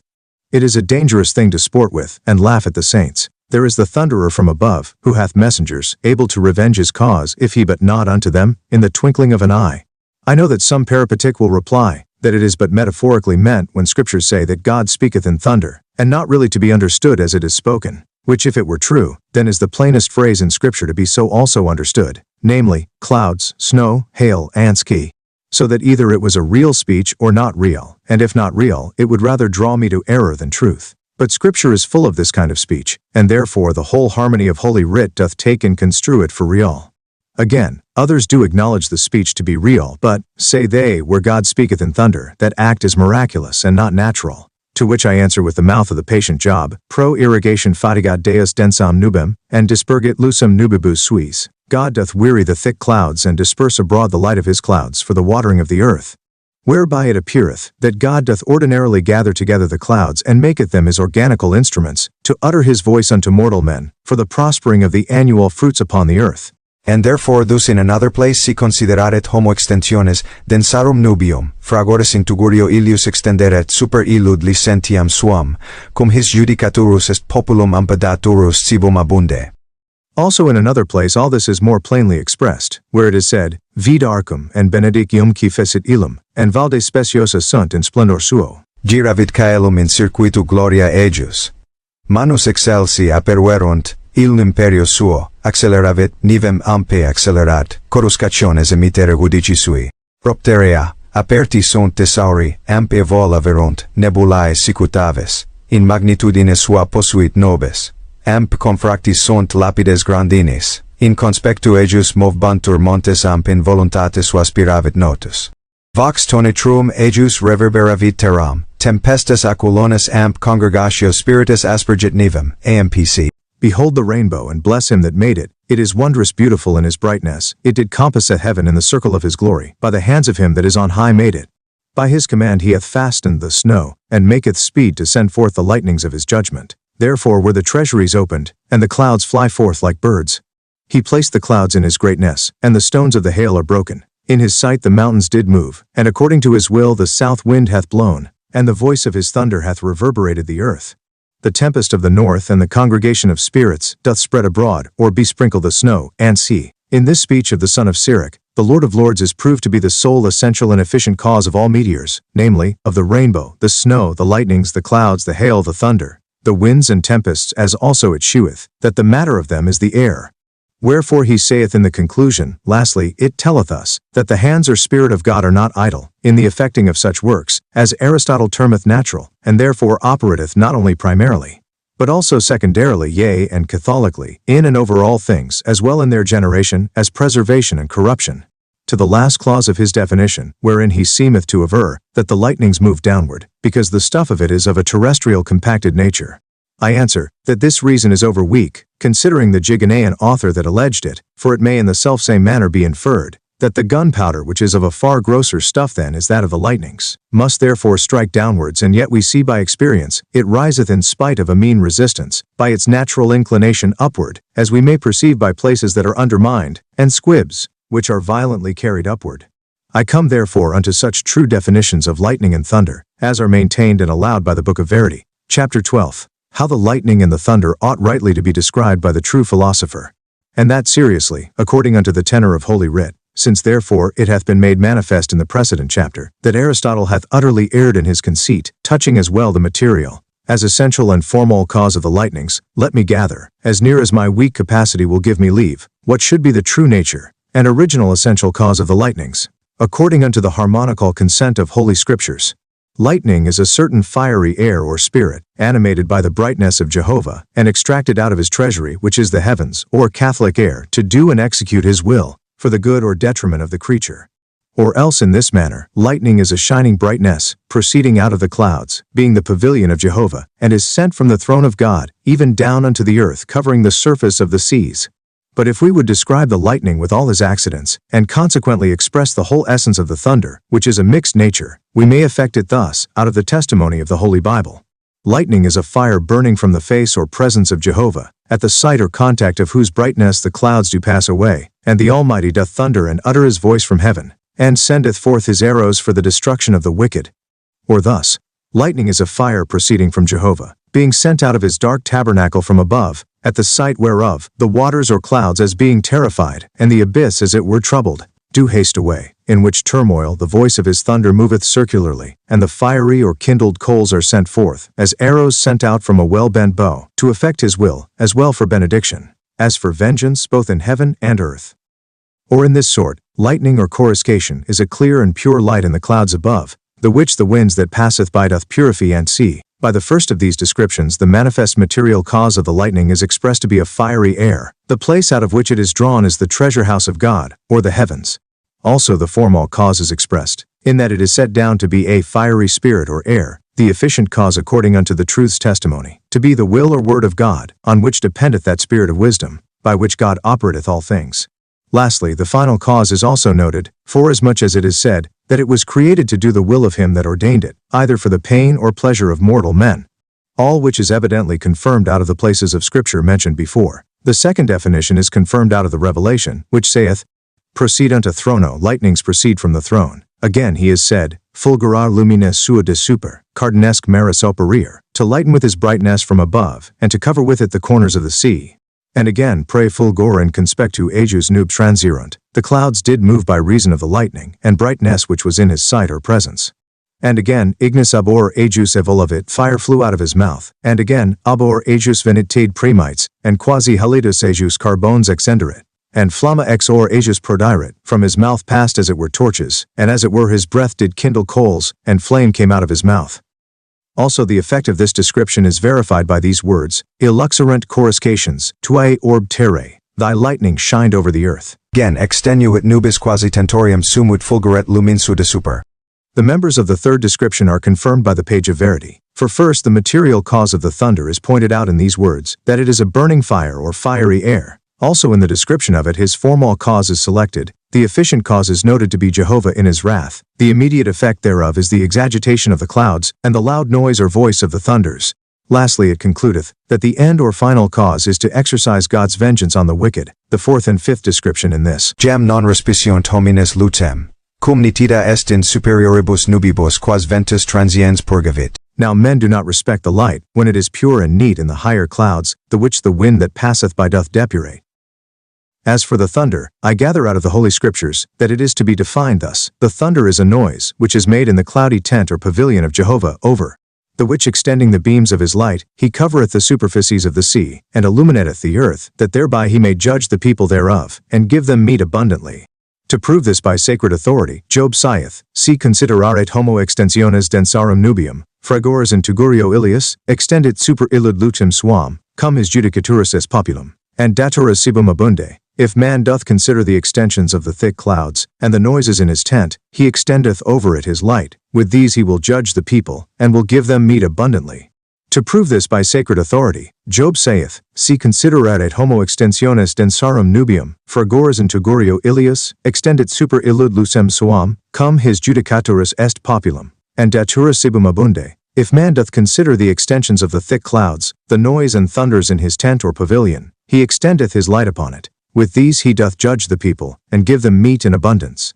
In which words it is apparent, that fragor or the noise and brute is the formal cause, and the light from Jehovah the efficient. The organs of the voice are the thick clouds, which are called the cottage or dwelling place of Jehovah, and therefore in another place. Posuit tenebras latibulum sum in circuitu prae fulgorem conspectu egus nubes transierunt.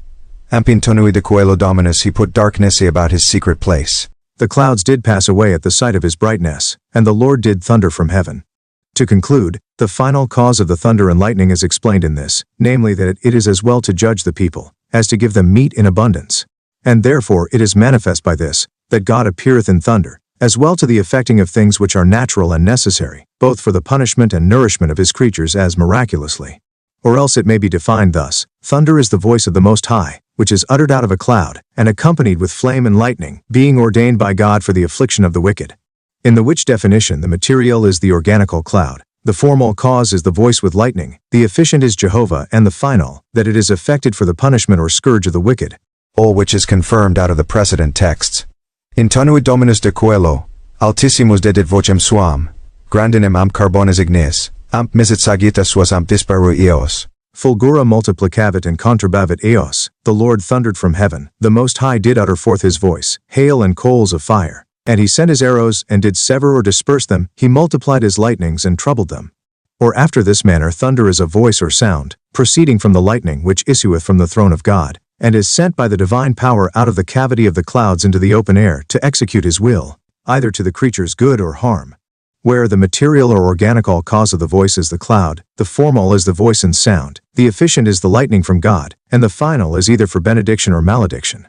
And this is confirmed out of St. John, De throno procedunt fulgura, the lightnings proceed from the throne, and Job, nunquid mitis fulgura, and ebunt, and reverentia dicent adsumus, dost thou not send forth the lightnings, and they go forth, and returning again they will say, we are present. The psalmist ascendit fumus, in ira ejus, pignisa facie ejus, exarcita smoke ascended in his wrath, and fire did flame forth from his face. Again, nubes and caligo in circuitu ejus, ignis ante ipsum procedit, and inflammabit in circuitu ejus, clouds and darkness were about him. Fire goeth out before him, and will burn round about him, his lightnings gave light unto the earth. Again, vocem dederunt nubes, etiam sagite tuae transirant, the clouds made a noise, for thine arrows went out on sea, whereby arrows is meant the lightnings, as if he had said, because thy lightnings broke out of the clouds therefore they made a noise, or uttered a loud voice. And Solomon, sunt directe emissiones fulgurum, and tanquam a bene curvato arcu nubium, thy emissions or sending forth of lightnings will go directly to the mark, as if they were sent out of a well-bent bow. Whereby he seemeth to argue, that the clouds do utter their voice by reason that the lightnings do pierce them. Or in this sort, thunder is the voice of God, compassed about by the waters or clouds, before whom the fire goeth forth, and doth inflame and set them on fire circularly round about him. Hereupon Job, nunquid elevabis in nube votum tuam, and impetus aquarum operiat te? Wilt not thou elevate thy voice in the cloud, and the abyss or power of the waters will cover thee? Again, as before nubes am paligo ejus in circuitu ejus. Ignis ante ipsum procedit. Amp inflammabit in circuitu ejus. Clouds and darkness are about him, fire goeth before him, and will inflame or burn circularly round about him. Or thus, thunder is the voice of God, at the noise whereof he causeth a multitude of waters in the heavens or air, and effecteth lightnings and rain. Dominus tonat super aquas, qui elevat nubes de summitate terrae, the Lord thunders upon the waters, who elevates the clouds from the top of the earth. Or of his treasure, and turneth his lightnings into rain, and bringeth the wind out of his treasury. Or in this manner thunder is the multitude of the sound of waters, or the voice of the clouds being affected by the coruscations and lightnings of the Almighty. Or thus, thunder is a sound of the multitude of waters being troubled, fearing and braying at the bright aspect or presence of Jehovah, in which description the material organ of the voice is the clouds or waters, being as it were afraid and troubled at the emission of the lightnings, whereupon they give a loud voice or sound, by reason of that penetrative power which the bright and shining or fiery presence of Jehovah doth effect, whereupon the royal David pray fulgor in conspectu ejus nubes transieront, grando amp carbonis ignis, intonui de coelo dominus. At the brightness of his presence the clouds did move or pass their way, hail and coals of fire, the Lord did thunder from heaven. And again, viderunt te aquae, Deus, amp timurunt, amp turbate santa bisi, multitudos onitus aquarum, vocem diderunt nubes, vox tonitruin rota. The waters have seen thee, O God, and were afraid, and the abyss was troubled, a multitude of the sound of the waters, the clouds echoed forth a voice, the noise of the thunders wheeled about, XIII. Also the formal cause is explicated in that it was made by a great noise and lightnings. The efficient cause seemeth to be the lightnings from God, or rather the fiery aspect of God, animating the lightnings, and directing them unto a determined mark. So that it appeareth, that the lightnings are as it were the instruments of God in his wrath, no otherwise than a sword is the instrument of the man that striketh, when we say that it is this or that man which did strike and not the sword. And for this cause I say with the apostle, that as it is onely God who is the sole actor in things, so also is he the Father of the thunders, who sendeth out his lightnings as arrows from his throne. Lastly I say, that the final cause expressed in them is, to accomplish the divine will of the Creator. To conclude, it may be defined thus: thunder is the voice, speech or eloquence of the Almighty, or a sound going out of the mouth of Jehovah, which is directed under the whole heavens, with light, dispersed over the face of the earth, after the which there followeth a loud noise or rumbling, or God thundereth with the voice of his excellency, the which when it is heard is not found. Dicum tremora vocem. Pseo locelum vel eloquentiam abeore jus ingredientis quad sub toto coelo dirigetam pulusem super terminus vel horas terrae. Postium rugit sanitas, tona voce excellentia sua, amp non investigator cum audita fuerit vox eius. Here with trembling he directeth the voice, speech or eloquence, proceeding from his mouth, under the whole heavens and his light over the ends of the earth. After him roareth a sound, he thundereth with the voice of his excellency, the which when it is heard is not found. To conclude, it is most apparent by this which is already said, that the opinion of the Peripatetics, as well Christian as ethnic, is most inconsiderate and erroneous in averring that the lightnings are hot and dry exhalations, extracted out of the earth, and elevated on high, even unto the middle region of the air, by the attractive virtue of the sun, and that they being included into a cloud, and kindled, partly by the collision or knocking together of other clouds, and partly by the coldness of the place, do by the eruption of their flames cause the thunders. I would have every wise Christian to observe duly, by what hath already been said, whether the mystery of a tempest and whirlwind do consist in stand upon a thing of so small moment, and poor esteem, as Aristotle would make us believe, or if it arise not out of a far more profound and inscrutable abyss or profundity, seeing that the lightnings are reported by truth itself, to be such fiery lights of God,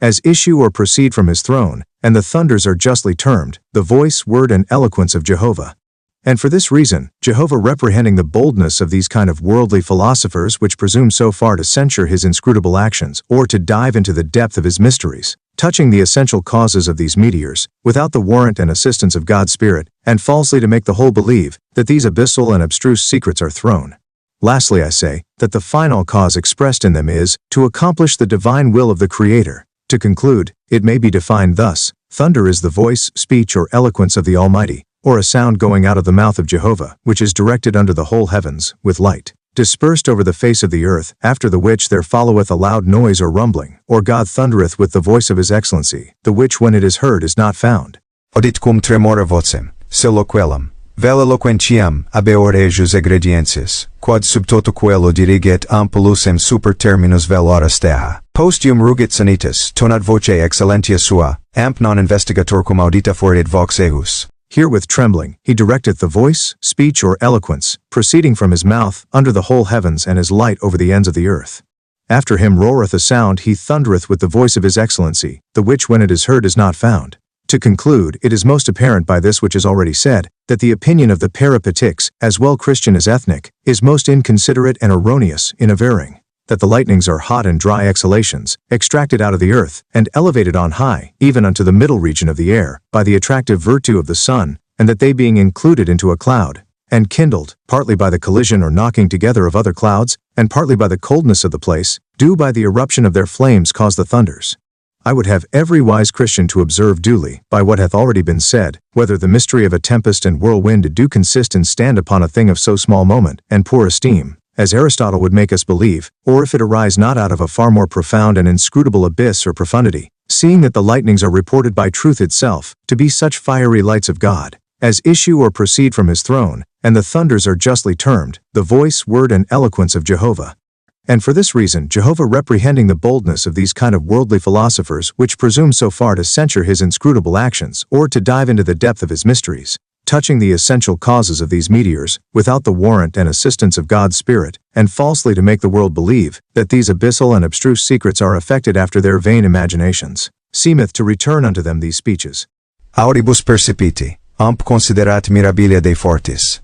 Nostine cum disponat Deus de illis, cum splendit lux nubis suae, nostine deliberamentis densae nubis mirabilia Dei perfecti scientis, quaenam es via qua in partes disfluit lux cujus utero egresseis classis o primum coelicis genui, quaenam via inter ubi habitat lux, amp tenebrarum ubi est locus. Perceive with your ears, and consider the marvelous works of the strong God. Dost thou know when God disposeth of them, when the light of his cloud doth shine forth? Dost thou understand the marvels of God, who is perfect in sciences, touching the balancing and pondering of the thick clouds, which is the way in which the lightnings do skip forth, being divided into parts? Out of whose womb doth the ice proceed, or who hath begotten the frost of heaven? Which is the way that directeth or leadeth unto the habitation of light, and which is the seat of darkness? This saith Jehovah the strong God, in checking of the vainglorious wise men of this world, for their presumption. And especially he pointeth at the bold peripatetics, who presumptuously profess, that they of themselves do know all these things, and yet the wisest amongst men speaketh thus. Animadverte totum opus Dei, non posse hominem aseci cilud opus quod sit sub sol. Quam laboriose homo quaerat, non tamen assecutum esse. Quin etiam si cogitet sapientissimus cognoscere, non tamen posse assequi. I observed every work of God, that man is not able to attain unto that work which is under the sun, how laboriously soever he seeketh it. Yea, verily, if the wisest man thinketh to know it, he will not be able to attain unto it, by which words Solomon pointeth at the insufficiency of man in himself, that is to say, without the conduct of the Spirit of wisdom, to attain unto the knowledge of God's mysteries, which also he doth seem to intimate in these words. Quis hominum cognoscit concilium denam ratiocinations mortalium sunt timide, amp in fabials cogitations eorum, infirmo menim corruptibile, corpus aggravant animam. Empe primit terna habitatio mentem plurimum curis multis amp, vixque conjectamus. Iaque in terra sunt quae, otem in coelis sunt quis investigavit. Amp consilium tuum quis novit. Nisi tu dederi sapientiam. Amp miseris sanctum spiritum tuum elocis altissimis. Sic enim correctae sunt eorum quae in terris sunt sensae, itaces sapientia forint salvati. What man doth know the counsel of God? For the reasonings of mortal men are doubtful, and unstable are their cogitations. For the body being subject unto corruption, doth aggravate the soul, and an earthly habitation doth depress the mind which is full of cares. And we do scarcely guess at the things which are upon the earth, who is then able to find out the things which are in heaven? Or who can know thy counsel unless thou shalt give wisdom, and send thy Holy Spirit from above? For by that means were the ways of such men as were upon the earth corrected and amended, and therefore were they saved or preserved by wisdom. A&c. Our of which golden words I gather first, that the heathen men were ignorant in the mysteries and abstruse operations of God, because they wanted the true spirit of wisdom, which God revealeth unto his elect, by the virtuous infusion and influxion of his Holy Spirit. Next, that for this reason the subject of true philosophy is not to be found in Aristotle's works, but in the book of Truth and Wisdom, forasmuch as it is a copy of the revealed word. Thirdly, that it is a great folly for Christians to seek for the truth where it is not to be found. I mean, in the works of the pagan philosophers, and that is made manifest, forasmuch as it contradicteth altogether the verity of Scriptures, and therefore it is pronounced by St. James to be terrene, animal and diabolical, verbum sapienti. Chapter 3. A conclusion of this work, including an admonition unto all good Christians, to beware of the ethnic philosophy, and to stick and cleave fast unto that which is taught us by the Scriptures, and that for reasons herein set down. Let it now be lawful for me, in the concluding of this section, to turn the sharp edge of my pen, and the rougher file of my speech unto you, who being too much seduced by the false doctrine of Aristotle, do think and imagine the meteors, but especially lightning and thunder, to be a common natural thing, of little or no estimation at all, as being only produced of nature, by reason of a hot distemper of the air. I would request you, as a true Christian ought unto his brethren, to observe well and attend with diligence this admonition which I will for a farewell bestow upon you. beseeching you not to scorn or reject my precedent assertion, which hath told and sufficiently proved unto you, that the lightnings and thunders, yea, and all other meteors are the immediate works of God's hand, being that by this endeavor of mine, you may not only bring a comfort and consolation unto your souls, when you hear the terrible voice of the Lord, and make you to call to mind your past sins and inquiries, and to pray him heartily to pardon you, and not to call your offenses unto account in his anger, but also give the honor and glory unto him, who thundering from above worketh marvelously. I would have you therefore to know, that the worldly wise men of this our Christian world, who are as it were pages or followers of the ethnic philosophers, have hitherto blindly, or after the manner of lunatic persons, erred in their imaginations, forasmuch as they being instructed in the blind wisdom of this world, by their ethnic tutors and doctors, will not be brought to believe, that God doth work immediately all things in heaven and in earth only by his word, but mediately, namely, by other necessary natural or supernatural means, as essential efficient causes, when as the holy text doth in plain terms instruct us, that it is one and the selfsame essence, which doth act and operate all in all by his word, using each creature onely as his organ or instrument, wherein and by the which he moveth, and worketh his will. Is not this their tenet or assertion altogether opposite and contradictory unto the divine authority which saith, though there be that are called gods whether in heaven or in earth, yet unto us there is but one God, which is that Father, of whom are all things and we in him, and one Lord Jesus Christ, by whom are all things and we by him. But every man hath not that knowledge and see, out of which words we may gather, that though we worldlings attribute this or that work unto angels or stars or winds, or a created nature, according unto the doctrine of the ethnic wisdom, yet such true Christian philosophers as St. Paul was, did acknowledge but one God, of whom proceed all actions in this world, and one word by which only, and not by any creature in the world, each thing is immediately effected in this world. All which, although unto real Christians it seemeth verity and truth, yet unto the philosophers and wise men of this world, this kind of doctrine, issuing from the heavenly wisdom is rejected and derided.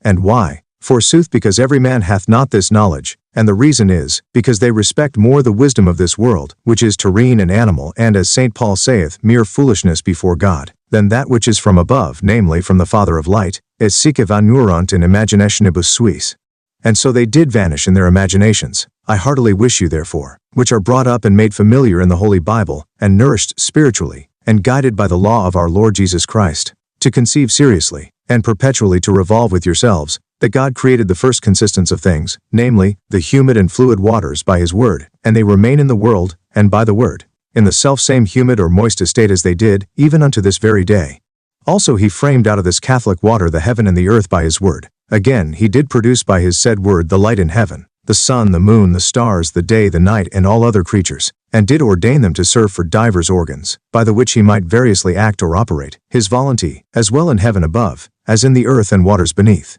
All which do move and work in and by the word. And, in conclusion, God by his word doth exactly and wholly operate all in all, as the Apostle saith. Which being so, I would fain know where is this physical nature of the Peripatetics, unto the which they assign an essential form of action of itself and by itself. Verily it is most apparent, that there is no such Catholic actor, as the Peripatetics do feign, but it is one only word of God, one Catholic Christ, which filleth all things, one eternal sapience which replenishes the world, one incorruptible wisdom which is in all things, one that only worketh and effecteth immediately all in all. And therefore it is apparent, that without an exist and act, forasmuch therefore as the air is a part of the celestial consistence, it followeth that it was made by the word, and that it doth as it were swim in the word. Forasmuch as it comprehendeth all things and it is moved and guided by the word, yea verily, and in the air there are many peculiar cabinets, out of the which by his word he doth produce divers kinds of meteors, which are committed unto the government and presidentship of divers angels or spirits, the which also are created of air, and exist in the air, by the word, and therefore move and act in the word, or in and by one and the same divine Spirit, which the prophet Ezekiel called from the four winds, to make the dead to live again, by whose administration all meteorologic species or kinds are brought forth and procreated in the air, yea, and all those wonderful tempests, which happen in the world are effected or produced. And hereupon it is said, that he made his angels winds, and his ministers flames of fire. Again, Dei caruum due sunt myriades, multa millia angelorum, Dominus cumulus est, Dominus Sinai. In sanctuario habitans, there are 2 myriads, even many thousands of angels, the Lord is with them, the Lord of Sinai inhabiting in his sanctuary. Where he meaneth in his apparition in a tempest, as he did upon the Mount Sinai. These spirits therefore do exercise their office or ministry in the air, and are by God's ordination conversant about the directions of tempests. clouds, rain, snow, hail, frost, lightning, thunder, comets, chasms, floods or inundations, heat, cold, moisture, drought, and all other accidents which do appear in the air. And hereupon it is insisted by the Revelator, that by the ordination of God, 4 angels were appointed as presidents over the 4 winds, of the 4 corners of the earth, unto whom it was assigned to hurt the earth and waters and trees and fruits. But there it is said, that they had not any power to execute their harmful or tempestuous violence, on the earth and waters, till the imperious angel had excited or moved them unto it. But as all this was unknown unto the ethnic philosophers, so hath it been altogether neglected, or rather rejected by their Christian disciples, because that in their mouths and writings, the lying and false spirit of Aristotle hath taken too deep a root or possession, and challenged unto itself the prime and superior place. Although therefore that this my admonition may seem unto such as are wedded unto their will, and hoodwinked with Aristotle's subtle documents to be but wild ridiculous, and of little or no esteem, yet I would have them know that it is a thing of great importance and high consequence, being that it concerneth and toucheth the honor of God. For by it true Christians may fundamentally know and understand the real and essential causes of tempests and other acts and operations, which do thereunto belong, and thereby perceive that they happen not by case fortuit, neither operate by any act of their own, as the fantastic ethnics have devised or feigned in their writings, but are traduced out of the holy treasuries by the divine providence, and are sent down here below by the operation of the word, and execution of his angelical ministers, either to afflict and scourge the wicked for their offenses, or, by putting them in remembrance of their sins, that they may, by the fear thereof, be driven to repent, so that when they unto their terror shall hear the voice of the Lord in thunder from above, and behold the fiery flashes of his wrath and indignation, or shall see the dreadful inundations caused by abundance of snow or rain, they might be induced to repentance, and be humbled, and incited to invoke their Creator unto their aid, and to pray him heartily to avert all dangers from them, and to mitigate his tempests, and to pacify the fury of his fiery or watery ministers, and to grant them milder and more benign weather, with gentle and fertile rains, and to bless and save the fruit of their lands, and to preserve their cattle, which feed upon them, as also their houses, and other such like necessary additiaments, from the violence of his tempestuous angelus or spiritual instruments contrariwise, who neglecteth this doctrine, which is founded on the true wisdom, and wallowing as it were with the sow in the mire, betaketh himself unto the rules of that wisdom, which is but mere foolishness before God, and consequently will imagine all these meteorological marvels to proceed by chance and accidentally, and without the act of any internal principle, and for that cause will neglect them, as esteeming them only things natural, and therefore will neither dread them, as indeed they ought to do, nor yet acknowledge him, who bringeth them as justly to be numbered among those men, at which the wise man aimeth in this speech, all men are vain by nature, in Wisdom 15. Whom is the ignorance of God, and who cannot understand him who is by such things as are made, nor yet conceive the workman by the consideration of his works. Thus have you understood the main difference that is between the wisdom of this world, which the apostle affirmeth to be but mere foolishness before God, and that which descendeth from above, and issueth from the Father of light, which is the essential and true spirit of sapience or discipline. And consequently you may easily discern how the ethnic philosophy that is grounded upon the worldly wisdom, forasmuch as it relieth only on the traditions of men and elements of this world, is but a vain fallacy, or prestigiously figment, and therefore only that of the patriarchs, prophets, and apostles, which is founded upon the Catholic Christ or eternal Spirit of God, in whom is the plenitude of divinity, is only true, real, and essential. And therefore I may boldly conclude, and speak unto you with other Christians in Moses' language, saying, Ontestor haudi contra vos coelum em terram, me vitam em mortem, bonum em malum, benedictionem, am maledictionem, proposuis tibi. Quar elige vitam, ut tu cum semine tuo vivas. I call heaven and earth to record this day against you, that I have set before you life and death, good and evil, benediction and malediction. Therefore choose life, that you with your seed may live, and increase in the knowledge and understanding of God, being that in the true wisdom consisteth all true philosophy, certain science, and complete discipline. Finis first section of this treatise, the second section of this treatise, wherein the real history and fundamental grounds of sympathy or concupiscible attraction, and coition, and consequently of all magnetical sorts of curing, as also of antipathy or audible expulsion, and therefore of each malady or annoyance, are proved by infallible reasons, maintained by the assertions of the wisest philosophers and Cabalists, justified by the inviolable testimonies of Holy Scriptures, and lastly, verified and confirmed by sundry magnetical experiments. Gemina fecit Deus omnia, quorum alterum contrarium est alteri, nec quicquam factum est quod mancum est. Sirach 42:25. Translation: God has made all things double, one being the opposite of the other, and nothing has been made incomplete. Sirach sanctific. And omnia duplicia, unum contra unum, amp non fecit quicquam deesse. Ekel. 42, verse 25, translation. All things are in pairs, one opposite to the other, and he has made nothing to be lacking. Ecclesiasticus 2:25, London 1659, Book I. After that the author had by diligent inquiry understood that all sympathy and antipathy did spring immediately from certain different passions of the soul, or working spirits, whereof the one is concupiscible, and the other is irascible, and yet perceived also by effect to be in creatures as well vegetable and mineral, as animal, he was surprised with an especial desire to find out the radical occasion or beginning thereof. And when he had well pondered and considered that eternal unity, in its simple and absolute nature, he could discern no such diversity in its essence, seeing that it existeth forevermore, but only one and the same identity. For, according unto Holy Writ, sicut tenebrae ejus, eta and lux ejus, as is darkness, so is his light. Wherefore he gathered that a twofold essential effect or principle, clean opposite unto one another in condition and disposition, must needs spring and arise from these two several properties, in that one entire essence, namely, nullity and volupty, whereof the first was expressed by darkness, and the other by light. For when this eternal eternity, and infinite light, in whom is verity, there is no darkness, wills not, it reserveth itself within itself, that is, it reflecteth his beams into itself, and so it informeth nothing by his presence, but leaveth the universal abyss or chaos dark, deformed, quite void, and destitute of its rejoicing, or resplendent brightness, and this his negative action is the perfect character of his nullity, the general effects whereof are darkness and privation. But when this affirmative entity doth send out the benign and salutary brightness of its essence into the deformed chaos, then deformity, or darkness and privation, are forced to give place unto their opposite correlative, conformity or light and perfection, which are the affirmative acts of life and essential existence.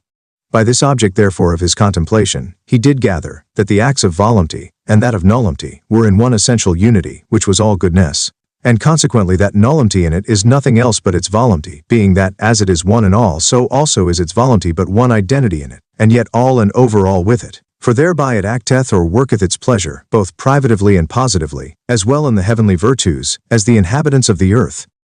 And there, or darkness and light are all one in this archetypical unity, because that all in it is good, forasmuch as it is onely and absolutely good indeed in itself. As for the contrary effects, namely, the deformed and privative darkness of the rude chaos or undigested abyss, and the informing act or positive emanation of light, they indeed appear such unto the creatures, and seem to produce unto this world an infinity of contrarieties, which are esteemed by mortals to be either good or evil, according as by effect they find them. Howsoever, it seemeth most apparent unto the author that these two contrary effluxions, or extensions proceeding in effect from one essential eternity, were the principles of all things, being that the dark chaos did afford and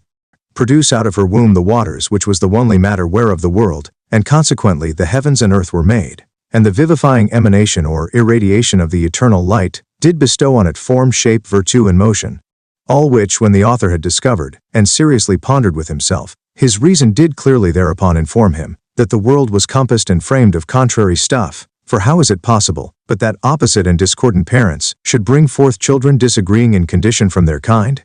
And yet such was the will of the Creator, that these two dissonant accords should, in the beginning and shaping forth of an image like unto himself, be united into one unison or unity, by the inviolable tie of his never-dying spirit of love and concord, that thereby the matter might serve as a female unto the formal and masculine eradication, or illuminating spirit, which issued from him, and so make of that duality or confusion of unities, a typical trinity in unity, figured after the similitude of the archetype, which being merely spiritual, was the eternal life and formal being of the world, and for that cause, the world being its image, must also have a Catholic life or soul, by which it may act and live, according unto the pattern from whence, as well the form of its essence as the matter of its existence did flow, and must for that reason be endued with the opposite properties of willing and not willing, or volupty and nullity, and, by consequence, of amiable attraction or audible expulsion. Hereupon therefore he did observe that both the internal and external type or typical world must needs be subject to contrary passions and alterations proceeding from the like properties, namely,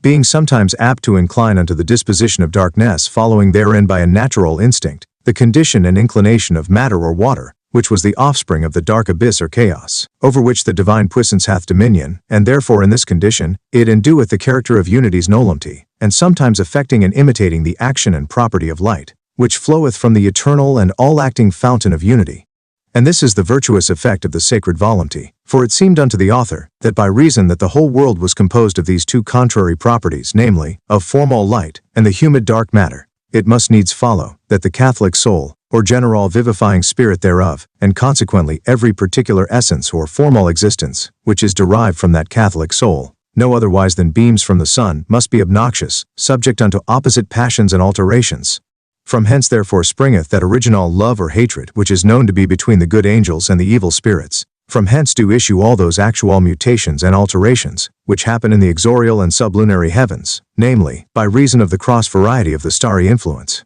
From hence proceed those oppositions and contrary effects which are expired or breathed forth from the winds. From hence are derived the discord and concord of the elements, with the diversity of natures in the meteorological impressions. From hence do flow the multiplicity of affections, the opposition of dispositions, the passion of spirits, and, in a word, the sympathy and antipathy which is observed to be between all creatures, as well simple as compound, be they animal, vegetative, or mineral. The author therefore concludeth upon these grounds, that it is but just and reasonable, to consent unto the opinions of the two notable and famous philosophers, Heraclitus and Empedocles, touching this point, whereof the first hath exposed it as an infallible maxim, quod omnia fiant per litem and amicidium, that all things are made and composed of strife and friendship, that is to say, of hatred and love.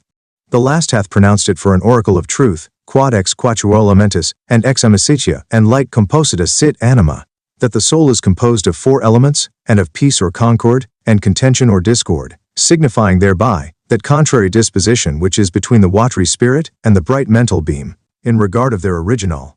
For by litem, or strife, he argueth as well the spiritual contention as the corporal, in respect of that contrary puissance and hability, which is between the formal light and dark matter, both in regard of the body, in the act of corruption, when the soul would part from it, and in the antipathetical or irascible passion, in respect of the soul, in which the spirit laboureth and suffereth unnaturally. In these opinions of the foresaid philosophers they seem not to vary from that of the son of Sirach, speaking thus, Gemina sunt omnia, quorum alterum est contrarium alteri, nequiquam factum est quod mencum sit, all things are of a double nature, the one of them contrary to the other, and yet there is nothing made which is defective.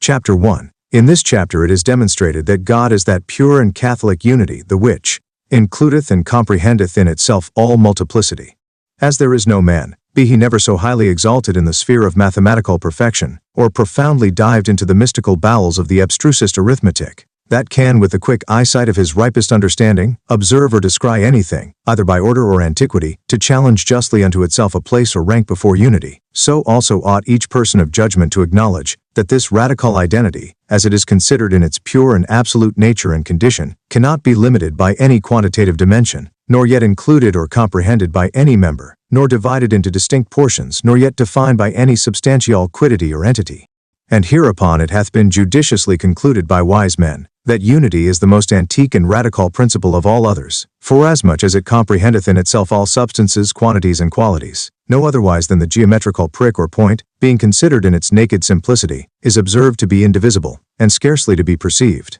Yea, verily, and as it were nothing to be determined, and yet nevertheless, the prick or point is evidently known to be the infallible beginning not only of every geometrical line, but also of all other continued mathematical dimensions whatsoever, seeing that it comprehendeth all magnitudes, and is not comprehended of any. These two principles of all dimensions whatsoever, since that they in order, rank, and antiquity do precede and excel all others, did the expert mathematicians invent, after the typical imitation or image of the most internal, central, and abstruse point of divinity, or divinest and brightest unity, remaining in that every estate in which it stood before the creation of the world, namely, when it reserved itself within itself, and remained occult and hidden from all potential creatures which it was pleased afterward, by the revealing of itself, or emission of its vivifying light, to enact and make manifest for its abode in its simple and absolute nature of unity, without having any respect or consideration to things which it would create, so that in this manner of this unity's being and existence it could not. As there is no man, be he never so highly exalted in the sphere of mathematical perfection, or profoundly dived into the mystical bowels of the abstrusest arithmetic,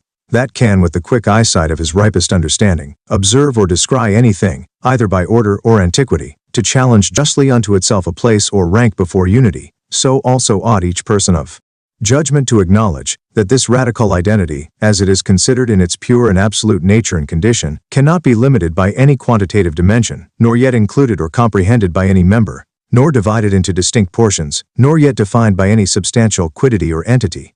And hereupon it hath been judiciously concluded by wise men, that unity is the most antique and radical principle of all others, forasmuch as it comprehendeth in itself all substances, quantities, and qualities, no otherwise than the geometrical prick or point, being considered in its naked simplicity, is observed to be indivisible, and scarcely to be perceived. Yea, verily, and as it were nothing to be determined, and yet nevertheless, the prick or point is evidently known to be the infallible beginning not only of every geometrical line, but also of all other continued mathematical dimensions whatsoever, seeing that it comprehendeth all magnitudes, and is not comprehended of any. These two principles of all dimensions whatsoever, since that they in order, rank, and antiquity do precede and excel all others, did the expert mathematicians invent, after the typical imitation or image of the most internal, central, and abstruse point of divinity, or divinest and brightest unity, remaining in that every estate in which it stood before the creation of the world, namely, when it reserved itself within itself, and remained occult and hidden from all potential creatures, which it was pleased afterward, by the revealing of itself, or emission of its vivifying light, to enact and make manifest for its abode in its simple and absolute nature of unity, without having any respect or consideration to things which it would create, so that in this manner of this unity's being and existence, it could not be esteemed for God, forasmuch as hitherto it had not produced any creatures, by the which it might be adored or acknowledged for God. Neither could it rightly be styled or termed a father, for it did not appear to have thought on any son or issue, either archetypical and ideal or typical and mundane. Neither could it be reputed for the summum bonum, or highest goodness, being that the deformed matter or dark chaos, or rather Hyle, did not as yet taste of that his bright and all-enacting blessing, which was concealed and hidden in its potential darkness and obscurity, which was therefore void of all form. Neither could it be entitled fair, forasmuch as it did not hitherto impart his beauty, for the decoration or inacting of any creature, nor could it rightly be said to be eternity, being that in this manner of his occultation within itself, it seemed unto humane capacity not to exist at all, and consequently not to have any reference or commerce with either eternity or aviality or temporality. Moreover, it could not assume or challenge unto itself the name of principle, because it had no relation as yet unto anything that did spring or issue from any beginning. To conclude, the nature of this simple monadical existence was before all created, so occult and obscure, unto mortals' apprehension, and in its order and antiquity so unknown, yea, and so inscrutable and incomprehensible in its essence, that it could not any way be concluded to be either substance, or quantity, or quality, but rather was conceived to be a certain transcendent entity or existence, reserved only in itself and consisting of itself, not having any principal root or beginning to spring from, and exist by, but only from and of itself, in whose divine puissance as in a place without end or limits, all things which are now explicitly apparent, were then complicity contained, although in regard of our capacity, they were esteemed nothing. And for this cause such persons as were conversant in the laws of the true wisdom, have enacted in their never-dying registers, that this mystical infinity, when it was thus bewrapped in the gloomy clue, or profound abyss of darkness and remained as it were vacant or resting in itself without any action or having regard or respect unto nothing, was therefore termed in Hebrew, that is to say, nihil non finis non es, and in plain English, nothing at all in our imagination, because the tenuity and poverty of man's capacity and ingenuity in the regard of divine things is such, that it is accustomed to judge and imagine that not to be or exist at all, which appeareth not manifestly unto the sight. For this reason therefore the wisest persons in the abstruse and hidden Cabal have termed this original unity in his secret disposition Aleph Tenebrosum, or the obscure and dark Aleph, the which Hebrew letter is received among the Jews and Kabbalistical rabbis for the figure of 1 in arithmetic, and by consequence it is hieroglyphically taken for God, as he is understood to be that absolute monody or unity, which only was in itself, and did abide and rest in itself without any action of emanation, which afterward he did use when he was pleased to operate in creation, and therefore the wise philosopher Hermes Scythe, Monas ante mundi exordium sibi ipsi et non alias relicta est unity or identity did shine only to itself, and in itself, and not to anything else. And in another place erat umbra infinita in abysso, aqua in super, et spiritus tenuis intellectualis per divinam potentiam in chaos inerant. There was an infinite shadow upon the face of the abyss, and moreover, water and a thin intellectual spirit were in the chaos through the divine puissance. And Moses to confirm this saying of that wise philosopher, tenebrae erant superfaciam abyssi. By this therefore may wise men discern and contemplate, though afar off, what the potentia or puissance divine was, before any creature did explicitly appear out of darkness, as also they may easily gather, what is the true principle and foundation of darkness, namely the enclosing or retaining of the actual beams or light of immortal life, and being in this bright, fundamental unity, in the which is no darkness, so that the original darkness can be reputed for nothing else, but the absence of the radical unity's bright emanation, which is the fountain of all action, neither can that divine vivifying and creating light be present, when the will of that simple and absolute essence in unity is not minded to send forth unto deformity the treasure of its informing beams. And hereupon it followeth of necessity, that darkness was upon the face of the abyss, and that the earth was void and without form, before the divine essence did shine forth. And that darkness was made the tabernacle of rest and repose, because where the divine act or sacred emanation is absent, all things are only potential, and consequently without actual verity, being as it were stark dead, and without life or motion, and that the property of coldness and stupidity had dominion during that privative estate, because that heat is engendered by motion only, and motion hath its beginning from light. And all brightness doth flow from this unity, which is termed the Father and fountain of all light, wherefore it followeth, that if this divine essence retain itself in itself, then the dark chaos reserved only in the divine puissance, or potentia divina, must be deprived of motion, and that it is inclined to inspissation and condensation by reason of its congealing and cold property, which doth thicken and make gross by contraction, and that it is the fountain of all privation, and an enemy unto the creature's life and being, because it is contrary to act, motion, and heat, which are the handmaids of the divine emanation, and consequently it is the fountain of death, deformity, and non-entity.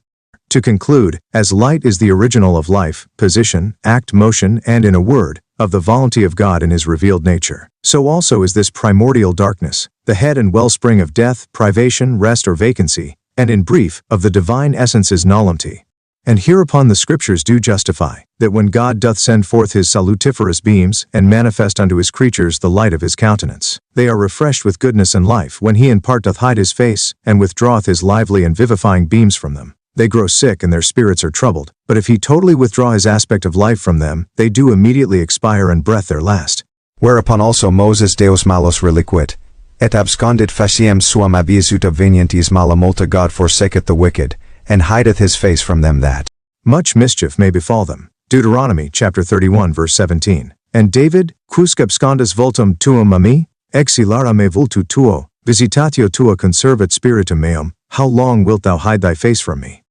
Make me glad with thy countenance, thy visitation doth conserve my spirit. And see Psalm 13 verse 1, Psalm 104 verse 29.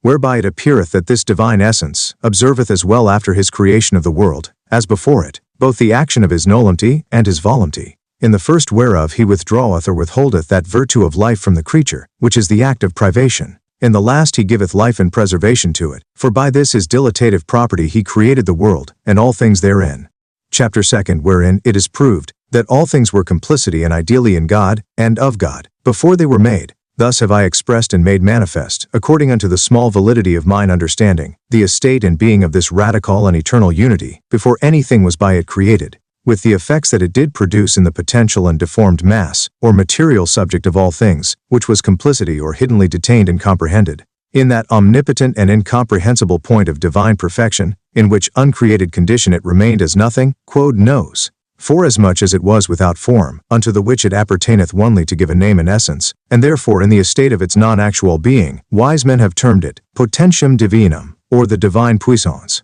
Romans chapter 11 verse 36. To confirm and verify all this we find these axioms of the Scriptures, ex ipso, per ipsum, amp, in ipso sunt omnia, of him, by him, and in him are all things. Omnia sunt ex Deo, all things are of God. Unus pater omnium, qui super omnis, et per omnia. Amp in omnibus nobis, there is one Father of all, who is above all, and through all, and in all of us. Omnia per ipsum amp in ipso creata sunt. Amp ipse est ante omnes. Amp omnia in ipso constant, all things are created by him and in him.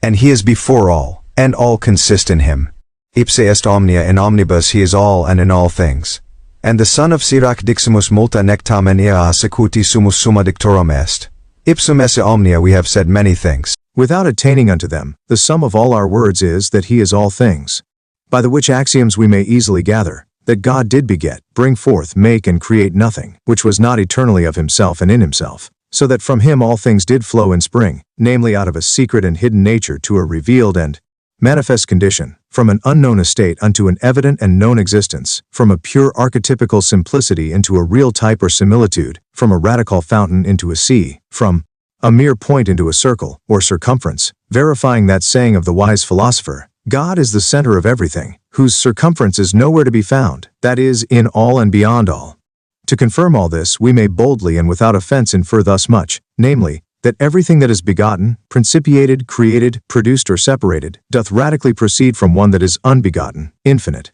not made or created nor separated, but only one unity, individual in his essence. For it is an easy matter to consider that every inferior thing doth issue from a superior, every corporeal thing from a spiritual, every visible thing from an invisible, every temporal thing, namely, which hath both a beginning and an end, from a thing that is avial, that is to say, which hath a beginning but no end, and every avial thing from an eternal thing, to wit, that which hath neither beginning nor end, and therefore that eternal point or brightest unity which hath no beginning and consequently no end, is the fountain from which all avial and temporal things do essentially proceed, no otherwise than all numbers do flow from unity, and are comprehended in unity. For how far soever the number doth extend itself, evermore it hath a unity to begin it, and an unity to conclude it, and in verity it hath nothing besides an unity to create and compose it within. But for your better instruction, you may observe by a diligent insight into the cosmical numbers, how the divine and centrally formal unity doth comprehend all creatures, as well before they were made, as since their creation in itself. For we must note that there is nothing in the world, but it is either a root, or a square, or a cube, or some other such like figure, which is framed and composed of these.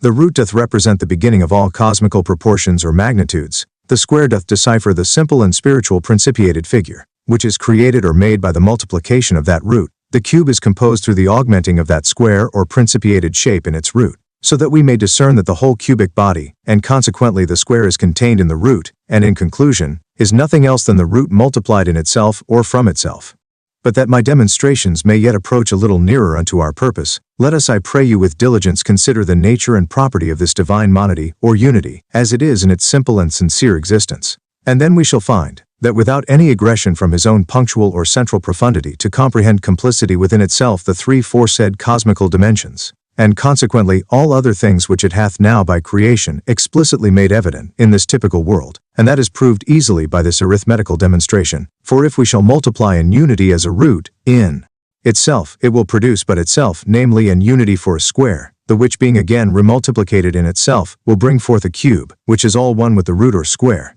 to wit, a simple unity, whereby it is evident that though we have here three various branches, which seem to differ in their formal progression, I mean a root, a square, and cube, yet in the essential verity and reality, there is but this one unity or identity, in the which all things remain potentially, and that after a most abstruse manner. And for this all things were known unto God, before they were created. The puissance of God which was before all creatures, was the beginning and end of all things. Ex uno principio cuncta dependent, principium ex uno solo, principium movetur ut russus, extendat principium,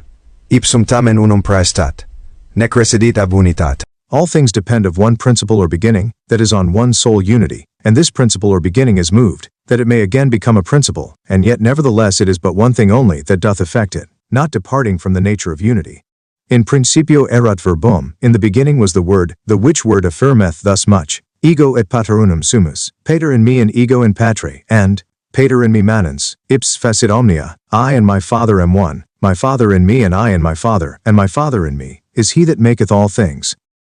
Even unto this very purpose seemeth the wise Hermes to concur with the Scriptures, in the shaping out of the archetypical world, after whose image this our typical world is created, monas generavit monadam, and in Cypsum reflexit arterem, one begat one, and reflected the ardor and virtue of his emanation into itself, that is, it shined into itself to the shaping out of an ideal world, and was not as yet conversant about the framing out of any typical one. The framing out of any typical one, whereby it is evident that nothing is really figured in this world which was not ideally fashioned out in the archetype or eternal one. But lest some captious person should accept against these places in Scripture, and elsewhere cited by me touching this very point, and allege, that these mine opinions are flatly dissonant unto that of the antient fathers and schoolmen, I will in few words express some of their minds touching this point. St. Austin's opinion is, quod ideae sint formae aeternae and incommutables in mente divina, that the ideas of things are eternal forms and incommutable shapes in God. And Scotus will have them to be, res objectiva, cognitae ab intellectu divino, certain objects which are known unto the divine intellect. But there is nothing in God but that which is God, because the Godhead is one and the same Spirit. Whereupon it followeth, that the ideas in God, although they be many, yet all are one in God, as St. Austin seemeth to prove and confirm elsewhere, in these words. Primus sumus intellectus et ars quaedam omnipotentis atque sapientis Dei. Plena omnium rationum viventium incommutabilium ab omnes unum in ea, sicut ipsa unum de uno cum quonum. The supreme and highest intellect is a certain act of the omnipotent and wise God, full of all the unchangeable reasons of living things, and all of them are one in it, as it is one of one with whom is one. And in another place he saith, Tu es Deus meus, empt, Dominus omnium, quae creasti, apud te omnium stabilitum sunt causae, omnium mutabilium, apud te mutabilis manent origines, omnium rationabilium, irrationalium atque temporalium semper vivunt rations. Thou art my God, and the Lord of all that thou hast created. With thee all originals remain immutable, and the reasons or causes of all reasonable and unreasonable and temporal things do always live. Horatius hath it thus, Mutabilium, apud te, immutabiles manent origines, omnium rationabilium, irrationalium atque temporalium semper vivunt rationes. Thou art my God, and the Lord of all that thou hast created. With thee all originals remain immutable, and the reasons or causes of all reasonable and unreasonable and temporal things do always live. Tu cuncta superno.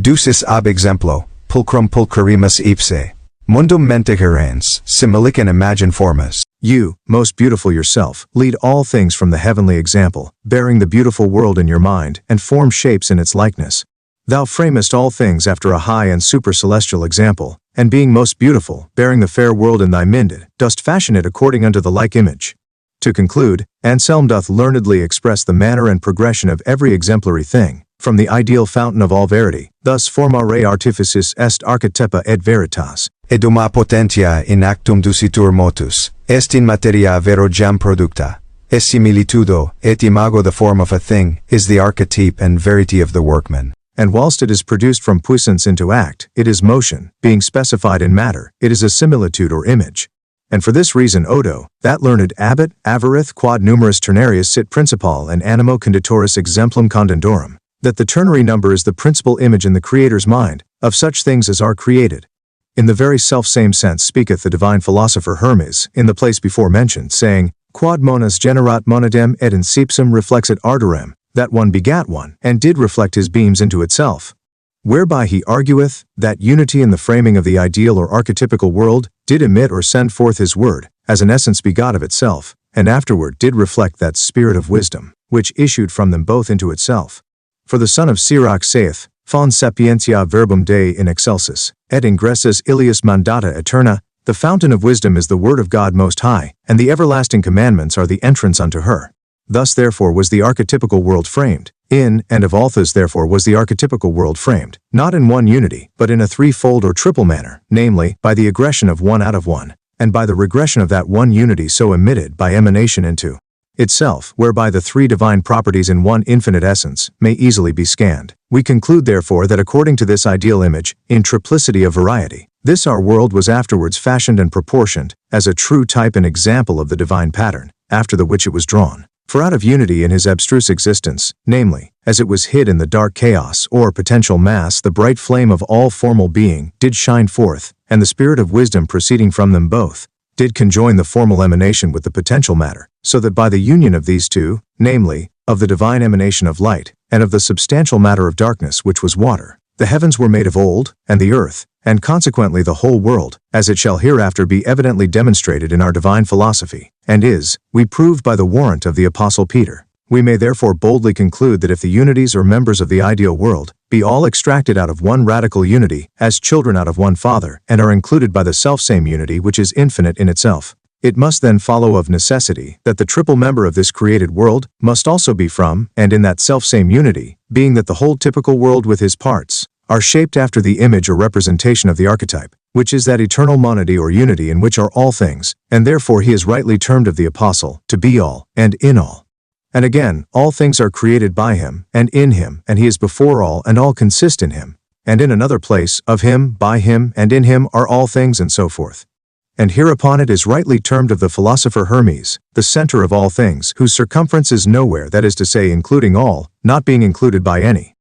And Rabbi Tsar, all things are one in respect of God, but many in regard of us. And Plato, not only all things are in God, but also all things that exist, forasmuch as they are in God, and do proceed from him. They are but one entity. Moreover Hermes, in his Smaragdine table, as all things were by the mediation of one, so also are all things sprung from this one thing by adaptation. And Proclus, in his theological problems, as all things are sprung from one only, in like manner do they hasten by a continual course to return unto that unity, with whom the greater the concord is, by which they meet together, by so much the more they participate of him. Again Plato, all things part from the high God, and do strive to return unto him again, forasmuch as in him consisteth their final repose, and the sustenance of their existence. For this cause therefore did the philosopher Leucippus make this essential unity the summum bonum, or the sovereign good and felicity. Thus therefore you see, that the antique philosophy doth not jar or dissent in this, from the foresaid harmony of Holy Writ. There are some well seen in this mystical kind of progression, which do express it in this manner. De omnia erant nihil nisi meredeus. Ex de omnia venibant in principium, et tum omnia nihil erant nisi mere principium, manente tamen Deo. Ex principio omnia procedebant in verbum, et tum omnia nihil erant nisi mere verbum, manente tamen principio. Ex verbo omnia procedebant in spiritum Domini, et tum nihil erant nisi spiritus Domini, manente tamen verbo. Ex spiritu Domini, omnia procedebant in aquas silicet superiores, et tum omnia nihil erant nisi mere aquae superiores, manente tamen spiritu Domini. Ex aci superioribus omnia descenderunt in aquas inferiores, et tum omnia nihil erant nisi mere aquae inferiores, manentibus tamen superioribus. Ex acis inferioribus, hoc est. Ex elementis et astris invisibilibus, omnia procedebant in corpora visibilia, et tunc omnia erant nihil nisi mere corpora visibilia, manentibus tamen elementis et astris invisibilibus, etc. In God all things were nothing but merely God. Of God all things were made as beginning, and then all things were nothing else but a mere beginning, God remaining nevertheless in his entire existence. Of the beginning all became the Word, and then were all things nothing else but the Word merely, and that not without the permanency of the beginning. From the Word all did proceed into the Spirit of the Lord, and then they were nothing but the Spirit of the Lord, and that without any diminution of the Word's existence. From the Spirit of the Lord all became waters, namely the upper waters, and then all things were nothing else but the upper waters merely, and that without any diminution of the Spirit of the Lord's existence. From the upper waters all did descend into the lower waters, or elementary region, and then all were nothing else but merely the lower waters, and yet the upper waters lost not their permanency. Of the lower waters, that is, of the elements and invisible stars or starry influences, all became visible bodies, and then all things were nothing else but visible bodies, without any derogation nevertheless unto any existence of the elements and starry influences and so forth. All which I could also prove to be true, as well by the Scriptures as expert Cabalists and divinist philosophers' assertions. For by Scriptures we are taught that God, the fountain of all being, did first create darkness, and that this darkness was that deformed principle, or primary matter, without shape, which did completely contain all things, and that the Word was in that beginning or principle, and again, that this Word issued out of darkness, and that the Spirit was carried on these waters which appeared out of the bowels of the dark abyss, and that all were waters at the first, the bright Spirit of the Lord being not in anything extinguished, and that these waters were divided into the higher and lower, namely, heaven and earth. As also St. Peter teacheth us, that of the lower waters the elements were framed by the distinguishing Spirit of the Lord. Which Job saith, doth aptare pondus aeri, et appendere aquas in mensura, facere pluvia statuta, et viam fulge tronorium. That is, giveth a portion unto the weight of the air, and hangeth the waters or clouds in measure, and maketh statutes, or giveth laws unto the rain, and a passage unto the lightning of the thunder, and so forth. And Rachanat, that excellent master in Cabal, upon the beginning of Genesis saith, as is already told you, et forte queres, cum sapientia sit numeratio secunda, quer dicitur principium? Scriptum est in libro Bahir, nihil est principium nisi sapientia, cui quidem recte mihi vidir respondere. Quod infinitudo ipsa trium sumorum cabalisticae arboris numerationum quam sit in abysso tenebrarum retrahitur et immanens otiosa, velad nihil respiciens. Ideo dicitur or, nihil siv nonens esi non jurus. Quia nostam tenuiter pergo res divinas, incogni popertate multitari, dis quae non apparent had, siquus atque dis quae non sant judicamus. Et ubi se ostenderit ut sit aliquid et revera subsistat, tunc aleph tenebrosum in aleph lucidum convertitur. Scriptum et enim, sicut tenebrae jus ita e lux ejus e appellatur tunc aleph magnum, quando exir cupit e apparere, omnium rerum, cosa perbeth proxim sequantem litteram, nominatur cab, i.e., pater omnis generationis et productionis, facit enim res omnis, AMPC. And perchance you will demand, since sapiens is the second Kabbalistical numeration, wherefore it is called principium, or the beginning? It is written in the book of Bahir, that nothing is principium, or the beginning, but wisdom.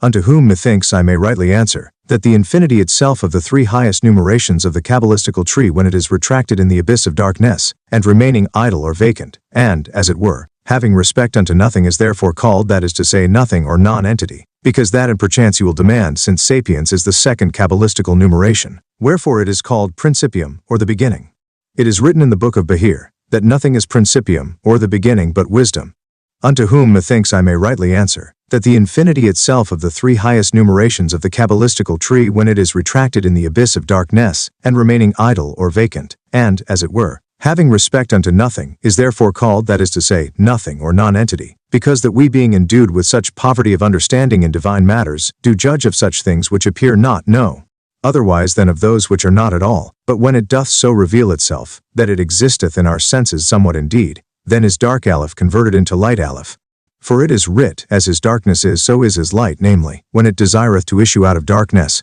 and to appear to be the cause of all things by Beth, which is the next ensuing letter, and it is termed AB, that is to say, the father of all generation and production of things, for it effecteth all things. Moreover, Mercury Trismegistus, whom others term Hermes, doth more expressly seem to mention this progression, from unity in darkness, down to the creation of the elements, in this very form of speech. Pander mens divinae potentiae, mutavit formam et universa subitor revelavit ser nebam, enim omnia, in lumen conversa, suave nimium atque jucundum, quod pimander intuentem me mirfis objectabat. Paulo post, umbra quaedam horrendo obliquar revolutione subter labebatur, in umidamque naturam migrabat. Ineffabilitum vutu exegitant subter labebatur, quam ego milemera quae vos exticimabam. Ex luminis vos verbum factum proditverum hoc naturae umidam astantis, eum fovebat. Ex humida alta natura viseribus sinceros ec levis ignis protinus evolens, alta peti. Quoque levis spiritus purens mediam regionem interignem, eaquam sortibatur, terra vero eaqua sic in vicem, comixta, jazabant ut terrae facies acquis obruta nusquam pateret. Tum pimander aeti, lumen illud ego sum, mens tua Deus tuus, anticior quam humida natura quae umbrae fulsit mentis vero germen Deus tuus. Pimander, being the mental excellency of the divine puissance, did change his form or shape, and on the sudden revealed the universe. For I did discern, that all things were converted into a pleasant and delectable light, which did rejoice me to behold. A little after, a fearful shadow or darkness did glide downwards by an oblique revolution, and was converted into a humid or moist nature, which was exagitated or stirred up by an unspeakable aspect. Thereupon a great fume or smoke made a noise. Out of that noise proceeded a voice, which I did imagine to be the voice of the light. Out of this voice of the light the word which was made was uttered, but this word joining itself with the humid nature, did nourish and animate it. Out of the bowels of this humid nature, the light element of fire doth fly, and soareth on high. Also the thin air possesseth the middle region, between the fire and water, but the earth and the water were intermingled after such a fashion, that the face of the earth was nowhere overflowed by the waters. Then Pimander said, I am that light, the mental spirit that is thy God of a greater antiquity than is the humid nature, which did shine out of the dark shadow, but the bright sum germ of the mental spirit is the Son of God, ants. Whereby it is evident, that by the mental unity is meant the absolute divine monody in itself, without any respect had unto creation. By the divine puissance is understood the dark principle beginning or chaos out of the which light or the divine emanation did spring. At the issuing of light the word was made manifest out of the dark and deformed chaos, from which also the humid nature or the abyss of waters did spring, or proceed into action by the creating emanation. This humid mass was nourished and vivified by the word, and framed in the elements as is said before. And therefore it is apparent, that the darkness, the light, the word, the waters and elements were complicity contained all in the mental puissance and abstruse reservation of the sincere identity of Pimander, or God in himself before they were created.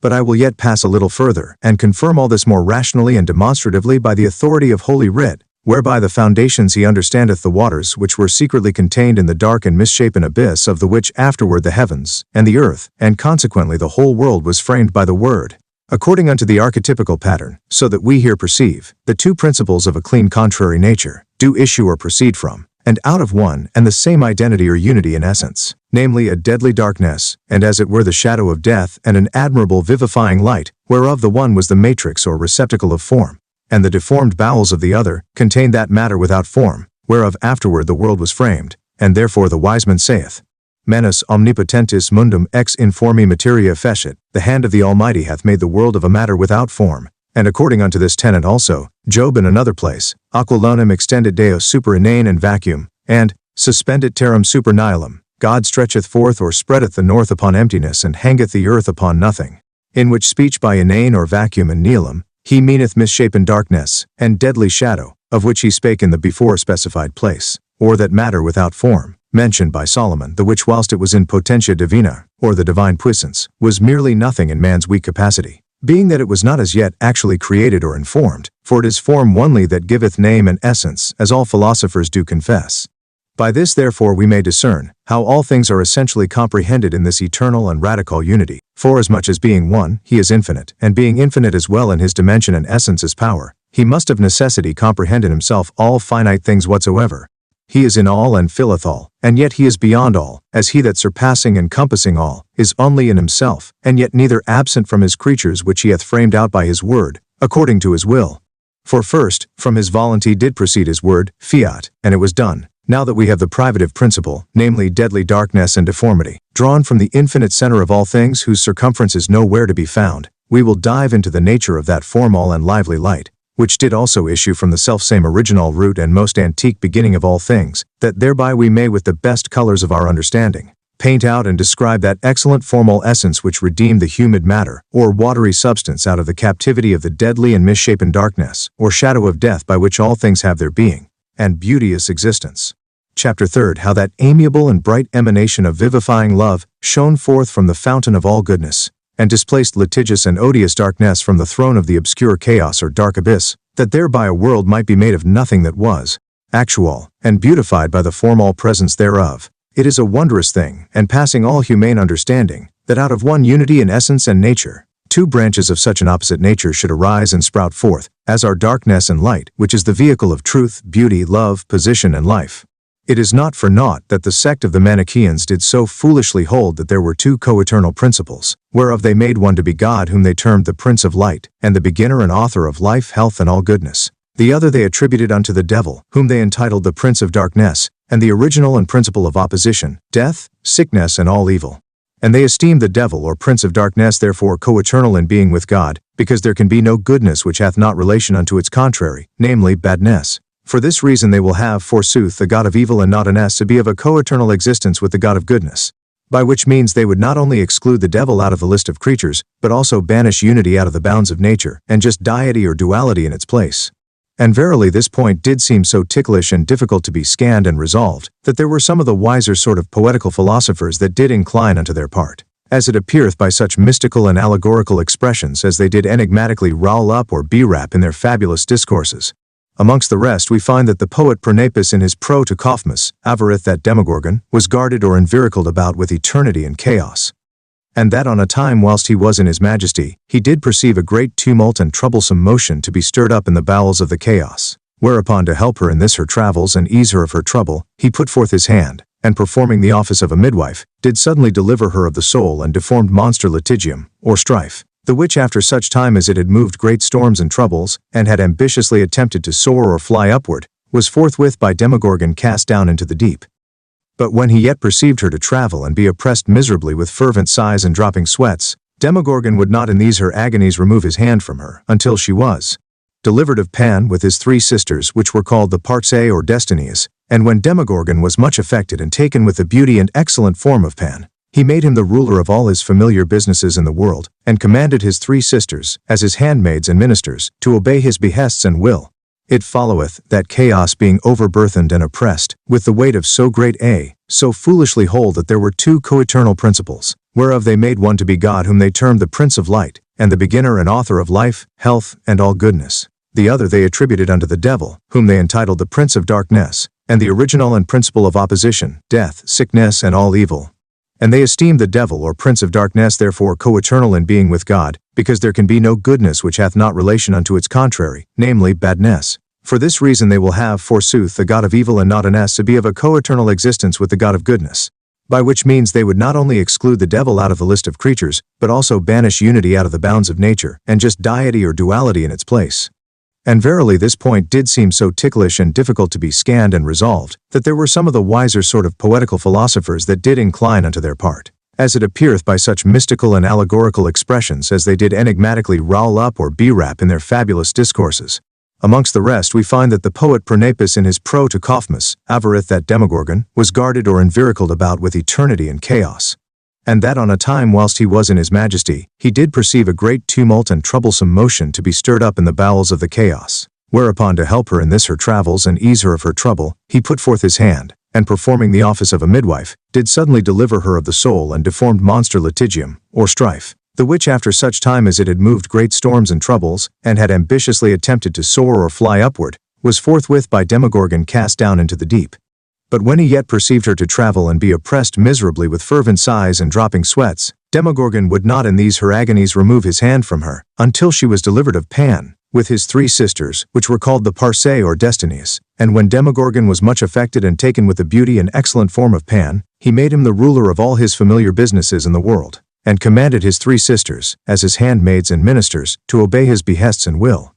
It followeth that Chaos being overburthened and oppressed, with the weight of so great a heap, that Chaos being overburthened and oppressed, by the persuasion of Demogorgon, place her son Pan upon her throne. This is the parabolical fable of Demogorgon and Chaos familiarly told by the poets. Their allegory importeth, that the generation and procreation of all things did spring from the highest God or Creator, which they signify by the name of Demogorgon, unto whom eternity is joined, by an inviolable link in one essential society, because that he only is truly to be called eternal, who is and ever was the beginning or primary cause of all things. And they feign also that Chaos made a third in that endless society, forasmuch as she is, by Ovid's relation, the common mixed and confused matter or stuff of all things in the world, and therefore the ancients did affirm her to be eternal with God, as being a rude mass or dark abyss, out of which Demogorgon, as an universal father and workmaster, did according unto his will procreate and fashion out all things, and therefore they esteem this Catholic substance or matter of all things, to be the general mother, on which and out of which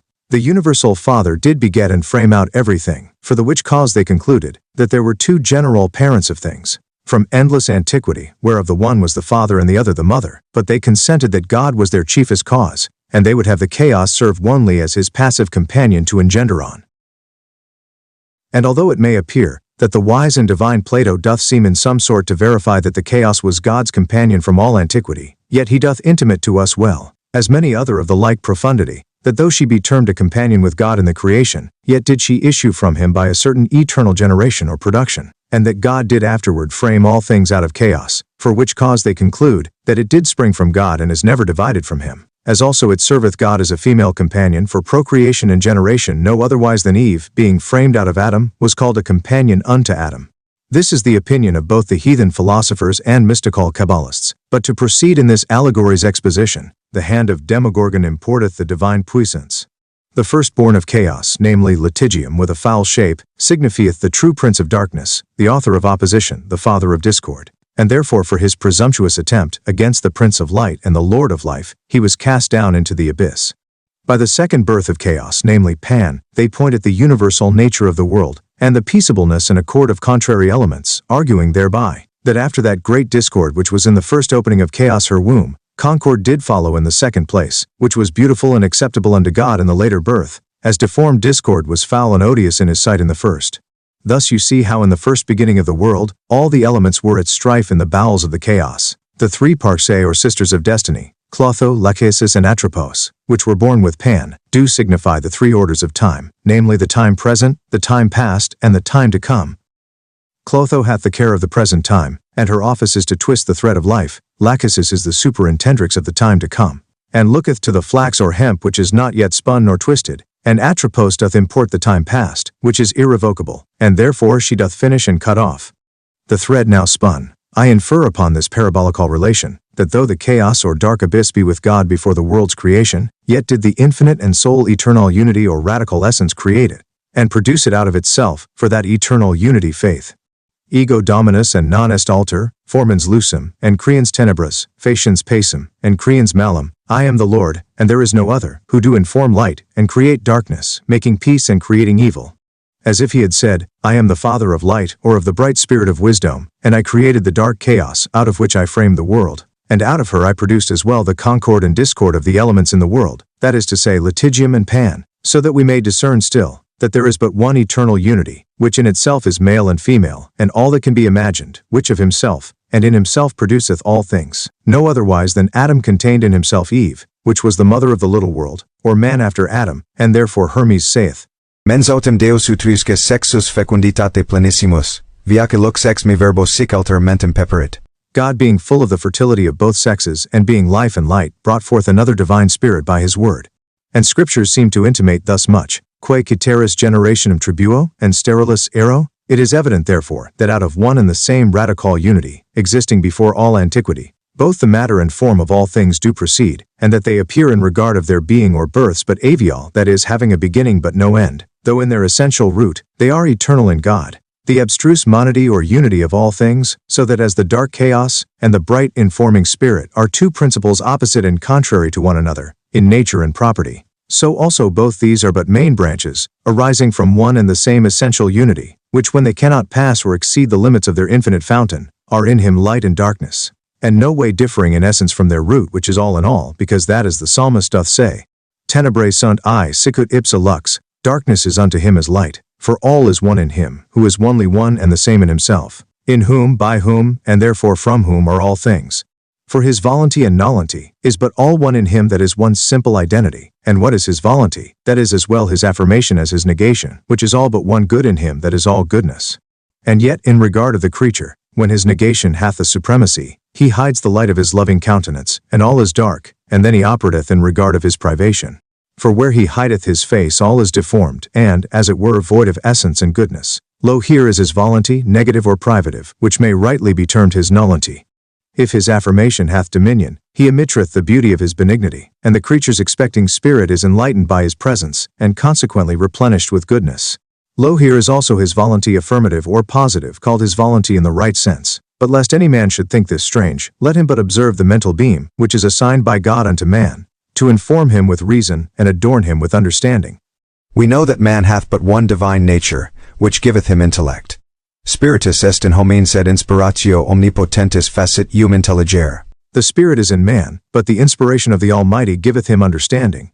And yet this unity in essence, which is the image of God, operateth in general by two contrary properties, whereof the one is apt to affirm, give, and grant a petition by an affable emanation, or else to deny, take away, or be against the demand of him that craveth by a privative oblation of the wished rewards. In these two actions we may observe but onely one effect which is laudable, in this one simple and absolute unity unto the petitioner. For though I grant, by the friendly and pitiful emanation or emission of my mental beam, so that it is according unto the petitioner's wish, or though I deny his demand, contrary unto his desire, and so it appeareth to be a great evil or mischief unto the demander, yet unto my mental spirit, both the affirmation or negation appeareth good, and are founded upon good reason, and therefore are indeed but one thing, though they seem divers to the demander. In like manner, in the eternal and archetypical mental unity, whose type or similitude, the beam of our understanding is, as well the act of volunty as nullity, is all one, and that is goodness. For he that is all goodness, hath in itself no contrariety, although in the creature, which is subject unto the effects, either of his privative or positive will, his privative or dark action is esteemed for evil, as contrariwise his positive and light emanation, that is full of love and benignity, is received for good, and therefore embraced with joy. 4. Doth not the holy text tell us, bonum and malum, vita and mors ad Deo sunt, good and evil, life and death are from God? Doth it not tell us in another place, quod Deo abscondente faciem suam a creaturis conturbantur, recipiente spiritum eorum expirant, imitent spiritum suum recreantur bono. God hiding his face from the creatures they are troubled and sick, taking his bright vivifying spirit from them they die, and sending it forth again they are recreated with goodness, health and life. And again, visitatio tua preservat spiritum meum, thy visitation doth preserve my spirit. Et alla faciem tuam, ampe mita lucem supra nos, ampe ficil ut videmus lucem, ampe splendore ficiet tenebras nostras. Send out the light of thy countenance, and it will cause us to see light, and it will make our darkness bright and shining. And again, tenebras ponem dices in lucem, I will put darkness in them instead of light. Tenebras in diem incurrent astudi and quasi in noctis sic palpabunt in meriti. Crafty men shall in the daytime run into darkness, and they shall grope at noonday as if it were in the night. In tenebris est and in tenebris ambulat, qui odit fratrem, he is in darkness, and walketh in darkness that hateth his brother. And the prophet saith, Tenebrae persequentur inimicos Dei, darkness shall persecute the enemies of God. Abscondit faciem suam abisut obtingentius multa mala and angustiae, he hideth his face from them, that evil and misery may befall them, And yet there is neither of these two properties in this one essential unity, but is good absolutely, though the latter be privative, passive, odious, disturbing, and deadly unto the creature that endureth the effect. Is it not written, that he hath the power of life and death, and doth lead down unto the mouth of the grave, and can bring back again to life when he pleaseth? And yet all this is but according to his double property of volunty and nullity, that is, of his granting or positive emanation, and privative or negative condition, which are both good in him, who is nothing but pure goodness in his simple and absolute nature, and therefore are one in him, who is sincere unity in himself. Whereupon the wise philosopher, not disagreeing in this from Scriptures, saith, Non est in monad divina nisi unum et bonum, ab ipso enim factora nihil malum nihil caterpe. In the divine essence there is not anything but unity and goodness, for from the Creator there is neither evil nor filthiness. And for this cause, when Job saw that God did strike him, as it seemed to him, without a cause, forasmuch as he was a just man, and according unto God's heart, he being egged forward, notwithstanding all his pains, with a pious zeal towards his Creator, though he knew that his affliction proceeded from the hiding of his Maker's countenance from him, did break forth into these terms, Et tamen absit ad Deo impietas et ab omnipotente iniquitas. And yet for all that, far be it from me, that I should deem any impiety to be in God, or that iniquity should proceed from the Almighty. It is most apparent unto the slightest philosopher, that God is conversant in the created nature, as well about corruption and privation, as generation and position, and yet no good Christian can be ignorant, but that either of these opposite properties, so familiar in one sincere essence, is absolutely good, in that it is completely excellent in goodness in itself, although nothing is more terrible, fearful, abominable, and wicked to the creature than is his own death and corruption. If we Christians deny the property in the ideal unity, namely, as well to deprive the creature of his life, by withdrawing his active life from it into itself, we may justly imagine ourselves to be inferior in judgment unto the infidel poets and philosophers, who do verify this forementioned axiom of the wise man. Bonum and malum, vita and mors, honestus and paupertas, adeo sunt, good and evil, life and death, riches and poverty, are all from God, whereby he intimateth that this one essential divinity operateth oppositely in the created world, by a twofold differing property. Their allegorical story is this. Proclus, following the Antient theology of Orpheus, Hesiod, Euripides, and Aeschylus, doth decipher the properties of the supreme and archetypical sun, under the shadow of the visible and typical sun, in this manner, expressing thereby, that one and the same eternal essence doth operate all in all, as well privatively as positively. These poets term it by the name of Apollo in the daytime, because they pretend that in his position and benign nature, which is manifested by the vivifying property of the sun, he composeth the creature of 7 parts, for by the quaternary number the Pythagoreans did signify creature of 7 parts, for by the quaternary number the Pythagoreans did signify matter which is framed of the elements, for it is the square of 2 which is an unperfect number, and therefore doth decipher matter. And by the ternary, which is the number of perfection, they express the form of things, so that these two numbers united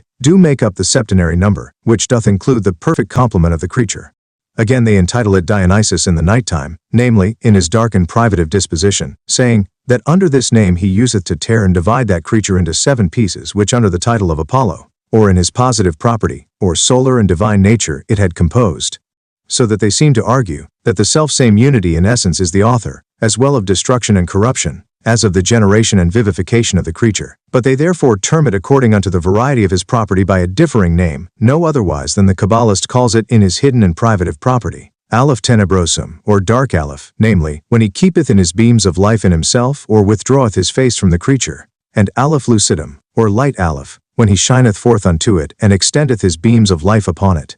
By this therefore we Christians may see, that the very pagans did grant or acknowledge, that which the Scriptures do testify, though it be by an allegorical way, concluding with them, that it is only in the power of one and the same radical unity, to save or destroy, to give life or take it away, to will or to nill, and, in conclusion, to operate all and in all, and that according unto its pleasure. Thus have we confirmed, that the two members of an opposite condition or disposition have we confirmed, that these two members of an opposite condition or disposition do spring out of one eternal root, and that they operate in this world by clean contrary effects, and consequently, that since the mass of waters, whereof the heavens and the earth were made of old, did come out of the dark chaos, and was, as it were, her second birth, which the poets feign to be Pan, or the universal nature, it is easy to be considered by the wise philosopher, that this passive portion of the world is by a natural instinct inclined to darkness, and unto all the privative conditions thereof, so that if it were not for the formal portion of the world, which proceeded from that bright spirit of wisdom, If it were not for the act of this Spirit, all things would be alike. It is this Spirit that said, Abor altissimi prodii, and rotunditatem coalorum circumivi solus, in profundo abyssi ambulavi. I came out from the mouth of Jehovah, and compassed about the heavens. I walked in the profundity of the abyss, and see. It was the bright wisdom which Jehovah did possess in the beginning of his ways, before his works, before all time, before the world was made, when there was not any abyss, before there was any fountain, before the mountains were raised, or the earth created. When he made the heavens it was there, when he did fortify the superior waters it was there, when the limits of the sea were framed, lest the waters should pass their bounds. When he gave the earth her foundation it was there with him, as a helper to compose all things, to conclude, by it all was formerly made, and without it was nothing made and preserved. So that if it were not for the present action of this formal Spirit, the watery matter of the world would return unto the deformed estate of her mother Chaos. For being in this world, it is inclined unto the disposition of her mother, being that it is passive, feminine, and serveth in place of the mother of all things. And in another respect, the vivifying and bright emanation of the eternal unity is become the masculine actor or father of all things, being that it doth vivify everything in this world, as the Apostle teacheth us, and as the beforesaid poets do seem to intimate unto us, under the name of Apollo, or the father of light. This therefore being well observed, we may by the detection of these two abstruse and mystical principles, of light and darkness, attain unto the radical knowledge and original of the true sympathy and antipathy, being that it is evident, that the first proceedeth from that concording and vivifying love, which ariseth from the benign emanation of the Creator, which desireth to be joined with his like, and seeketh to preserve his like by union, and the other issueth from that discording, privative, and hateful affection, which darkness and deformity doth afford unto the children of light and life, and to all the beauteous offsprings thereof. By this therefore it appeareth, that as before the separation of these different properties, or effects of one unity, namely, of light from darkness, which was brought to passe by the divine word, all things were one and the same without distinction and difference, and that unity or one was no way to be numbered among those things which were created, so that light was darkness and darkness light, and neither of these discernible, nothing was really distinguished, but all were one in the first matter of all things, which was in the eternal unity, so that then there was neither light nor darkness, nor day nor night, nor heaven nor earth, nor spirit nor body, nor good nor evil, nor pure nor impure, nor generable nor corruptible, nor this nor that, and yet nevertheless all these, as well spiritual as corporal, proceeded from that potential subject, which remained complicited in that infinite unity, which both was and is and ever shall be, all in all, and over or without all. O admirable wisdom of God in all his works, all things proceeded from one matter, the which nevertheless was nothing of these things which were made. All things were abstrusely hidden and in secret, but according unto our Saviour's words, nothing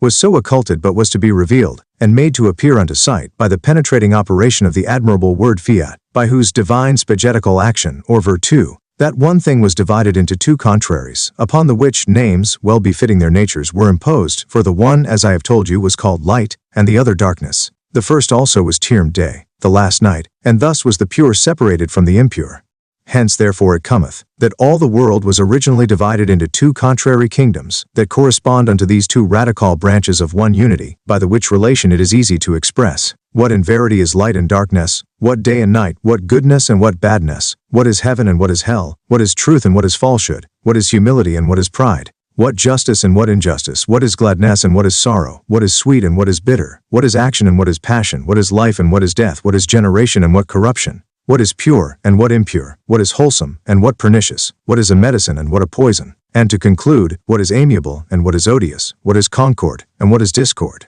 and, by consequence, what is sympathy and what antipathy, in an infinity of creatures in this world. That the whole world, and every creature thereof, is composed of these two contrarieties or opposite natures, we find it justified as well by the sacred authority, as testimony of ethnic philosophy, for the son of Sirach saith, in the place before specified, Gemina sunt omnia quorum alterum contrarium est alteri. Nec quicquam factum is quod mancum est, all things are of a twofold nature, whereof the one is contrary unto the other. And yet there is not anything which is defective. And thereupon the philosopher Heraclitus concludeth, that all things in the world are made by strife and concord, and Empedocles will have the soul to be composed of the elements, and of friendship and enmity. To conclude, lest some scrupulous reader should condemn me for making so long a discourse upon these two contrary principles proceeding from one root, I thought it most fit to certify each judicious person, that the true knowledge thereof is of an especial importance, because the two foresaid principles are observed to be the real and only foundation, both of universal philosophy and theology. For that the root and basis of them both doth consist on the true understanding of these two contrarieties, And therefore if they be not first of all well opened and conceived, how is it possible afterwards that they should be rightly handled either in true philosophy or understood in those places of Holy Writ, wherein they are so often mentioned?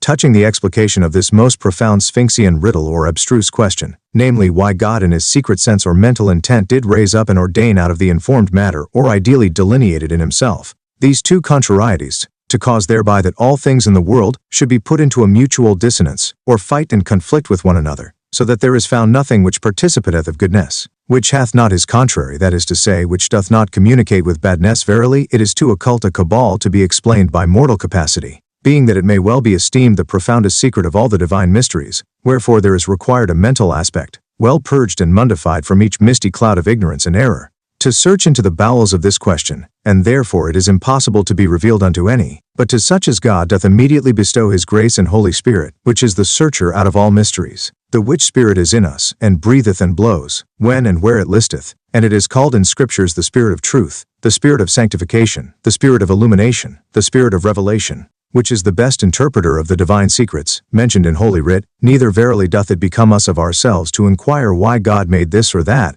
or thus or after this fashion. But it behoveth the zealous to refer all this unto the time when these secrets shall be discovered, which will come to pass, when the seventh seal shall be opened. For then that high mystery, which is the final cause, why and for what end God's providence will by these two opposites reveal itself, and clean extinguish all enmity out of the world, shall be discovered. As touching nevertheless the end of this dissonancy, the Apostle saith that it will be, when the Son hath delivered the kingdom unto God the Father, and when he hath evacuated every principality and potentate, and virtue, he must reign until he hath made his enemies his footstool, and the last enemy that shall be destroyed is death. So that as two contrarieties or discords proceeded from one unity or unison, namely light and darkness from one divine essence, so also these two dissonant branches or confusion of unities will at the last be reduced or return again into one harmonious unity, in which there will be found no dissonancy, namely, when these words of the revelation are accomplished.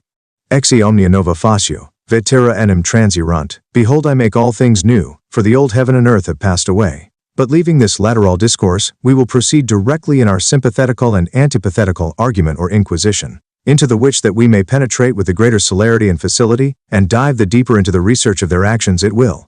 be fit that we should describe in the first place the manner how the world doth live, by the participation of these two, namely of the light and darkness, and that I will express unto you in few words, what the ancient philosophers have determined about the soul of the world, and lastly I will shew that their opinions do not err or vary much from the testimony of the sacred Bible. Chapter 4, wherein it is evidently proved, as well by the ancient ethnic philosophers, as by the authority of Holy Scriptures, that there is a soul of the world. Herein also is expressed what this Catholic soul is, and whereof it is composed or made. I purpose in the first rank of my discourse, touching the soul of the world, to express what the opinions as well of the ancient Cabalists and mystical rabbis, as ethnic philosophers are concerning this subject, so much condemned by some self-conceited and little skillful persons, in so profound a mystery, and so highly prized and esteemed by others, who have with the linsen eyesight of their understanding, dived and penetrated into the secret bowels of nature, and with due reverence contemplated her central and eternal agent.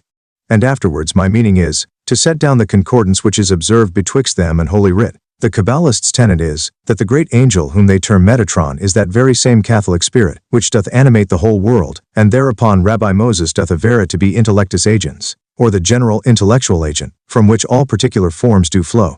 And they say that from this universal angelical spirit, all singular virtues as well animal, as vital and natural, do proceed, which also they call angels, whereof there are an infinite number in respect of our capacity. And the philosopher Democritus, Orpheus, with divers of the Pythagoreans, do not much differ from this opinion of these rabbis, but in variety of name only, for they imagine that all things are full of gods, and therefore they offered divine honors, prayers, and sacrifices unto them and the creatures, and did worship each of them with a divers fashion of ceremony. But they had evermore that regard unto Jehovah, the eternal unity and Father of all things, that they referred all these gods unto one Jupiter. This point nevertheless, being ill understood by the ignorant, was an especial cause of idolatry, being that hereupon the simple fell unto the worshipping of the creature, instead of the divinity which was in the creature, instead of the Creator.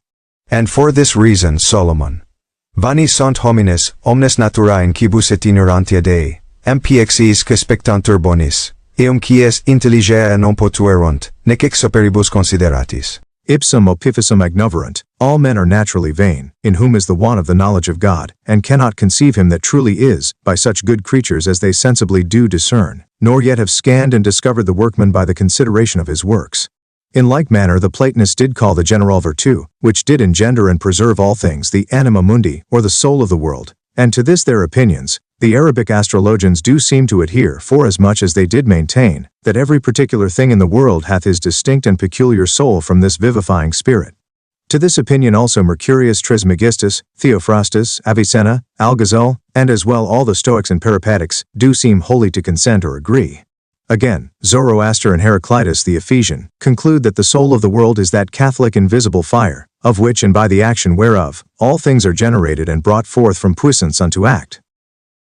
Virgil, that excellent Latin poet, calleth it that mental spirit, which is infused through every joint and member of the world, whereby the whole mass of it, namely the heaven and the earth, or spirit and body, are after an abstruse manner agitated and moved. His words are these: Spiritus intus alit totamque infusa per artis mens agitat molem ansi. A spirit doth nourish within, and being infused over all the joints or members of the world, it doth move the whole substance of the same. Marcus Manilius, as also Boetius and Augerel being later poets, are of Virgil's opinion. For Manilius saith, Hoc opus immensi constructum corpore mundi vis anime divina regit, the divine power of the soul doth govern this work, which is erected in the body of the vast world. And Boetius, tu triplicis medium naturae cuncta moventem, connectus animam, thou dost frame or tie together a mean soul of a triple nature, which moveth all things. And Augerel saith, non nulli quicquid diffunditur undi coeli, aeroc et terras et lati marmoris acor. Some think that whatsoever is diffused everywhere throughout the heavens, the air, the earth, and the wide marble sea. Intus agi referunt anima, qua viver mundi cuncta putant, ipsumque hac mundum ducere vitam. Ast anime quoniam nil non est corporis expers, mundus at amp mundi parts quo corpor constant. Spiritus hic intermedius fit, cymnice corpus aut animum dicunt sed eum qui solus ut hoc participans in idem simul haec extrema rediscat. Or in English as, they say that all things are driven inwardly by a soul, by which the world is thought to live, and that the world itself derives life from it. But since the soul is not entirely free from the body, the world and the parts of the world also consist of body. Here this spirit becomes the intermediary, which they call neither body nor soul, but that which alone participates in both and simultaneously connects these extremes into one. Or said another way, some say that whatsoever filleth the heaven, the air, the earth, and wide seas, is stirred up by a soul, through the virtue whereof all things in the world do live, and also that the world itself doth exist by it.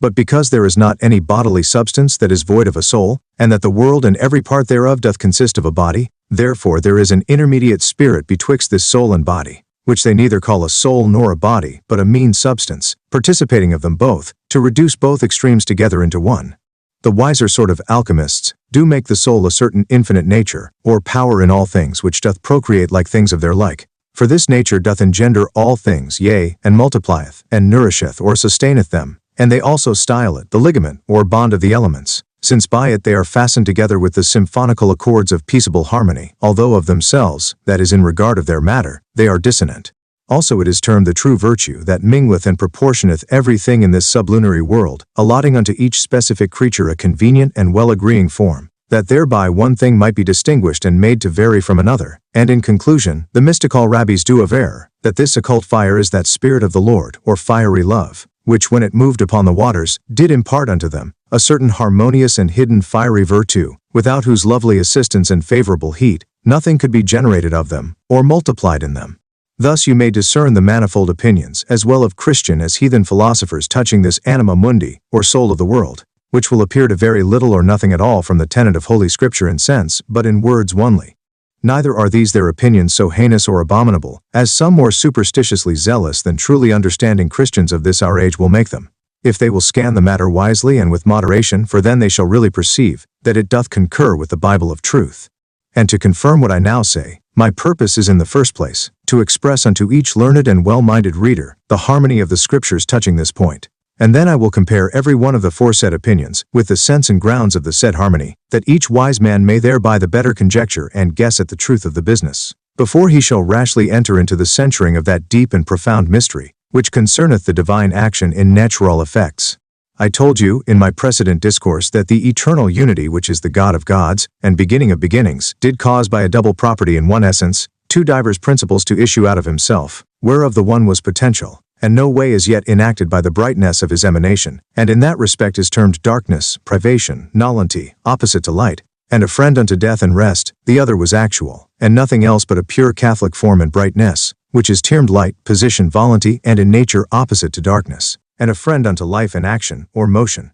And then I signified unto you, that by the bright appearance of eternity, or the eternal spirit of wisdom, which I termed with the Scriptures, the radiant emanation or effluxion, from the Almighty, which is all one with him in essence, the deformed waters were enacted and made manifest out of this dark principle or chaos that is reduced from potentia divina, or the divine puissance without form, in which they abode, into actum divinum, the divine act, and because all. To confirm what I now say, my purpose is in the first place, to express unto each learned and well-minded reader, the harmony of the Scriptures touching this point, and then I will compare every one of the foresaid opinions, with the sense and grounds of the said harmony, that each wise man may thereby the better conjecture and guess at the truth of the business, before he shall rashly enter into the censuring of that deep and profound mystery, which concerneth the divine action and natural effects. I told you, in my precedent discourse, that the eternal unity which is the God of gods, and beginning of beginnings, did cause by a double property in one essence, two divers principles to issue out of himself, whereof the one was potential, and no way is yet enacted by the brightness of his emanation, and in that respect is termed darkness, privation, nullity, opposite to light, and a friend unto death and rest. The other was actual, and nothing else but a pure Catholic form and brightness, which is termed light, position, volunty, and in nature opposite to darkness, and a friend unto life and action, or motion. And then I signified unto you that by the bright appearance of eternity, or the eternal spirit of wisdom, the deformed waters were enacted and made manifest, out of this dark principle or chaos that is, reduced from potentia divina, or the divine puissance without form, in which they abode, into actum divinum, the divine act. And because all the humid and passive Catholic nature, of which both the heavens and the earth were framed, did issue from this mass of watery matter, which the poets call pana, or the second birth of chaos, we must imagine it to be that spiritual matter of the world, which was made fertile and multiplicable, by reason of that hidden active and formal light or invisible fire, which this increated emanation imparted unto it, immediately before the creation of the heavens and the earth. Whereupon upon the holy text hath it, Spiritus Domini ferebitur super aquas, the Spirit of the Lord moved or was carried upon the waters, and as St. Augustine addeth to it, Ignum illis vigorum impertiens, bestowing upon them a fiery vigor or formal and active virtue. Now as we see that man, which is called the little world, is composed of soul and body, and each of these two are informed, united, and vivified by the spirit of life which God inspired into it, even so we may observe that the heaven or spiritual humid nature of the great world is animated by the eternal emanation or spirit of the supernatural wisdom of God, to give life and figure unto the world. And forasmuch as it is easy to discern that the macrocosmical heavens are of two sorts, namely composed of upper spiritual waters which are called ether, or heavenly, and of the lower spiritual waters, which are called air or elementary, no otherwise than in the lesser world or man, the receptacle of the heavenly spirit is known to be air, so that physicians distinguish by reason of this difference between the vital or ethereal spirits, and the natural or elementary body. So we ought to consider that this material humid spirit of the heavens, in both worlds, which are the subtlety of the waters, are in themselves dead, but in respect of the supercelestial emanation into them, which informeth and vivifieth them, they live, move, and are thinner or thicker, according unto that more or less formal grace, which the all-informing of thickness according as the more sacred spirit of life doth abound, or reside in this or that region of the universal air, the more that sphere is thin, subtle, active, worthy, and noble. Doth not Scripture seem to verify that Deus sapientia sua aptet pondus aeri, em papendat aquas in mensura, fecerit ham in fortitudine sua, preparavertitor bene in sapientia sua. Prudentia sua extenderit coelos, appendit aquilonum super inane amp suspendit terram super nihilum. In coelorum structura and cum Deus stabiliret fundamenta terrae, ipse adorat cuncta componens, God by his wisdom giveth proportion of weight unto the air. He made the earth in his strength, prepared the world in his wisdom, and extended the heavens by his prudency. He hanged the north upon emptiness and inanity, and balanced the earth upon nothing. Wisdom saith, ex ore altissimi prodit primogenita ante omnem creaturam, in initio ante seculum creata sum, usque ad futurum seculum non desinam, amp habitation sancta coram ipso fui ministravi. From the mouth of the Most High came forth the firstborn before all creation. In the beginning before time I was created, and unto the future world I shall not cease, and I ministered in the holy dwelling before him. In coelis feci utoriretur lumen deficiens, amp sicut nebula texi omnem terram, in altissimis habitavi, amp, thronus meus in columna nubis, Caeli girum cirquivi sola, profundum abyssi penetravi, in fluctibus maris ambulavi ampi in omni terra steti. I made an unquenchable light to rise in the heavens, and as a cloud I covered all the earth. I dwelt in the highest, and my throne was in the pillar of the cloud. I compassed the circle of heaven alone, penetrated the depth of the abyss, walked in the waves of the sea and stood upon all the earth. Converti in mane tenebras, diem in noctem mutavi, vocavi aquas maris, effudi es super terrae faciem. Coelos dice che mediant spiritu meo, ornavi Deus converti coelum in gero in locum sum uno di omniac numero. Pondere, ampi mensura disposuit am temperavit. I turned darkness into morning, changed the day into night, called forth the waters of the sea, and poured them upon the face of the earth. I have spoken unto the heavens, and by my spirit have I adorned them. I turned the heavens in their course into their place in one day. All things he disposed and tempered in number, weight, and measure.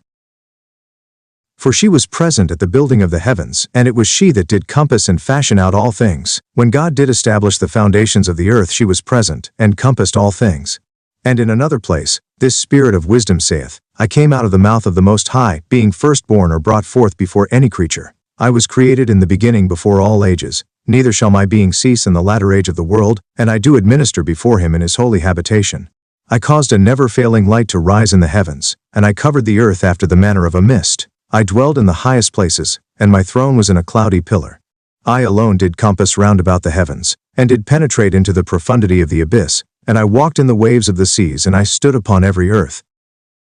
I made the north or pole star, and Orion, and I turned the darkness into day, and the day unto night. I called the waters of the seas, and poured them out upon the face of the earth.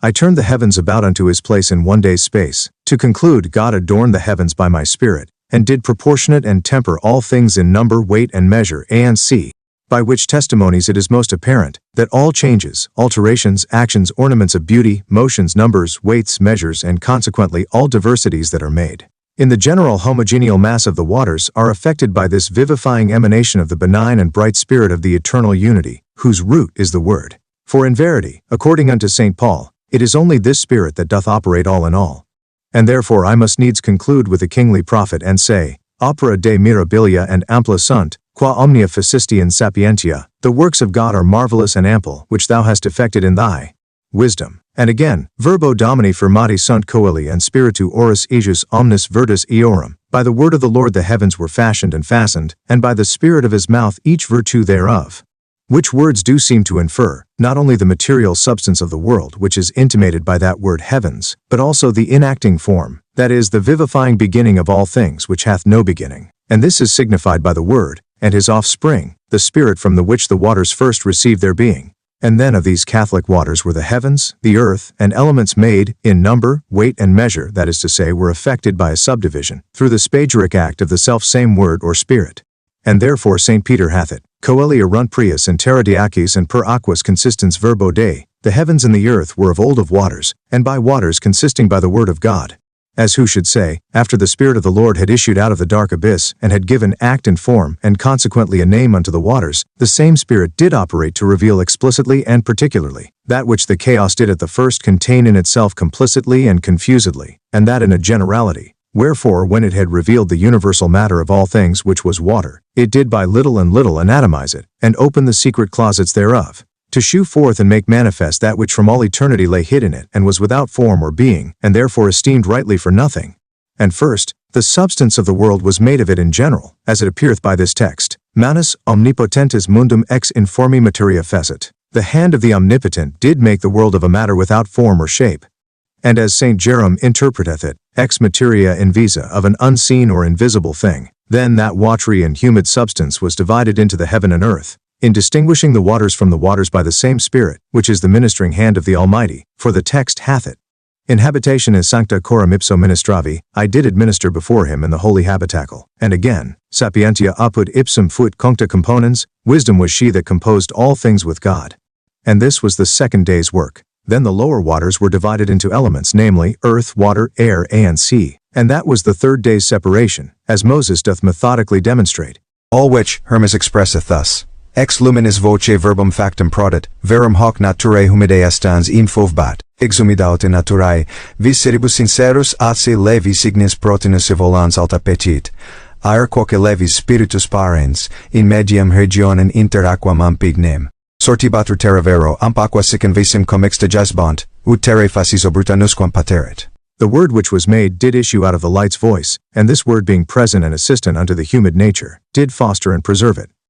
Then the light fire, proceeding out of the bowels of the humid nature soared or mounted aloft. The thin air also which is the father of the spirit, did elect the middle region which is between the fire and the water, for his abode. The earth and water did lie intermingled together so that the face of the earth was nowhere overflowed or drowned by the waters, whereby it is evidently proved, that this thin spiritual water or humid nature, in itself is no more than man's spirit without the vivifying act of life. For as in the soul of every creature that liveth, there are two things chiefly to be required, namely, an agent and a patient. So where the one of these are wanting, there can be no created soul. For if that the world's life was only the essential breath of God, without the vehicle of the created humid spirit, which is the matter of heaven, then that life would be simple identity, and of one and the same property, and consequently there would be neither variety of action, neither any contraction or dilatation of systole and diastole in things, and therefore no action or passion in the soul. For without a passive nature there can be no action, and also without an active nature there can be no passion. Now matter which proceedeth from water is the subject of all passion, as here, Mother Chaos was the female or passive, unto the action of Demogorgon, or God.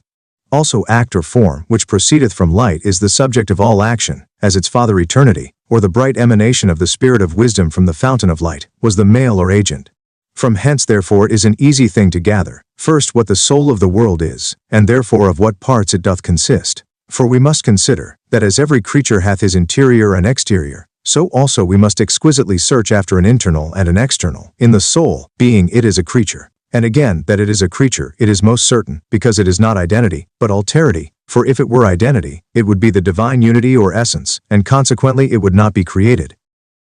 Now that it is alteritas, it is plain, because it is compounded of two, after the consistence of angels, forasmuch as his internal is a vivifying flame, issuing or proceeding from the eternal emanation of life, and his external is an avial spirit, which is created, enacted and animated by this eternal emanation from God. And forasmuch as the nature of that most essential and never-dying fire is said to be all and in every part of the world, and therefore scriptures say, Christus adimplet omnia, Christ filleth all things, Christus est omnia in omnibus, Christ is all and in all. De spiritus est in caelo, in inferno, in extremis maris, in nocte amp in tenebris, ampc. The Spirit of God is in heaven, in hell, in the extremest parts of the seas, in the night and in darkness. Sapientiam effudit Deus super omnia opera sua. God hath poured out the Spirit of wisdom upon all his works. Spiritus Dei incorruptibilis in est omni re, the incorruptible Spirit of God is in everything. Coelum est sedes, terra autem scabellum pedum ejus, the heaven is his seat, and the earth is his footstool.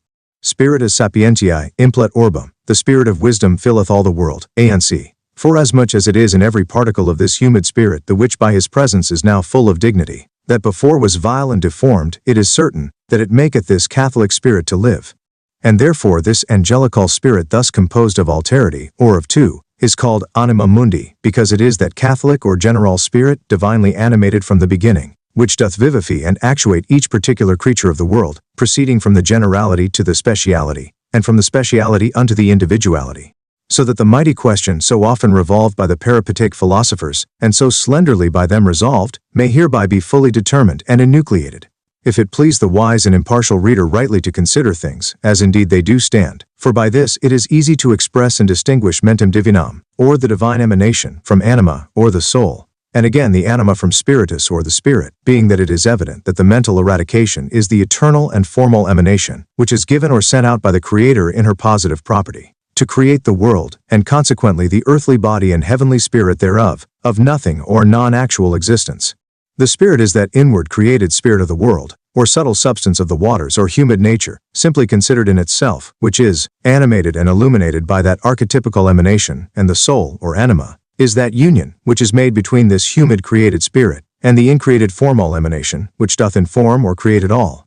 So that by this we may discern first what the forma informant or natura naturans is, then what the forma informata, or the natura naturata is. The forma formans, or naturans is God, or the divine emanation, which created all things. The forma informata, or natura naturata, is the created light, or the spirit informed or illuminated, by the presence of the bright increated spirit, and the increated spirit clothed with or enduing that created spirit, is said to be vestitus, or amixitus lumini quasi vestimento, clothed with light, that is, with an illuminated spirit, as with a garment. We shall find also in Exodus that in the same chapter, the spiritual creature in which the divine spirit acteth and resideth is termed an angel in regard of his external spirit in composition. But again, in the same chapter it is termed Jehovah, in regard of the eternal form that acteth in it. Also the angel is said to go before the Israelites in a pillar of cloud by day, and a pillar of fire by night. And again it is said in the same history, that Jehovah went before them in the said order. And the wise man said, Fuit sapientia tius tegamentum inter and lux stellaris noctu, wisdom was a cover to them in the daytime, and a starry light in the night. And the reason of all this is expressed elsewhere thus. Noli exasperarium, quia non fere defectionem vestram, quoniam nomen meum est in eo, do not anger this my angel. For he will not endure your defections, because my name is in him once. Where, by his name he signifieth his word, which is God, as if he had said, I do essentially animate him, and I am within him once. That the soul of the world, or mens divina in mundo, simply taken, is the divine mental emanation absolutely in itself, being distinguished from the created spirit. This text in scriptures doth warrant, animam and spiritum dividit and discernit sermo de vivus, the word of God doth divide the soul and the spirit, on si, whereby by things the forma informata, or natura naturata, is the created light, or the spirit informed or illuminated, by the presence of the bright increated spirit, and the increated spirit. Clothed with, or enduing that created spirit, is said to be vestitus, or amicitus lumina quasi vestimento, clothed with light, that is, with an illuminated spirit, as with a garment. We shall find also in Exodus, that in the same chapter, the spiritual creature in which the divine spirit acteth and resideth is termed an angel in regard of his external spirit in composition. But again, in the same chapter it is termed Jehovah, in regard of the eternal form that acteth in it. Also the angel is said to go before the Israelites in a pillar of cloud by day, and a pillar of fire by night. And again it is said in the same history, that Jehovah went before them in the said order. And the wise man said, Fuit sapientia tius tegamentum inter and lux stellaris noctu, wisdom was a cover to them in the daytime, and a starry light in the night. And the reason of all this is expressed elsewhere thus.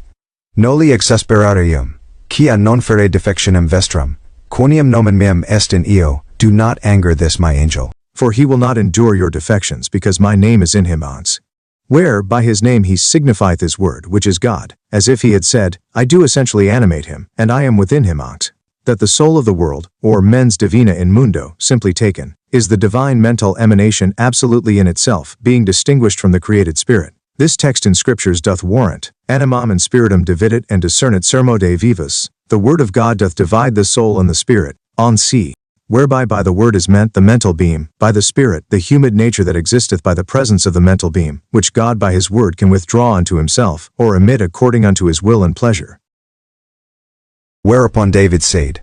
Dio recipiente spiritum suum a creaturis, expirante mitente spiritum recreantur bono. God receiving or withdrawing his spirit from the creatures they expire, but sending out his spirit they are recreated with life and goodness. And now I will prove all this out of such definitions or descriptions, which as well the fathers of the church as the philosophers, both Christian and Gentile, have made upon the soul in general, both as it hath a relation unto a body, and also as it is in its simple and separated estate. Damascene seemeth to define it thus, anima est substantia spiritualis et divinus fontibus emananis, simplex, indissolubilis, immortalis, libera, incorporea, and indivisibilis, quantitate figura pondere and calora carens. The soul is a spiritual substance, flowing from the divine fountains, simple, indissoluble, immortal, free, incorporeal, indivisible, wanting quantity, figure, weight, and color. Unto this also Bernard seemeth to consent, est mens divina omnia intelligens omnibusca sea similians. It is a divine spirit, that understandeth all things, and doth conform itself unto the shape or likeness of all things.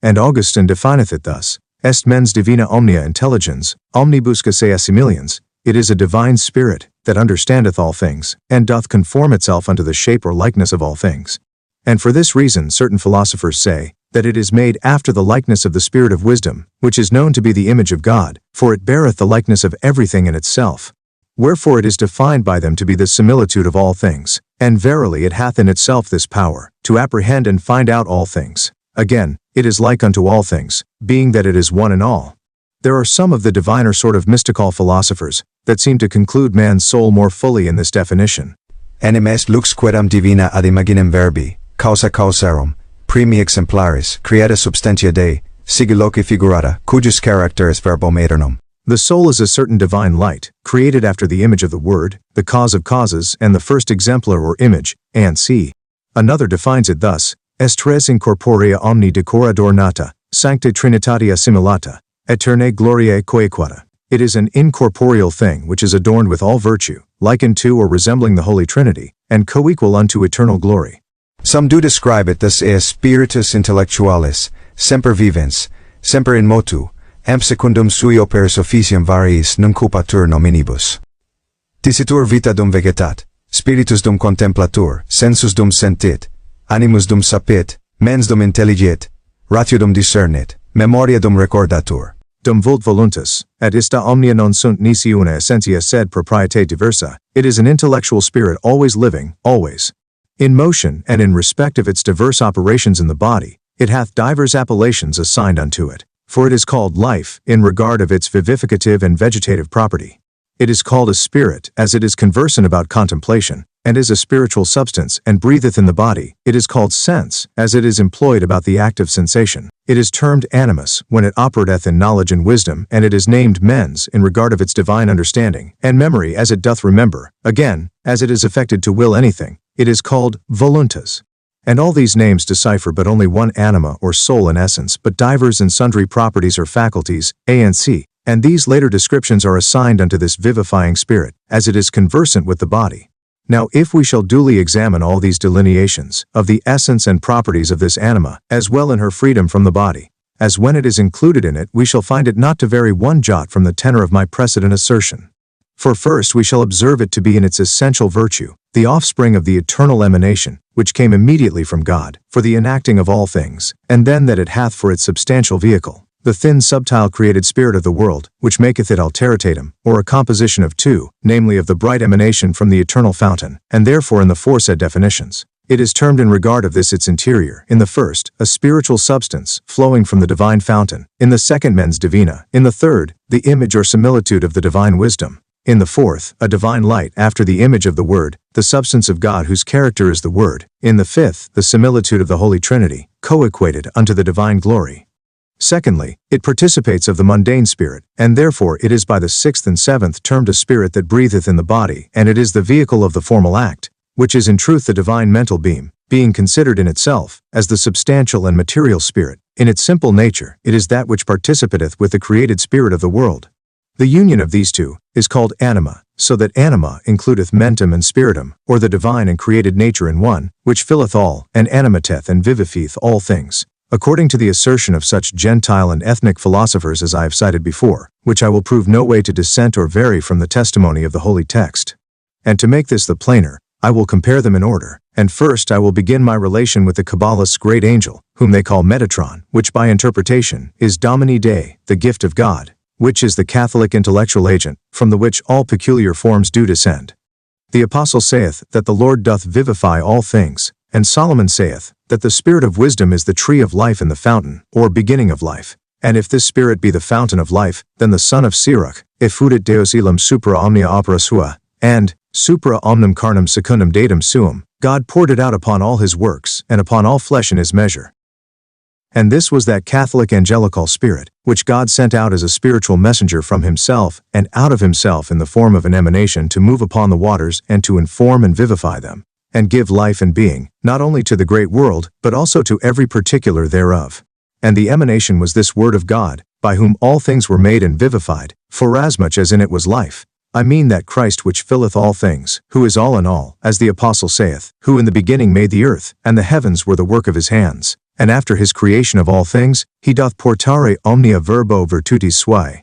bear up, suffer, and sustain all things by the vivifying virtue of this word, which also David confirmeth in this verbo Domini formati sunt coeli, and spiritu abor aegis omnis virtus eorum, by the word of the Lord the heavens were framed and settled, and by the breath of his mouth, all the virtues thereof, namely, the life, preservation, and being. The Apostle therefore seemeth to conclude thus, Deus non aliquo indigens, dat vitam and inspirationem in omnia, God needing not the assistance of any, giveth life and breath, and all things unto every creature. But each philosopher cannot but acknowledge, that anima is nothing else but that which doth animate or vivify a body or spirit. Why then should not the Catholic divine spirit, which filleth all, and operateth all, and in all be termed the fountain of the world's life, by which it liveth, moveth, and hath its being, and consequently the essential life and central or mental soul of the world, moving the created humid spirit thereof, no otherwise than the spirit which God breathed into Adam did move and operate. in and by the organ of the created air?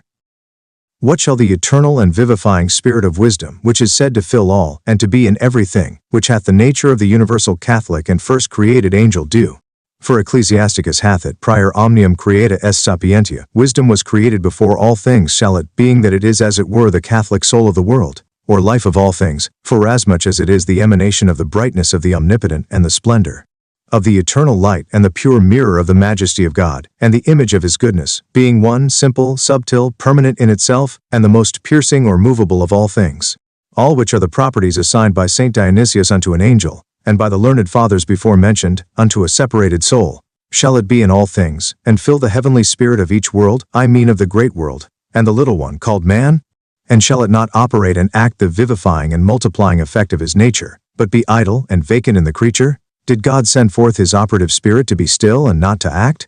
Yea, verily, the Father operates in it by his volunty, and he effecteth the volunty of his Father in the creature's spirit, which it possesseth, animateth, and guideth which way it pleaseth. And for this reason Judith saith Deo serviat omnis creatura, quia dixisti, amp facta sunt missisti spiritum tuum, amp create sunt. So that the great world may say and confess as well as man, that it was made after the image of the archetype or God, and that in him it liveth, moveth, and existeth.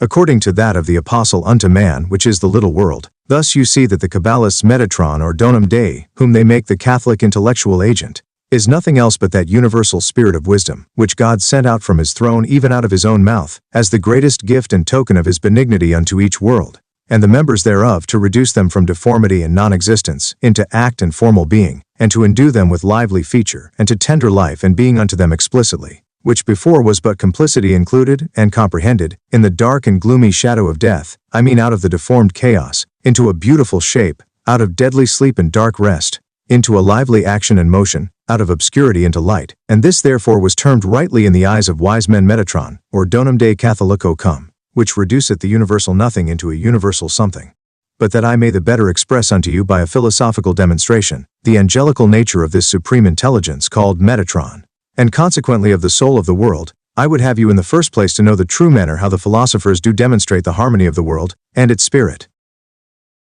The Platonic's heptachord, which he did invent and adapt for the demonstrating of the soul of the world, did consist of 7 strings, or proportions, partly even and partly odd, namely 1, 2, 3, 4, 8, 9, 27. The which proportions, although Porphyry and Proclus have drawn forth in one line, nevertheless it appeareth unto me, that Adrastus and Chalcidius have more fitly expressed, and adapted it unto the sides of a pyramid or triangle in this manner. In the summit or top whereof, namely where both lines meet in one point, the figure of 1 is expressed with unity, because it participates both on the side with the material existence, and on the other it hath a commerce with the formal emanation. It is apparent that this point or unity, from whence both these different lines or streams do issue, is the fountain as well of matter as form, and therefore it is, as well Synesius's as other theosophers' opinion. Deus si omne quod equipa quo, percem, amp in quo sunt omnia. Quod sit masam femina vel, ut Mercurius trismegistus ae, ut triusque sexus fecundissimus quod sit potentia, amp actus, quod sit forma amp quod sit materia. God is everything that existeth, being that, from him, by him, and in him are all things. He is male and female, or, as Mercurius Trismegistus will have it, he is most abundant in each sex. He is puissance and act, and finally he is form and he is matter. And verily they conclude, that there is nothing which he is not, all which seem not to differ from holy testimony, which is, that God is all, and in all, and above all, and that in him are all things, and in his spirit and word all things consist and see. The 6 other figures which do correspond unto one another, from the material side unto the formal, namely the even numbers that regard directly the odd, namely the material number 2 regards the formal 3, the 4, the 9, and the 8, the 27. These do most lively express the general kinds of all creatures with their harmony, and in the first place, it deciphereth the symphonical degrees of the soul of the world, as shall be told hereafter. For first, after the example of the archetype from 1, issued 2, which is termed by the Pythagoreans, the confusion of unities, and therefore it is the radical or incipient imperfect number, which is in respect of its confusedness and imperfection in the same relation unto unity, from whence it sprung, as the bright eternal unity is unto the dark chaos, which is rudis indigestat moles, a rude or confused and undigested heap, and it is rightly termed imperfect, because the eternal emanation, which is all perfection, had not as yet made it perfect, And for this reason also, the watery matter that issued out of it is of itself imperfect, no otherwise than the number of 2 is esteemed imperfect in regard of that of 3, because all perfection consisteth of 3 terms, namely a beginning, a middle, and an end. So that if you take one of the unities of 2 for the beginning, and another for the middle, then there wants an end. If you put a unity for the beginning, and another for the end, then you have 2 extremes, but no mean or middle, and therefore it is this way also imperfect. Or if you place one unity for a mean and the other for an end, here also you have imperfection, because there wants a beginning. In like manner, if unity had not emitted its actual emanation as a bright unity of life, the 2 or deformed matter of the chaos had stood in its dull, confused, or imperfect estate, that is, without the form or shape of any perfect thing. I mean a plain nihil or aliquid in potentia and non-actu, something in puissance and not in act, so that matter before it was informed by the unity of light was vacuity and inanity, because it wanted the presence of the informing unity, or actual emanation, to endue it with the title of goodness. For after the bright emanation was made, then vacuity was changed into plenitude, puissance into act, darkness into light, and a deformed matter into well-formed and vivified matter, and in a word, imperfection into perfection. And thereupon it was said, that God saw that it was good, that is, it was replenished with his virtuous essence, who was all good and only goodness. By this reason therefore, namely by the addition of the formal unity, the manner of confusion and of imperfection, which is the material duality that doth symbolize with the chaos, perfection is brought into the world, which by animating the purest and subtler waters doth unite the mental light with the heavenly spirit, in an angelical essence which doth afterwards animate and inform all things. And this formal union is symbolically expressed by the figure 3, which for this cause is termed the first number of perfection, and the number of the soul or the radical number of form in the course of nature. Henceforth therefore it cometh that the Platonists and Pythagoreans do express matter, which is imperfect in itself, by even or imperfect numbers, and according as in the archetypical world, designed by 1, 2, 3, in form of the sacred Trinity, there appeareth to be 3 ideal dimensions in one divine nature, or eternal essence, which present in their manner of progression, a root, a square, and a cube, which import a supreme soul, a spirit and body of the world, ideally painted out in the archetype, and that these 3 seem to be raised out of one, or unity, for multiplying 1 by the root 1 doth produce 1, and itself which makes 2, or a simple ideal. Square, and multiplying it again by 1, there riseth but 2 and 1, which make 3, or a cube, which argueth the perfection of the ideal world which was in God. If we take the 2 radical compounded numbers for roots, we shall produce after this pattern the created or exemplar world, namely, we shall find out 3 dimensions, to wit, longitude, latitude, and profundity of the matter, by the inquiry or searching out of the root, square, and cube of matter. The root of matter therefore was 2, for though the supreme unity had multiplied or dilated itself in 2, arguing its firstborn issue, yet because the Holy Spirit of illumination shined not forth, all was dark quod nos. Wherefore, we must imagine that the multiplication of matter in the world is nothing but a variety of penetration of formal light into the watery abyss, or material multitude. For the thicker matter is, the nearer she appeareth unto her root 2, or the dark chaos. Again, the thinner it is made by the opulency of the formal emanation's bright presence, the nearer it appeareth unto the root of formal unity. This mystery, being rightly understood, all science, even in the abstrusest philosophy, may easily be deciphered. The root of matter therefore, which is 2, imports the dark chaos. The root of form, which is 3, imports that the root 2, or the dark waters, is animated by the formal or bright emanation of unity, or 1, and so the first 2 is accomplished, and the soul of the world created, namely by the angelical emanation. And thus was the Kabbalists' Metatron or Anima Mundi first produced, which, according unto their traditions, is said to be the first creature that was created, agreeing with that of Ecclesiasticus. Prior omnium creata est sapientia. Deus creavit illam in spiritu sancto, wisdom was created before all things. God created her in the Holy Spirit, and see, and in and by this angelical creation, all other angels were also made, and therefore it is said,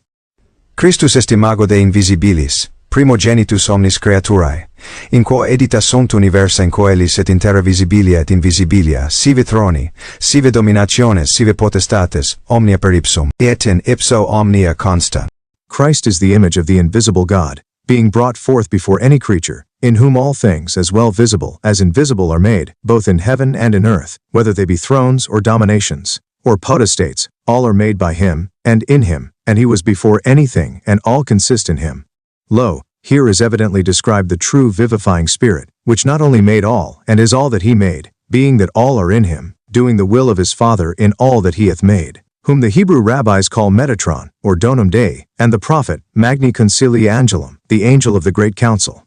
Et vocabitur nomen ejus magni concilii angelus, and his name shall be called, the angel of the great council ansi. Thus, by the multiplying of 3 in itself, we have the created formal square, which imports the 9 orders of the angels, which vary according to the multiplicity of properties, by which the effluxion or emanation, that is sent out from this infinite fountain of light, doth operate diversely in the world, according unto the will of the Father of lights, which sent it forth.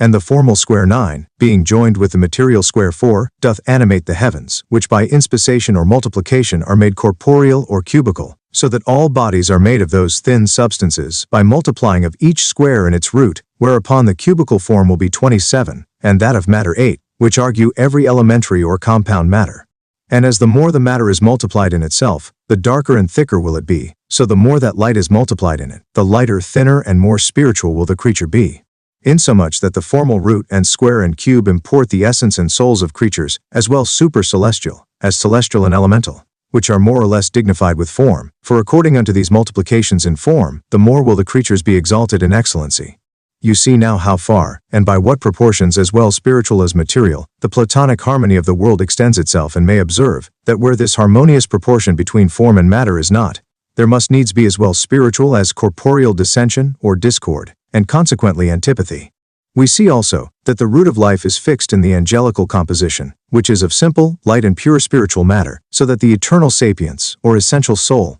is the act of the angels, the aerial angelical spirit is the act or essential life of the stars or heavenly influence, and the starry influence is the soul and life of the winds. The spiritual emanation from the winds do fourfoldly inform the Catholic sublunary element, or lower waters. The element doth animate the meteorological impressions, and these are the compound creatures compacted, which draw from the divine fountain of them all, being one spirit in essence, but multiform in regard of the variety of organs, by which it worketh variously in the world. So that it appeareth, that God animated immediately the imperial heaven, or the intellectual spirit, which is the seat of angels, and this we compare to the root. The imperial heaven animates the stars or ethereal region, which we refer to the square, and the starry heaven is as it were the male or multiplier and vivifier of the elementary region, and his creatures, which we compare unto the cube. Verily, not only the abstruse Cabalists but also the profoundest philosophers have made an everlasting memory of this perfect and formal root, or ternary number, with his triple dimension. I mean not that which is taken for a mercatory number, or such an one as the vulgar arithmeticians do use in their algorithm, but as it is a spiritual and essential character of numeration, proceeding from a certain circular revolution and square, and cubic multiplication, and therefore the learned have founded on this subject their formal and mystical arithmetic and geometry, which are not exercised about common and vulgar subjects, but wholly employed about the profound meditations of the true Cabale, natural magic, and essential alchemy, which because the ignorant vulgar people do rashly condemn under those titles are otherwise termed by the mystical, with the name of the science elementary, celestial, and supermundane, as well because it entreareth of separated intelligences and substances, also because it is the worthiest of all others to be understood, as being conversant about the knowledge of the Creator, for the greatest perfection in which man may most glory, is, to attain unto the true knowledge of God, which also the prophet doth testify in these words, Let not the wise glory in his wisdom, nor the strong man in his strength, nor the rich man in his riches, but let him that will glory, vaunt and glory, in that he knoweth and understandeth me. And verily these are the 3 mystical sciences, which are by wise men appropriated unto the knowledge of the 3 worlds. I mean the intelligible, the celestial, and elementary, represented according unto the Cabalists by and verily these are the 3 mystical sciences, which are by wise men appropriated unto the knowledge of the 3 worlds. I mean the intelligible, the celestial, and elementary, represented according unto the Cabalists by these 3 letters of the name Adam. Also the 3 parts of man termed the little world, to wit, the intellect, the soul and body, which is subject to alteration and corruption, as also the elementary part. Upon this foundation also, the Rabbi Zohar said, that there are 3 things which correspond unto one another in this ternary dimension, forasmuch as they are framed or formed after the pattern of the archetype and radical idea, namely, the tabernacle of God which Moses erected, the temple of Solomon, and man's body, according unto the 3 manner of numbers which were applied unto them, namely, the vocal or operative, which is the extract of the measure unto the elementary world, the formal, which is extract from the vocal unto the celestial, and the rational or divine, which is extracted out of the formal unto the intellectual. I will make all this plain by the real description of the tabernacle. This tabernacle did symbolize with the 3 worlds in his parts, for the former of them was uncovered, and was exposed unto the wind, rain, hail, snow, and all other impressions which are engendered in the sublunary world, with perpetual alterations and changes, and unto this part the common sort of people, as also the beasts, in an assidual vicissitude of life and death, did resort, by reason of the continual sacrifices which were slain and offered in this place. And therefore this region importing the cube of matter, is rightly referred unto the elementary world, which is composed of the grosser waters, as of a substance fluid and unstable, and for this reason it is properly called the world of darkness, wherefore the evangelist in one place styleth the devil the prince of darkness, and in another place, the prince of this world. This region also hath his relation unto the body of man, the second part of the tabernacle, which was burnished over with gold, and illuminated with a candlestick of 7 lights, doth decipher out the starry heaven,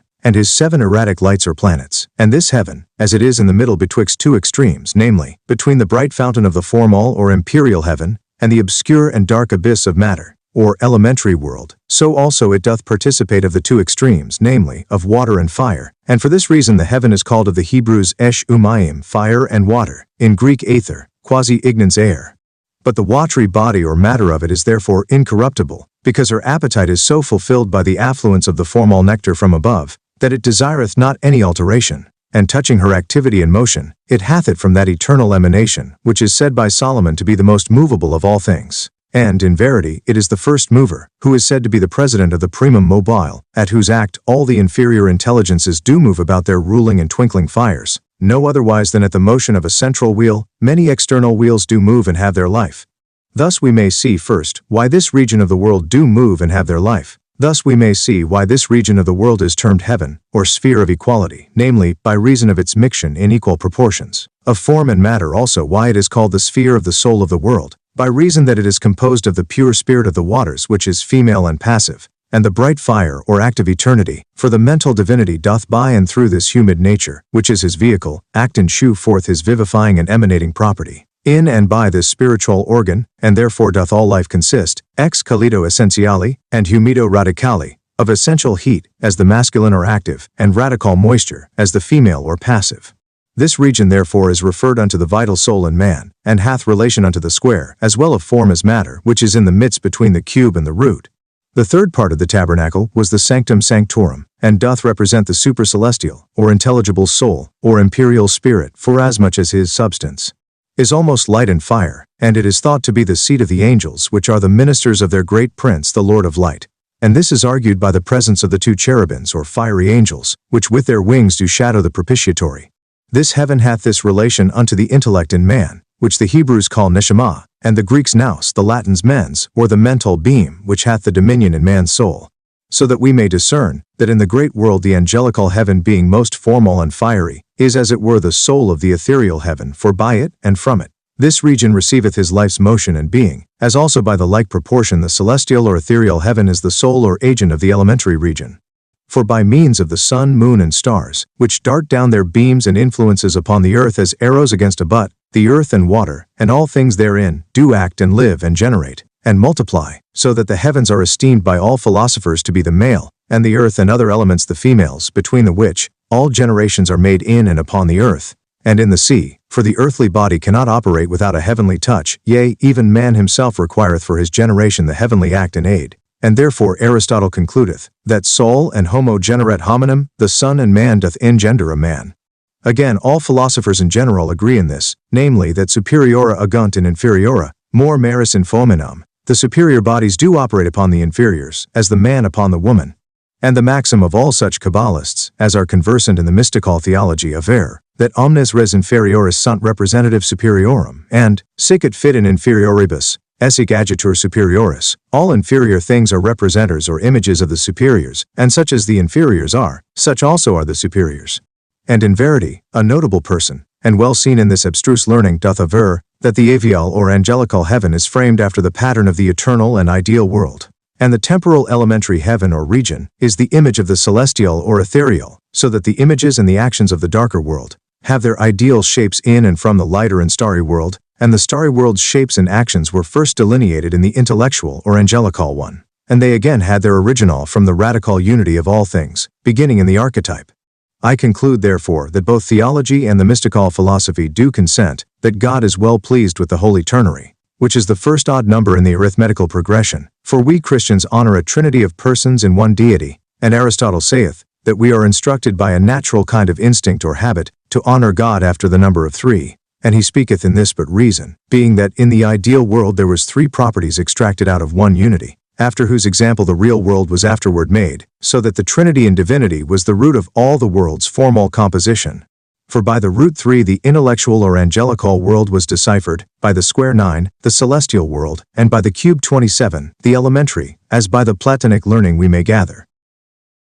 But as for the Kabbalistical rabbis, they consider the quantitative proportions of this ternary after another manner, for as the cube of 3 consists of 3 9s, so they take these 3 9s and order them in this ternary position, 999, which makes 990 and 9. So that after the rule of algorithm, the first 9 towards the right hand is a simple digital number, which because of its simplicity, formality, and essentiality, is attributed by them unto the 9 orders of angels, which belong unto the intelligible world. The middle 9, importing so many tens, doth seem to partake one way of form or simplicity, and on the other hand of matter, and therefore they allot it unto the 9 orbs or spheres of the starry heaven. The third 9, which is the place of hundreds, importeth a deeper and more material composition, belonging unto the elementary world, all which do at the last terminate in man, who is as it were a passage after the figure of unity from them unto celestial things, and from thence unto intellectual. To conclude, unity, in whom the philosopher Leucippe did place the sovereign good and happiness, being added unto the 3 novenaries, will make a complete 1,000, which is the cube of 10, and the end of all numbers, according to the Hebraic calculation.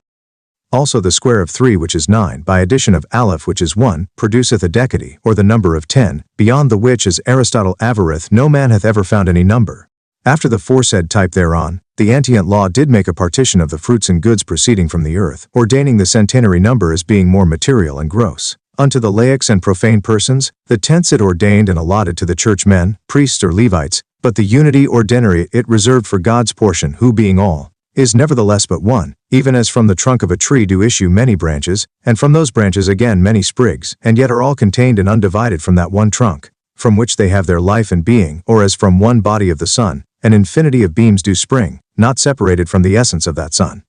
But to return unto our purpose, the said Cabalists have adapted and fitted the name of their great angel, which they take for the soul of the world, unto this very triple ternary, or formal proportion, namely, 999. Arguing thereby his radical, his square, and his cubical extension, or emission of his divine form unto the profundity of matter, and consequently that he is Alpha and Omega, the vivifier of all, and present in all, and through all for the letters of the name Metatron, which signifieth the Prince of Faces, which is taken for the soul of the world, after the calculation of the Hebrews amount unto 999.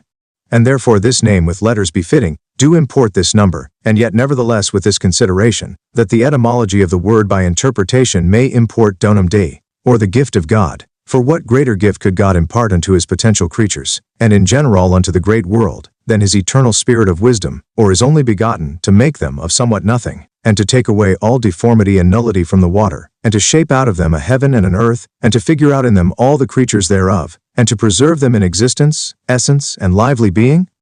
This was therefore indeed the true Catholic donum Dei, or gift of God, whose incorruptible nature is in all things and filleth all things. And as it is the most movable of all things, so it operateth all in all, according to the will of him that sent him. And therefore in regard of the office, and as he was an emissive spirit, so was he not unworthily named by them, the great or Catholic angel, had not scriptures in plain terms seemed to intimate so much. I could also demonstrate that the world, and his soul or life, was shaped after the image of the archetype in this manner. From one, which was all light, in whom is no darkness, did 2 issue, which was quod nos darkness, or the dark chaos so called, because unity did not as yet shine forth to inform them.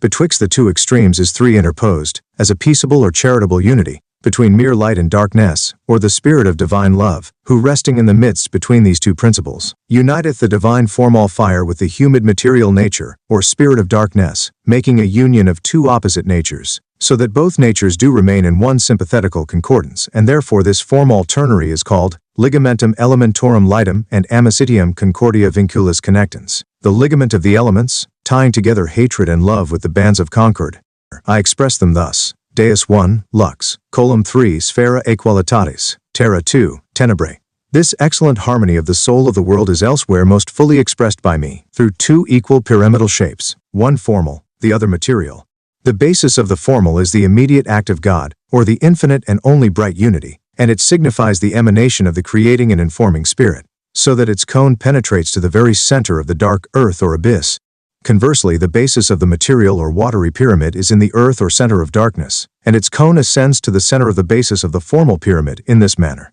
Now where the intersection is made between the two principal concurrences, I have framed a piece of a circle, which circle, because the portions of the formal pyramus and material are there equal, we therefore with the Platonists do call spharum equalitatis, or the sphere of equality, or as they in another respect term it, the orb or sphere of the soul of the world, which is just in the midst of the starry heaven, called for that reason aether, quasi-igneous air, a fiery air, as who should say, an equal portion of the spirit of the waters and of the formal fire descending from God or unity. And therefore as we placed in the precedent demonstration the three in the center or middle of the line, between the divine illuminating unity 1 and the dark chaos, or deformed duality 2, so in the world was the spiritual body of the visible Son of this typical world placed, in which the invisible and increated Son of the archetypical world did put his tabernacle, and for this cause it is rightly termed of the Platonists, the sphere of the soul. And verily by effect we find, that all vivification doth potently spring from the solar or sunny influence. And as for the excellent beauty of the creature, as also in respect of the vivifying act thereof, it is an evident argument, that it aboundeth with the blessed sparks or vivifying beams of divinity. Again, that it is the bright organ, by which he that vivifieth all things doth impart and pour forth the shower of his benignity, or divine nectar of life, continual experience teacheth, even the meanest plowman. Now that this most excellent and perfect concord of life doth remain principally in the midst of the line, drawn from unity or the fountain of form to the earth or duality, which is the fountain of matter, I prove it thus by the accords of music. The perfectest consonance in music is diapason, and of all the other symphonical accords, it approacheth nearest unto the sacred unity in divinity, for it is half unison, and therefore it is rightly compared unto the blessed emanation of life which came from unity, and for that reason it is rightly termed the idea or image of a unison. And as the unison, like one essence in divinity, doth comprehend three persons, importing the three accords in the archetypical harmony, so also the diapason comprehendeth in it the two other accords besides itself, namely, diapente and diatesaron. Now that this most perfect consonant of diapason is planted in the midst of a unison, and doth, as it were, beget in itself two perfect chords, or diapasons, which be contained within itself. I prove it thus: take a lute or bandora and strike any of the strings open, and then stop that same string exactly in the middle of it, and each half will sound a diapason unto that open unison, so that the unison which is made by the striking of the whole string open will be divided into two diapasons or most perfect consonants unto the whole, which is an evident argument, that the perfection of the diapason is in the seat of the Son, and consequently, that the formal and lively accord of all the world is no otherwise in that central or middle place, than the heart, which is the seat of life, is in man. And yet by the beams of the sun, this life of the world is made Catholic, and filleth all, no otherwise than the vital blood doth universally expance itself in the microcosm, by the channels of the arteries. But I fear I have followed this point too far, to prove and maintain the soul of this world, wherefore I leave it, to come directly unto the point, being that in my Mosaical philosophy, to wit, in the 4th book thereof,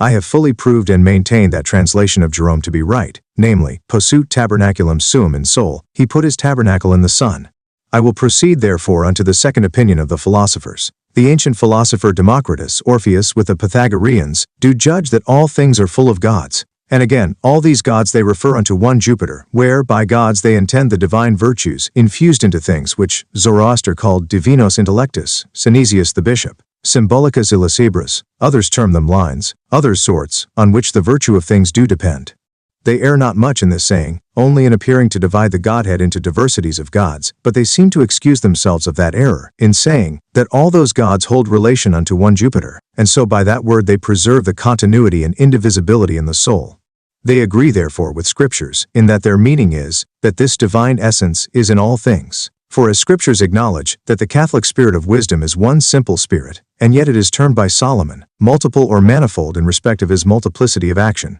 or property in creatures which it animateth, for it is said to fill the universe.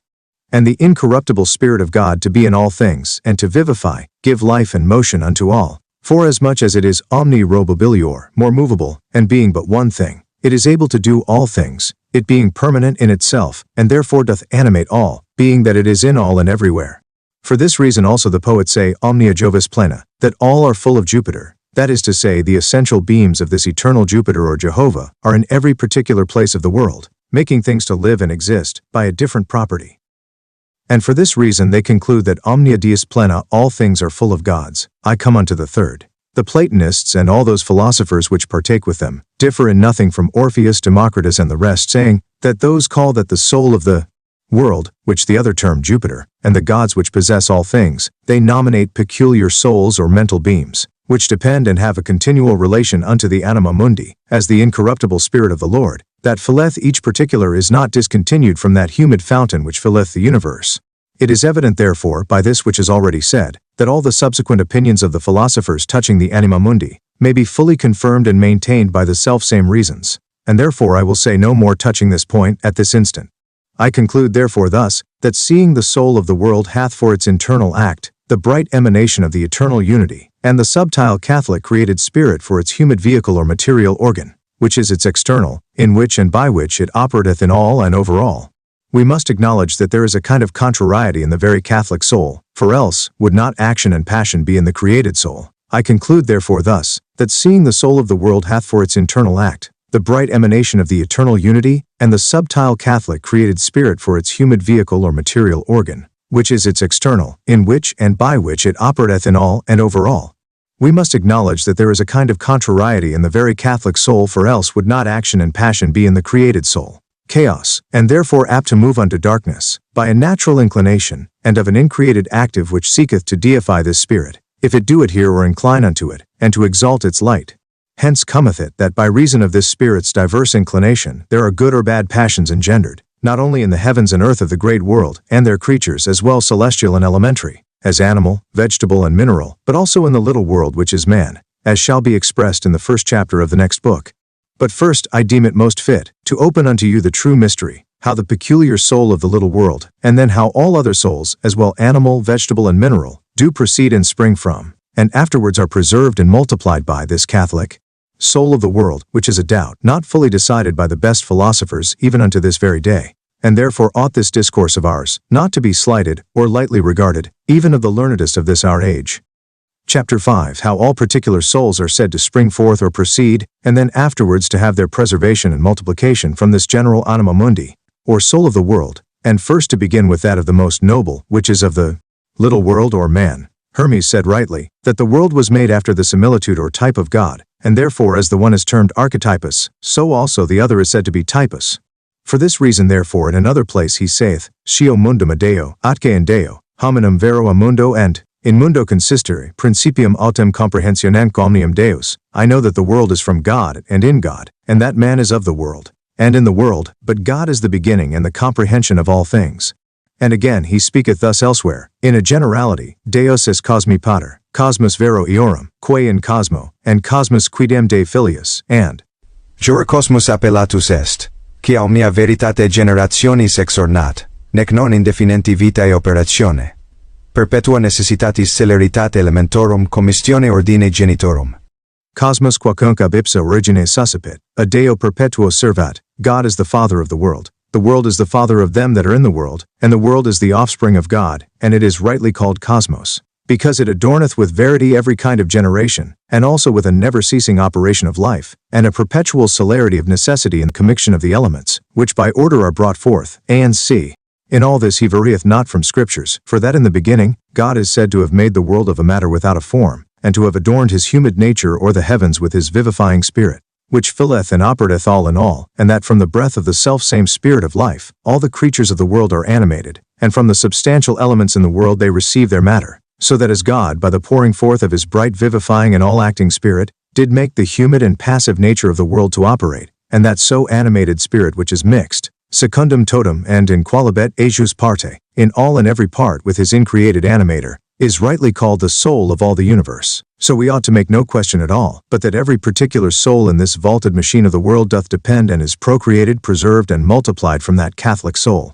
because it is an axiom infallible among philosophers, that the whole doth comprehend each part, and again each particular hath his existence and being from the whole.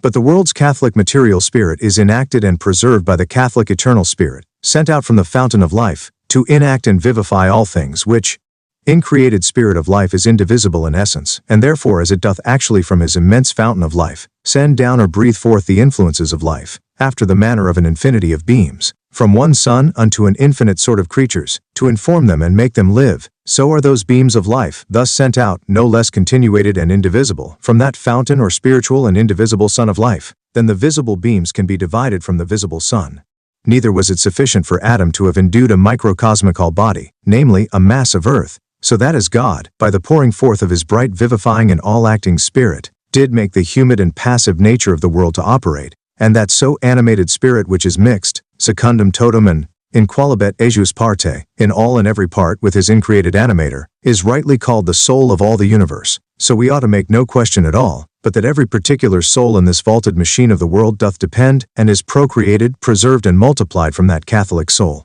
Because it is an axiom infallible among philosophers, that the whole doth comprehend each part, and again, each particular hath his existence and being from the whole. But the world's Catholic material spirit is enacted and preserved by the Catholic eternal spirit, sent out from the fountain of life, to enact and vivify all things, which increated spirit of life is indivisible in essence, and therefore as it doth actually from his immense fountain of life, send down or breathe forth the influences of life, after the manner of an infinity of beams from one sun, unto an infinite sort of creatures, to inform them and make them live. So are those beams of life thus sent out, no less continuated and indivisible, from that fountain or spiritual and indivisible sun of life, than the visible beams can be divided from the visible sun. Neither was it sufficient for Adam to have endued a microcosmical body, namely a mass of earth for his material, had not this exhaled formal essence, sent by God into the world, as not divided from divinity, added a lively force and activity by breathing his spirit of life into him. And therefore Hermes spake not amiss when he said that the world was the image of God,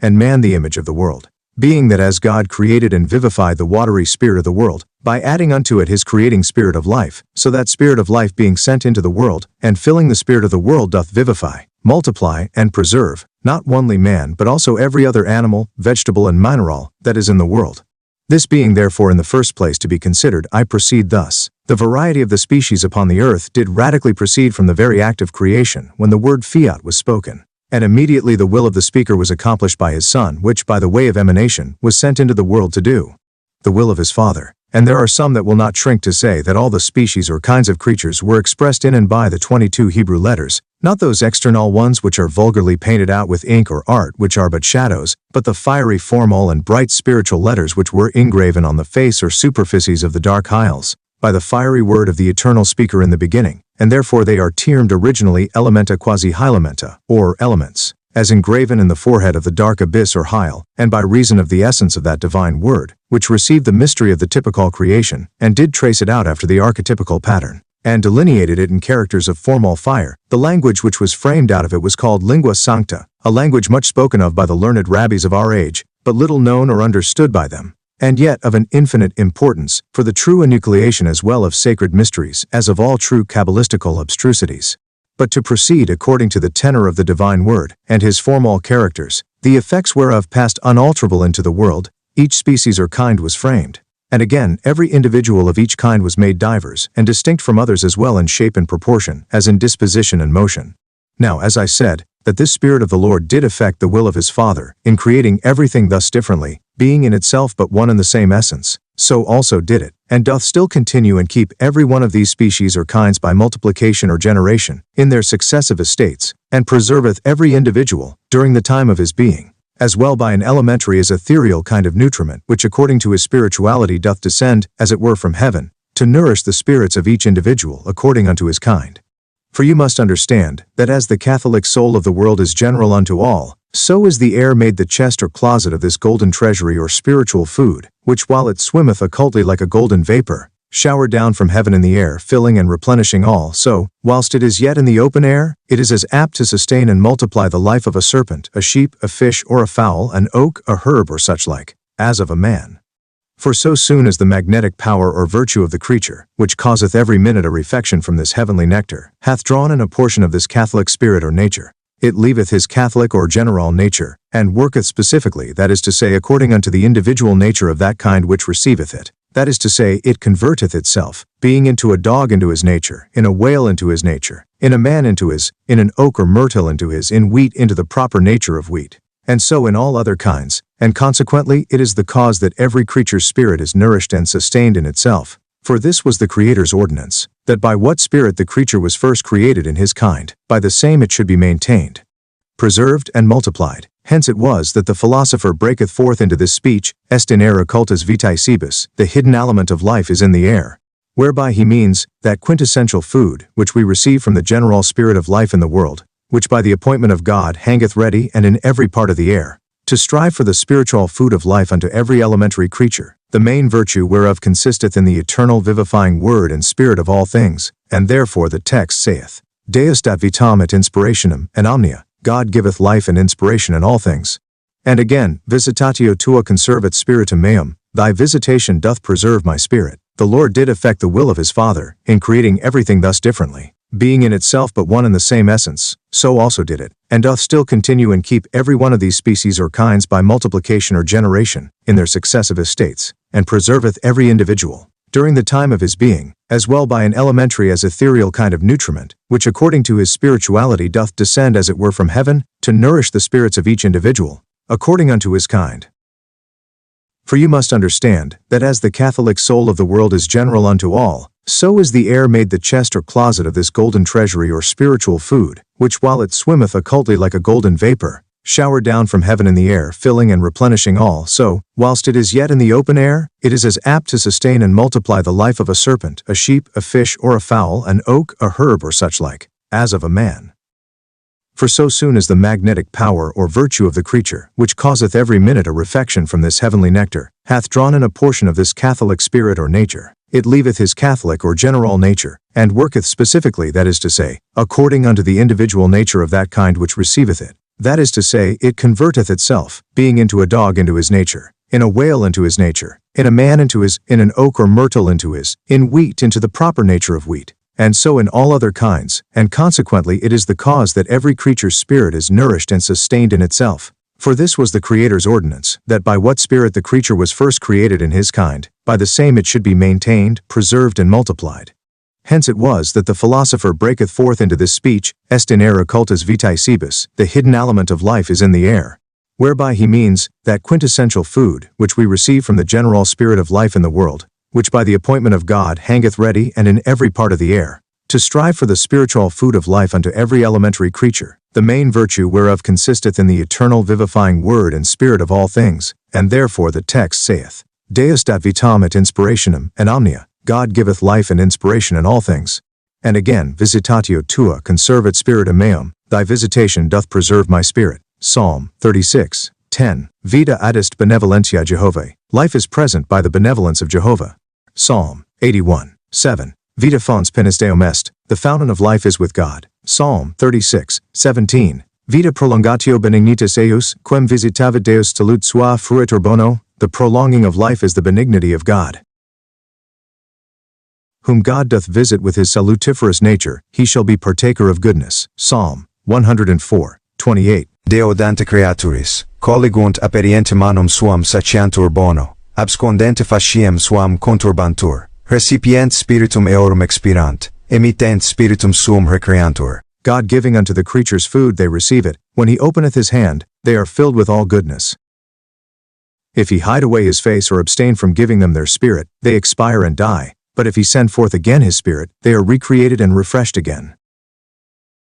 We are taught also by Christ in our Pater Noster, to pray for our daily bread, and it is called there panem supersubstantialum, the supersubstantial bread, as Jerome interpreteth it. And our Savior, meaning of this spiritual bread, saith, Pater noster dat nobis decolo panem verum, panis enim verus est, qui decolo descendit. And vitam mundo, our Father giveth us true bread from heaven, for it is the true bread which descendeth from heaven, and giveth life unto the world. But I know it will be alleged against me, that the bread here mentioned is meant of spiritual bread, and not that which nourisheth corporally. I grant that, in a true sort, they speak not amiss, for this bread or food is spiritual, and therefore it is reserved in the heart and arteries of the creatures, and is nothing in itself but pure life. Doth not our Savior say, Non solo pane vivit homo, sed omni verbo quod procedit ab or day man liveth not only by bread, but by every word that cometh from the mouth of God. And these words were understood by Moses of that manna, by which the Israelites were nourished. Matthew 4, Deuteronomy 8, 3. Non solo pane vivit homo, sed omni verbo quod procedit ab or day, man liveth not only by bread, but by every word that cometh from the mouth of God. And these words were understood by Moses of that manna, by which the Israelites were nourished in the desert, and the apostle calleth the food wherewith they were nourished, the spiritual rock which was Christ. And therefore that spiritual rock said, Ego sum panis vitae, etc. I am the bread of life which descendeth from heaven. In this word therefore is life only, and in no food else. And it is this in the aliment which nourisheth, and not the creature alone, for in the word only was life. And for this reason it was said, et videt quod omnia quae cravit essent bona, that is to say, not vacua aut inania, void and empty, but full of God's essential being, which is only God, for it was he who by his presence made the creature good participative, or by participation. I will tell you what some of the ethnic philosophers say touching this point, who in verity had a greater insight into the divine mysteries of God and nature than some of this our age, who entitle themselves Christians, and yet indeed are sterile in the true grounds of a true Christian, being apter to judge and condemn the old philosophers, and adjudge them for reprobates, and reserved for damnation, and that only for not bearing the name of a Christian, than to observe the beam which is in their own eye, which maketh them so blind as to judge rashly of their brethren, when indeed the judgment concerning that point belongeth unto God only. They forget the apostle's saying, which averreth that all men are of God's generation, but to the purpose. This is the reason that the philosopher Zeno did call the vital soul in a man ignem naturalem, and Prometheus termeth it ignem celestem homines vita ditantum, the celestial fire that enriches man with life. And because this Prometheus did obtain the full possession of it, the poets feign that he is punished by Jupiter's command for stealing this celestial fire. And Hermes calleth it the fire of the word, which adhereth unto the humid nature of the world. And Zoroaster and Heraclitus do say that it is that invisible fire, of which all generation and multiplication is made. Being therefore that the never-dying fire of life is in the animal creature, it is necessary that for the conservation and multiplication thereof, it be nourished by its like in the air every moment, or by the vehicle of the air, lest it should vanish, and the creature should perish. And this is that the philosopher Parmenides seemeth to intimate, where he saith natura sua natura laetatur, nature is rejoiced in his like nature. For this very cause the fiery virtue of the life, having her position in the center of the heart of the creature, doth with comfort and delight draw and suck into it, by a certain magnetical power and faculty, his like out of the air by inspiration, for this hidden food, or aliment of life is in the air. This is the reason therefore, that a certain author, who was very profoundly seen in the mysteries of nature, breaketh out into this speech. O natura coelestis veritatis, naturas Dei multiplicans. O thou heavenly nature of truth which dost multiply the natures of God. And again, O natura fortis, natura vincens et superans, duasque naturas God faciens. O stout nature, nature conquering and surpassing, and rejoicing to make two natures. Nature that dost conquer and overcome, and makest her natures to rejoice, by which he doth intimate, that by the help and visitation of this celestial nature, the vital spirits and flames included in them, do increase and multiply, for by the virtue hereof, not only the life but the fruits of generation, are produced infinitely. We infer by this which is already said, that the elementary air is full of the influences of life, vegetation, and of the formal seeds of multiplication, forasmuch as it is a treasure house, which aboundeth with divine beams, and heavenly gifts. Neither doth this our assertion only touch the animal kingdom of composition, but also that of the vegetables, for by this spirit they do vegetate, by this they do multiply into infinity, and in conclusion, by this they exist and have their being. For in mine own ocular experience I am witness, and, if need be, I can quickly demonstrate, that in the vegetable is a pure volatile salt, which is nothing but the essential air of the specific, which is wheat or bread. This volatile salt is an unctuous liquor, as white and clear as crystal. This is inwardly nevertheless full of vegetating fire, by which the species is multiplied in infinitum, for it is a magnetical virtue, by which it draweth and sucketh abundantly his life from the air, and sunbeams, which is the principal treasure house of life, forasmuch as in it the eternal emanation of life did plant his tabernacle. I have seen this volatile saltpeter of this vegetable, being freed from his elementary bands, and being in his unctuous nature in form of a liquor, I perceived him so desirous of the beams of life, which lurked in the air, and were darted from the sun, that in the space of 3 hours, it became from a white crystalline color unto a bloody ruby, whereby I was easily taught the reason of formal multiplication, as well in animals as in vegetables. For by this reason a grain of wheat is multiplied unto 1,000,000. Again, no true philosopher can be ignorant that the saltpeter of everything, which is but air, by virtue of that mystical spirit which dwelleth in it, doth attract air as well as the celestial form unto it, being the form cannot be inspired but by the means of his airy vehicle, and by this very means also, the quantity of the airy substance, as well as the formal quality, is augmented, which maketh as well vegetation as multiplication. By the strong magnetical attraction of the celestial tincture, which hovereth in the air, or volatile salt, which is of the substance and nature of blood in the animals. It is easy to know how blood in the animal's body is transmuted from a white chylous substance into a rubicund and ruddy blood.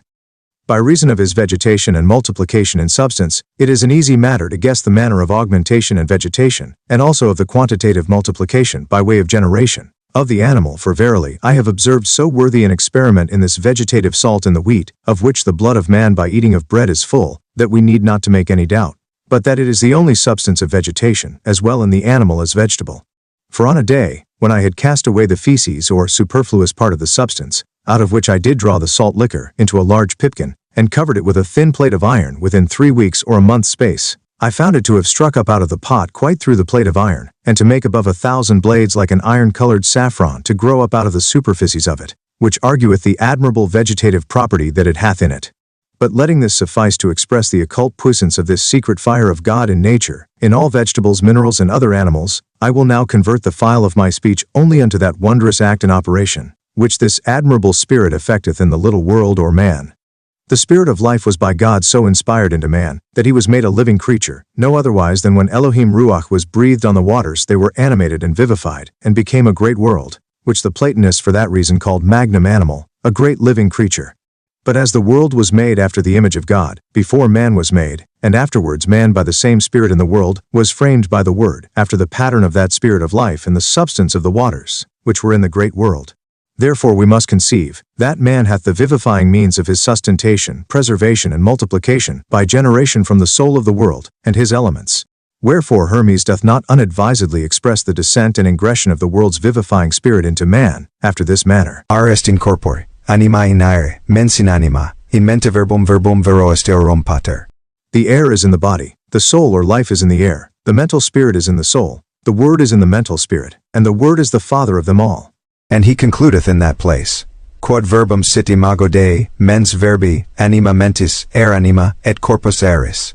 That the word is the image of God, the mental beam the image of the word, the vital soul, the image of the mental beam, the air of the vital soul, and the body of the air. Whereby we may discern the admirable tie which every portion of each dignity in the great world hath unto other, in the composition of the little world. And therefore it is made evident, that the purest sublimity of elementary matter is air, the purest sublimity of the air is the vital form, in which is the mental beam, and in it is the word which is God. And we must observe that by mentum, or the mental spirit, is meant the vivifying spirit of wisdom, which filleth all things, whose fountain, as Ecclesiasticus doth teach us, is the word of God. As if I with Hermes should say the bright and eternal spirit of life in the quintessential spirit, maketh the soul in the air is conducted into the body, where it operateth the effects of vivification, and internal multiplication of the species. And therefore he saith in another place, anima hominis in hunc veitur modum, mens in ratione, ratio in anima, anima in spiritu, et spiritus in corpore, spiritus per venus arteriasque sanguinec diffusus, animal indixiet, the soul of man is carried into his body after this manner. The mental beam is the reasonable spirit is in the soul or ethereal spirit, the soul or ethereal spirit is in the airy spirit, and the airy spirit is in the body, which moveth through the veins and arteries, and being diffused over all the blood, doth agitate and move the body on every side. We must therefore imagine that the air which is drawn into our heart by inspiration, is full of that divine treasure of life, the which residing in the heart of man, sucketh and draweth his life into it, by a magnetic force and virtue, for nature coveteth and rejoiceth at the presence of its like, as is said. And again, that the heart is the precious storehouse of the active treasure of life we may collect out of this speech of Solomon. Cor tum custodi super omnem observationem quia abo procedunt actiones vitae. Guard with the best diligence and keep charily thy heart, seeing that from it proceed all the actions of life. The nature and instruments by which the spirit attracteth magnetically, and expelleth after attraction, that of the humid vehicle of air, which is inutile and superfluous in this, being that without the sparks of life and generation which swim in the air, no creature can live scarcely a moment of time.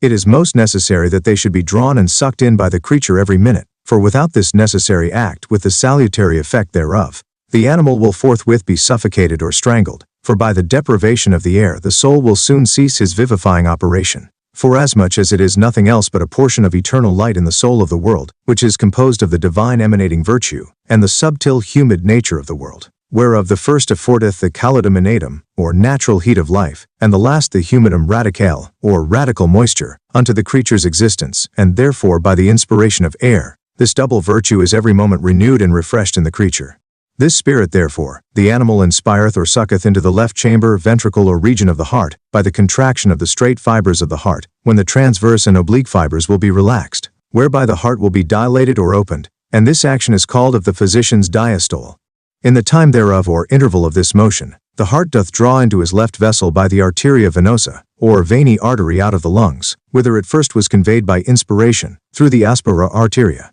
or weasel pipe, a portion of the airy storehouse of nature, with his vital treasury contained in it, being ordained by God for vivification and spiritual and seminal generation's cause, that is to say, for the nutrition of the vital and internal generative spirits, no otherwise than the liver is accustomed to suck and draw the chylous juice of the gross nutriment, for the engendering and fostering of the natural spirits, which are ordained for vegetation or increasing of the bodily parts. Again, after that nature hath received and drawn in into her well-adorned and subtilly adapted still house or laboratory, I mean the heart, this aerial spirit, with his concealed or occult treasure, she beginneth in it to anatomize, and sift or search the bowels of this attracted air, and separating the celestial nature, or true vital treasure of the invisible fire of life, from the grosser and most inutile portion of the air, it reserveth only the purest, which is nothing but a subtile volatile salt, adapted to serve as a vehicle for the divine fire of life or true vivifying spirit, in the ethereal and quintessential nature, and then, as for the selected spirits of life, she encloseth them in her large arterial storehouse, called aorta or arteria magna, the great artery,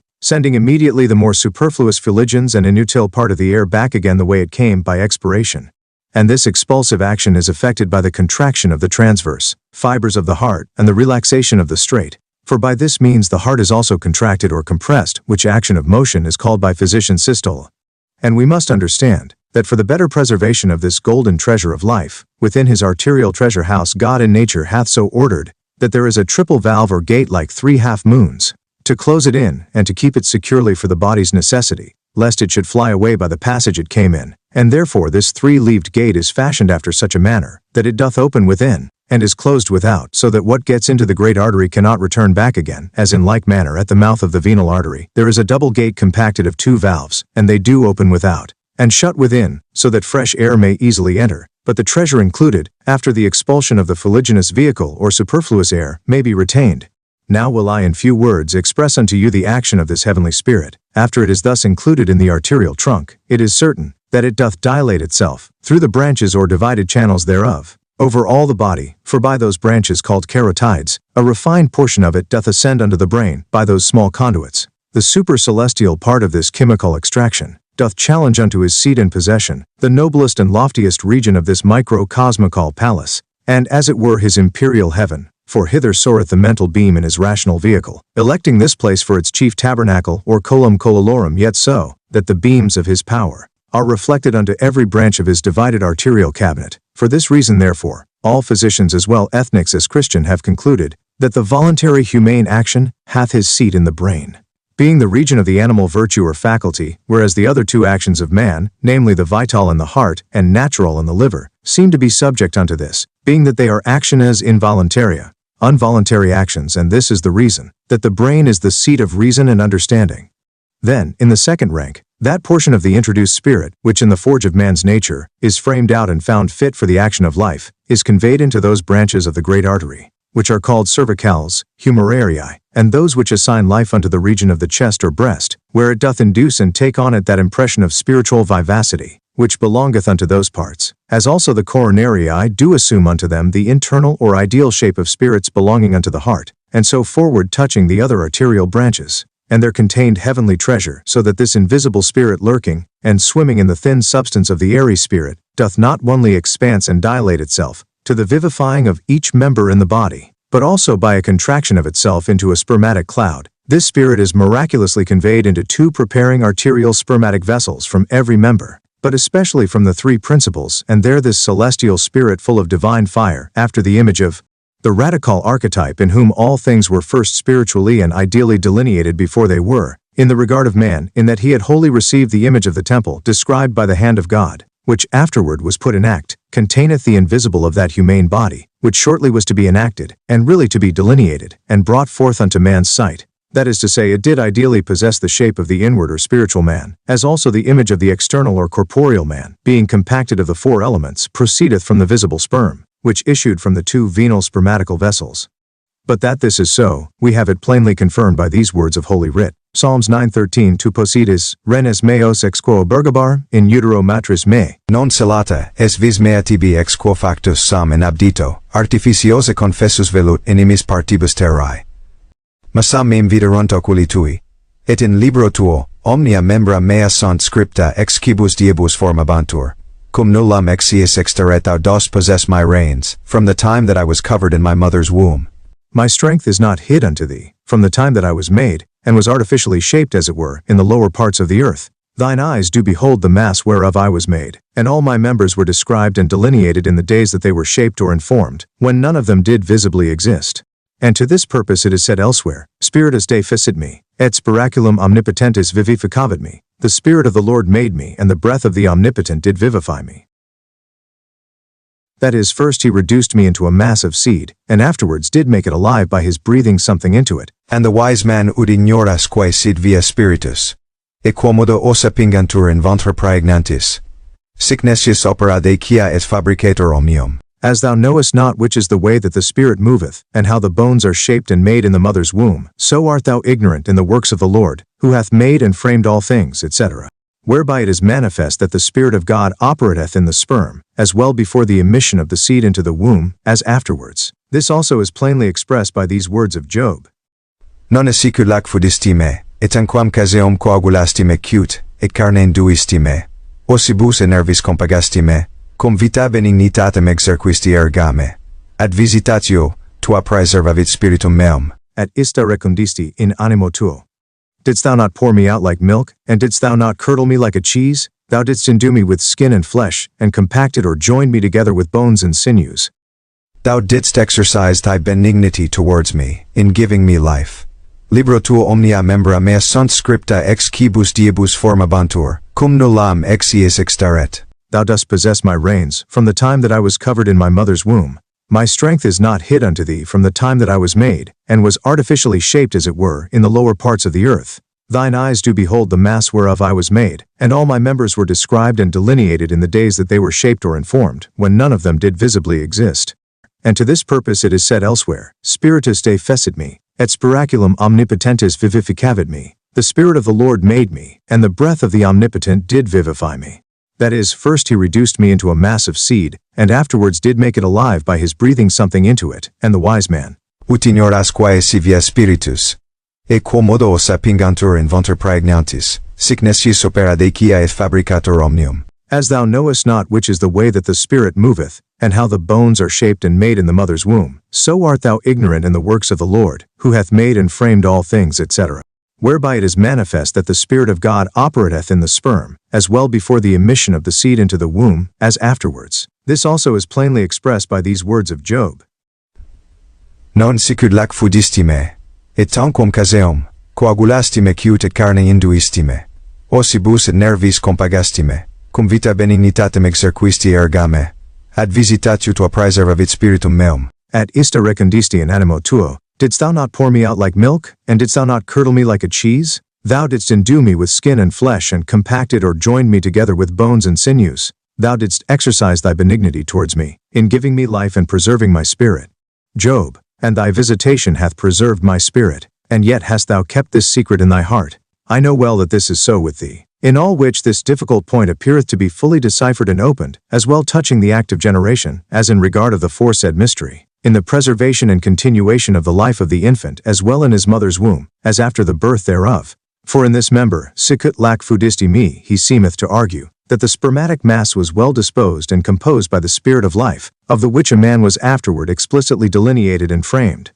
Then goeth he forwards to the second degree in generation, tanquam caseum coagulasti me, by which it appeareth, that the divine Spirit did thicken the seed into a more solid substance like cheese. According unto that other saying of Job, Memento queso quod sicut argillum fecisti me ansi. Remember that thou madest me as clay anski. Then he proceedeth thus, cute and carne induisti me, ossibus and nervus compegisti me ansi. And now in this degree he cometh, after the coagulation of the spermatic mass, unto the complement of the particular human parts or members, of the which the external man is made in the womb, as the spiritual image of the Son was in the arterial seed of the Father, before it was cast into the womb. By all which it appeareth, that the divine Spirit did operate all this outward man in his own person, and then to the vivification of that external man, so shaped out of the elementary seed, he proceedeth thus, cum vita benignitatem exerquisti ergami, shewing by this, that the corporeal work being effected, and made fit to lodge so noble and imperial a guest, as is the divine mental. Acts 17. In him we live, move, and have our being. To conclude, after that Adam was by God shaped out of a lump of earth, he breathed into it the spiracle of life, and that mass was made a living creature. agreeing with the aforementioned place of Job, saying, "The Spirit of the Lord made me, and the breath of the Almighty did vivify me," that is, the Spirit of God made both the external and internal. Neither was that spiracle of life destitute of understanding, that is to say, without the real beam of eternity. For it is said elsewhere, "In homine spiritus, sed inspiratio omnipotentis facit eum intelligere." In man is a spirit, but it is the inspiration of the Almighty which maketh him to understand. And for this reason also is man rightly said in Scripture to be framed after the image of God. Was not the excellent artifice of this eternal spirit well expressed by Ezekiel, after it came from the four winds, and breathed upon the slain ecce? Ego intromittam in vos spiritum ut vivatis. Amp do super vos nervos amp succrescere faciam super vos carnes. Amp extendam in vos cutem. Amp bo vobis spiritum. Amp vivetis. Edixit propheta ex mandato Dei, aquatur ventis veni spiritus, amp insufla. Super interfectos istos ut reviviscant, amp ingressus est in eos spiritus amp. Revixerunt, behold, I will put into you a spirit, and you shall live, and I will put on you sinews, and I will make flesh to grow on you, and I will cover and extend on you a skin, and I will give you a spirit. And the prophet said according as God commanded him, "Come, O Spirit, from the four winds, and breath upon these slain persons, that they may live again." And the Spirit entered into them, and they lived again on sea. By the which style of speech we may gather, first, that it was the divine virtue which fashioned out the external man. Before it had a living spirit, and then afterward, that the spirit of life was breathed into the external man from the Catholic spirit of life in the great world. For he said, "Come, O Spirit, from the four winds." And again that the world hath a Catholic spirit, by which it liveth, for the four winds had their breath and life from this one spirit, by the which the universal sublunary element seemeth to live, and is changed from one complexion unto another, and doth most lively operate diversity of effects in the compound creatures of this lower region of the world. For experience doth teach us, that the common air is of an earthly nature when the north winds bloweth, and of a choleric, when the east wind hath dominion. A and C. Now touching the manner of the shaping out of the specific individual, it may be demanded, why this Catholic vivifying spirit of the world, being but one, doth bring forth every fruit or birth according unto his kinde, and not all one? I told you before that each specific creature was radically created in his kinde, distinct and different from one another, according to the will of the Creator, and was by the same Spirit maintained and multiplied, evermore reserving the shape of the species or kinds which was allotted him in his creation. And it should seem that God appointed, as it were, a certain secret mold to fashion out the potential creature, before it came to act. And for the better understanding hereof we must know, that there are four spermatic preparing vessels, namely 2 and 2 on a side, whereof the one is a venal vessel, and it issueth out of the vena cava, and from hence cometh the bodily sperm, made of the refined subject of the four elements of the body, and is therefore the principle or root of the infant's external body, and it is visible and is called sperma. And the other is an arterial vessel, and this is the well-spring of the inward man, for it is the invisible fire of life, and it is called semen, which when the mixture of both is made, doth dwell no otherwise centrally in the visible sperm, than man's soul doth in the body. We must observe therefore that as there are two vessels on a side, the one spiritual, the other elemental, so these two in their descent towards the testicles do make by their subtle implication of the one with the other, that admirable and pleasant web or plex to behold, which the Greeks do call anastomosis, the which embracing and secret weaving together of insensible parts, is effected by the artifice of that great builder, not only because that the red and bloody seed may be made white, but first that it might divide the spermatic and bloody seed in the venal vessels, and seminal substance in the arterial, from the substance in the venal vessels, and seminal substance in the arterial, from the bloody mass, as well natural, which floweth from the liver, as vital, which springeth from the heart. And then that by this Daedalian labyrinth, the seminal form, being the microcosmical heaven, may aptly, and according unto the specific creature's true similitude, be mingled together, no otherwise than we observe the form of a thing to be, by a natural mixtion perfused, and spread over all his elementary substance. And without all doubt the fabric of this plexus or anastomosis is such, as is the impression of some notable seal, the which in a man is manlike, in a lion is like a lion, in an eagle is after the shape of an eagle, and so according unto this impression, which is occult, and scarcely discerned by imagination, the sperm is formed after the manner of clay, and is moistened with his seminary nature as with water, and by the virtue of that divine spirit which dwelleth secretly in it, is made a living creature in the womb. These two natures therefore are invisibly comprehended under the law of this divine nature, and God appointed as it were a certain secret mold to fashion out the potential creature, before it came to act. And for the better understanding hereof we must know, that there are four spermatic preparing vessels, namely 2 and 2 on a side, whereof the one is a venal vessel, and it issueth out of the vena cava, and from hence cometh the bodily sperm, made of the refined subject of the four elements of the body, and is therefore the principle or root of the infant's external body, and it is visible and is called sperma. And the other is an arterial vessel, and this is the well-spring of the inward man, for it is the invisible fire of life, and it is called semen, which when the mixture of both is made, doth dwell no otherwise centrally in the visible sperm, than man's soul doth in the body. We must observe therefore, that as there are two vessels on a side, the one spiritual, the other elemental, so these two in their descent towards the testicles, do make by their subtle implication of the one with the other, that admirable and pleasant web or plex to behold, which the Greeks do call anastomosis, the which embracing and secret weaving together of insensible parts, is effected by the artifice of that great builder, not only because that the red and bloody seed may be made white, but first, that it might divide the spermatic and bloody seed in the venal vessels, and seminal substance in the arterial, from the substance in the venal vessels, and seminal substance in the arterial, from the bloody mass, as well natural, which floweth from the liver, as vital, which springeth from the heart. And then that by this Daedalian labyrinth, the seminal form, being the microcosmical heaven, may aptly, and according unto the specific creature's true similitude, be mingled together, no otherwise than we observe the form of a thing to be, by a natural miction perfused, and spread over all his elementary substance. And without all doubt the fabric of this plexus or anastomosis is such, as is the impression of some notable seal, the which in a man is manlike, in a lion is like a lion, in an eagle is after the shape of an eagle, and so according unto this impression, which is occult, and scarcely discerned by imagination, the sperm is formed after the manner of clay, and is moistened with his seminary nature as with water, and by the virtue of that divine spirit which dwelleth secretly in it, is made a living creature in the womb. These two natures therefore are invisibly comprehended under the law of this divine nature, and God appointed as it were a certain secret mold to fashion out the potential creature before it came to act. And for the better understanding hereof we must know that there are four spermatic preparing vessels, namely 2 and 2 on a side, whereof the one is a venal vessel, and it issueth out of the vena cava, and from hence cometh the bodily sperm, made of the refined subject of the four elements of the body, and is therefore the principle or root of the infant's external body, and it is visible and is called sperma. And the other is an arterial vessel, and this is the well-spring of the inward man, for it is the invisible fire of life, and it is called semen, which when the mixture of both is made, doth dwell no otherwise centrally in the visible sperm, than man's soul doth in the body. We must observe therefore, that as there are two vessels on a side, the one spiritual, the other elemental, so these two in their descent towards the testicles, do make by their subtle implication of the one with the other, that admirable and pleasant web or plex to behold, which the Greeks do call anastomosis, the which embracing and secret weaving together of insensible parts, is effected by the artifice of that great builder, not only because that the red and bloody seed may be made white, but first, that it might divide the spermatic and bloody seed in the venal vessels, and seminal substance in the arterial, from the substance in the venal vessels, and seminal substance in the arterial, from the bloody mass, as well natural, which floweth from the liver, as vital, which springeth from the heart. And then that by this Daedalian labyrinth, the seminal form, being the microcosmical heaven, may aptly, and according unto the specific creature's true similitude, be mingled together, no otherwise than we observe the form of a thing to be, by a natural miction perfused, and spread over all his elementary substance.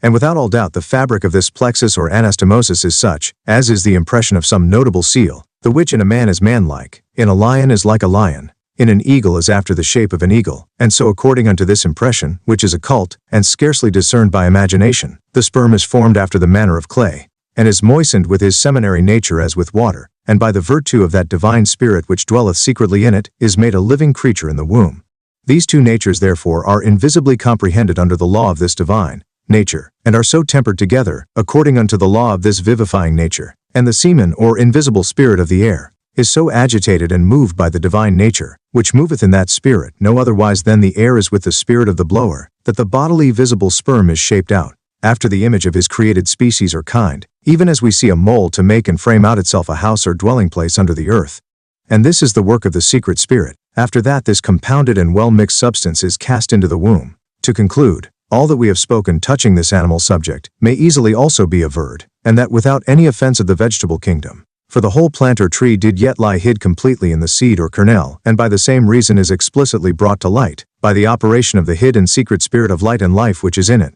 But I have ranged too far from my mark, and that in a subject which will prove offensive unto such, as will not radically consider these things as they are indeed, but after their sense and the wisdom of the world. I will therefore now approach unto the main point of our discourse, since that I have thus largely expressed unto you the two principal and radical pillars of sympathy and antipathy, namely, light and darkness, or form and matter, being that all love and therefore sympathy proceedeth from light, as contrariwise all hatred and consequently antipathy must needs spring and arise from darkness, whose firstborn child was litigium, or discord.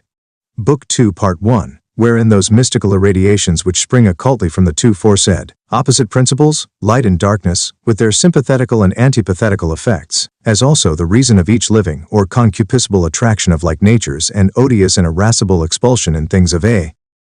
contrary spirit, are detected and opened, the author, having by diligent inquiry found out the essential root of sympathy and antipathy, as is already expressed in the first book, where he proveth it to be but one Catholic or universal simplicity in essence, though of a twofold property, quite opposite unto one or other in nature and condition, no otherwise than volunty is unto nullity. He thought it not sufficient to gather by circumstances and conclude, namely that it is so. And therefore, in this present book, he attempteth, with the tightest and highest stretched nerves of his understanding, to inquire and search out the delta iota tau iota, to wit, why, wherefore, and by what means this double act is disseminated in the universe. Indeed, he finds this last branch so difficult to be found out by mortal capacities, that he esteemeth it no small masterpiece in this his research, and for this reason is contented to be directed or guided into this difficult path of so profound a speculation by the light or pole star of such sublime and rectified, both theological and cabalistical spirits, as have received the enucleation of so great a doubt from that highest spiritual emanation, who is the only revealer of deep and arcane mysteries, who, forasmuch as he is the essential actor, both in sympathy and antipathy, is most able to describe and set forth this doubt, which men so earnestly hunt after in her liveliest colors. By the observation therefore of the rules and axioms as well of the Holy Scriptures as learned Hebrew and Egyptian rabbis, he hath gathered that the eternal or divine and archetypical world, which hath neither beginning nor end, doth radically spring from one simple and Catholic fountain of light, and doth effuse a decuple emanation endued with a tenfold property into the aerial or angelical world, which hath its beginning from the eternal one but no end. And the aerial world doth in like manner pour out these divine effluxions or emanations of light by angelical vehicles into the temporal world, which hath both a beginning and an end. So that the ethereal or celestial region of the temporal world is made the storehouse or treasury of the divine influences, from whence they are more or less, according unto the will of him who sendeth them out, distilled down into the elementary world, to effect his command or pleasure, either for the good or welfare, or harm and damage of the elementary creature.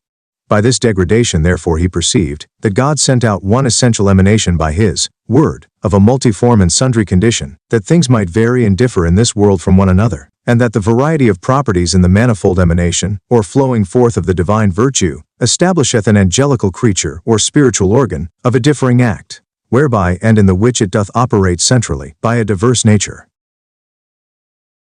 And consequently he finds it evident that, being in the divine emanations, there are properties of a contrary fortitude, it must needs follow, that there are differing angelical spirits, which correspond in nature and condition unto each divine property, under which they do administer in this world, so that by these spiritual organs, or angelical instruments, the beams and brightness of the eternal influence do descend first into the starry region of the temporal world, and afterwards are showered down into the elementary spheres, and penetrate even into the bowels of the earth and dark abyss, to operate the will of that eternal and radical essence which sent them forth, by which means the spirit of sapience is rightly said to be in the heavens above, and in the abyss beneath, and to fill or replenish all, and lastly to operate all in all, and lastly to operate all in all, and lastly taketh into his consideration some especial particular object, well known unto the world, that by the experimental inquiry, or searching out of his hidden nature, he might practically maintain and ocularly prove that unto the incredulous world, concerning the mystery of sympathy and antipathy, which before he had only expressed and verified theoretically, or by speculation.